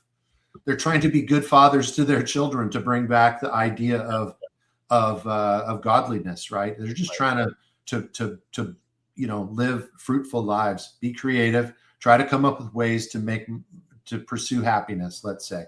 Amen. And anytime somebody wants to pursue happiness, the Hoover comes along and needs to kind of blame it on, or change the narrative. Now you're a terrorist. Right. Now you're, you know, a Russia, you know, a Russian asset of Putin. Maybe you're a, you know, you're an anti-Semite. Maybe you're racist, right? I mean, there's so many different ways they can get us to fight over little things. You're transphobic. I mean, you know, just the iterations have now gotten to almost the absurd. Which is what Yuri Bezmenov said. Rick, I gotta go. I'm way late. Next week when we start, or maybe even come on later on this week if you want, if we have time, I want to hear what you thought of FESA B56, because I looked at it. I pulled it up for you, but I got to roll though. I mean, we're already 4 hours into this thing, and Isaiah's wife has got him doing lawn care today, so we have to cut it short. But let's cut it long. Let's cut it long. I wanted to end on something encouraging too. Once you're finished, Rob. So throw it to me when you got a second. I'm done. Go ahead. Well, just wanted to you were asking earlier about, you know, we're talking about pastors and people and Christians and how they, you know, they say one thing but they do another. And one thing I'll just tell everyone is that we hold these people to too high of a standard. They're just people too. That's one thing. And so there's no, you can never look to an institution or an individual and expect perfection or have any expectations at all, to be honest. I agree. Because they are going to fail you every single time. But the Bible does tell us, gives us a good view of what Christians are supposed to do, how they're supposed to act, and what their life is supposed to be like. And one of them is a peacemaker. We talked about that last week, Rob. If you remember the Beatitudes that I read, one of them from Matthew 5 is, you know, blessed are the peacemakers. And this is another good verse here in Romans 12 that I wanted to read last time that I didn't get to read, just came to my mind. And English Standard Version is just an easy to read version that I like to read. I know some people hate it, but it says, if possible, so far as it depends on you, live peaceably with all. Beloved, never avenge yourselves, but leave it to the wrath of God. For it is written, vengeance is mine, I will repay, says the Lord. To the contrary, if your enemy is hungry, feed him. If he is thirsty, give him something to drink. For by doing so, you will heap burning coals on his head. Do not be overcome by evil, but overcome evil with good. I love that. And you know what's so interesting about that, Isaiah, because it's perfect. I got to tell you, as I'm starting to understand the Bible, you know, my buddy Kevin Pittman said, Rob, you got to read the Bible every day. Just sent me something the other day. I said, I've got to get back to reading the Bible. And I said, but when I read the Bible, I see a peaceful Jesus. He flipped over the change tables, but I see a peaceful. Yeah, he's not like a Lindsey Graham type guy, but right. But it's peaceful. You're trying to love is the answer. Know that song, don't you, Rick? Remember from the 70s? Love is the answer. And I keep saying that. I mean, Jesus in the Beatitudes, what he's talking about too, at the first place I need to create peace is in my own heart. Yes. Mm. It's funny because I come from it's so interesting you say that. I come from the family courts yesterday, and I was upset. I'm upset at the system, not the people involved, but the system. You get conditioned into a system. This is the way the system is. I'm talking to my attorney yesterday, and I said, wait a minute.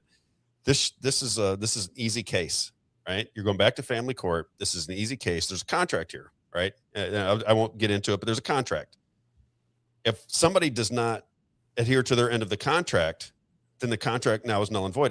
If they don't hold up their end, do I have to hold up my end if they don't hold up their end, right? This person does this, and then this is what you're responsible for. If this person doesn't do this, the language says in the law that I am no longer responsible.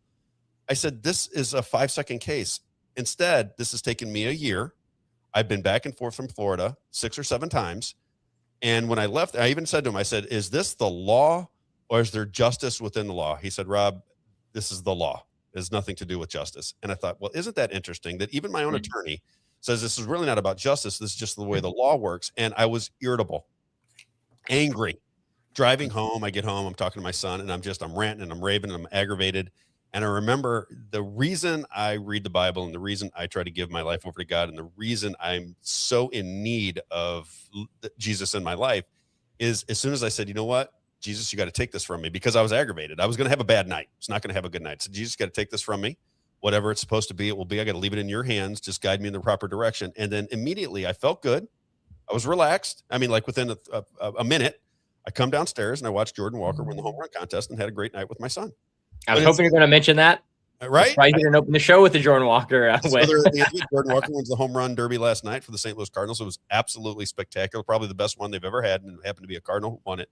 But I just remember thinking, I've got to stop allowing my aggravation for the things that I see going on in our society. I can't be overcome by that. I always have to remember that Jesus is going to take care of everything. I can't solve it myself. I do what Jesus asked me to do. I do it with a love. I can't be confrontational with everybody that has a disagreeing or different opinion than me. And I allow God to take Jesus to take the course, and everything works out fine. Yeah. I have that good balance. Always comes out fine at the end of the day. But man, you get lost in the moment, just like Rick said when he was driving. He goes, every once in a while I get on the roads and I get aggravated. Same thing. I got to remind myself to just let it be, let it be, let it be. Isaiah, that's the Beatles. Let it be, let it be. Whisper words of wisdom. Very nice. He knows the Beatles. All right, everybody. You got to remember when it's lunchtime. Where are we going, Isaiah? Where do we go for lunchtime in Washington? A landmark in Washington, Missouri. Moe's Pizza, baby. Moe's Pizza. Got to finish with Moe's. When it's time for lunch, it's time for Moe's Pizza. Again, a landmark in Washington, Missouri. If you've not been out to Moe's Pizza, you got to get there. Family environment, great food, pizza and salad bar, cheap, $13. All the pizza and salad you can shove down your throat. Plus, they have those delicious breadsticks, which I have not had yet, but Isaiah tells me they're great. Great delicious sandwiches, great chicken wings, delicious ice cream in an environment you will love. Great people, great in the community. If you have any kind of gathering, one of the things that really makes their business hum is they have a banquet room. So if you have birthday parties, anniversaries, political meetings, Bible studies, any kind of gathering, think Moe's Pizza in Washington, Missouri. Mike and Brenda Johns, just wonderful people. Been great to me, been great to Isaiah, been great to the community out there.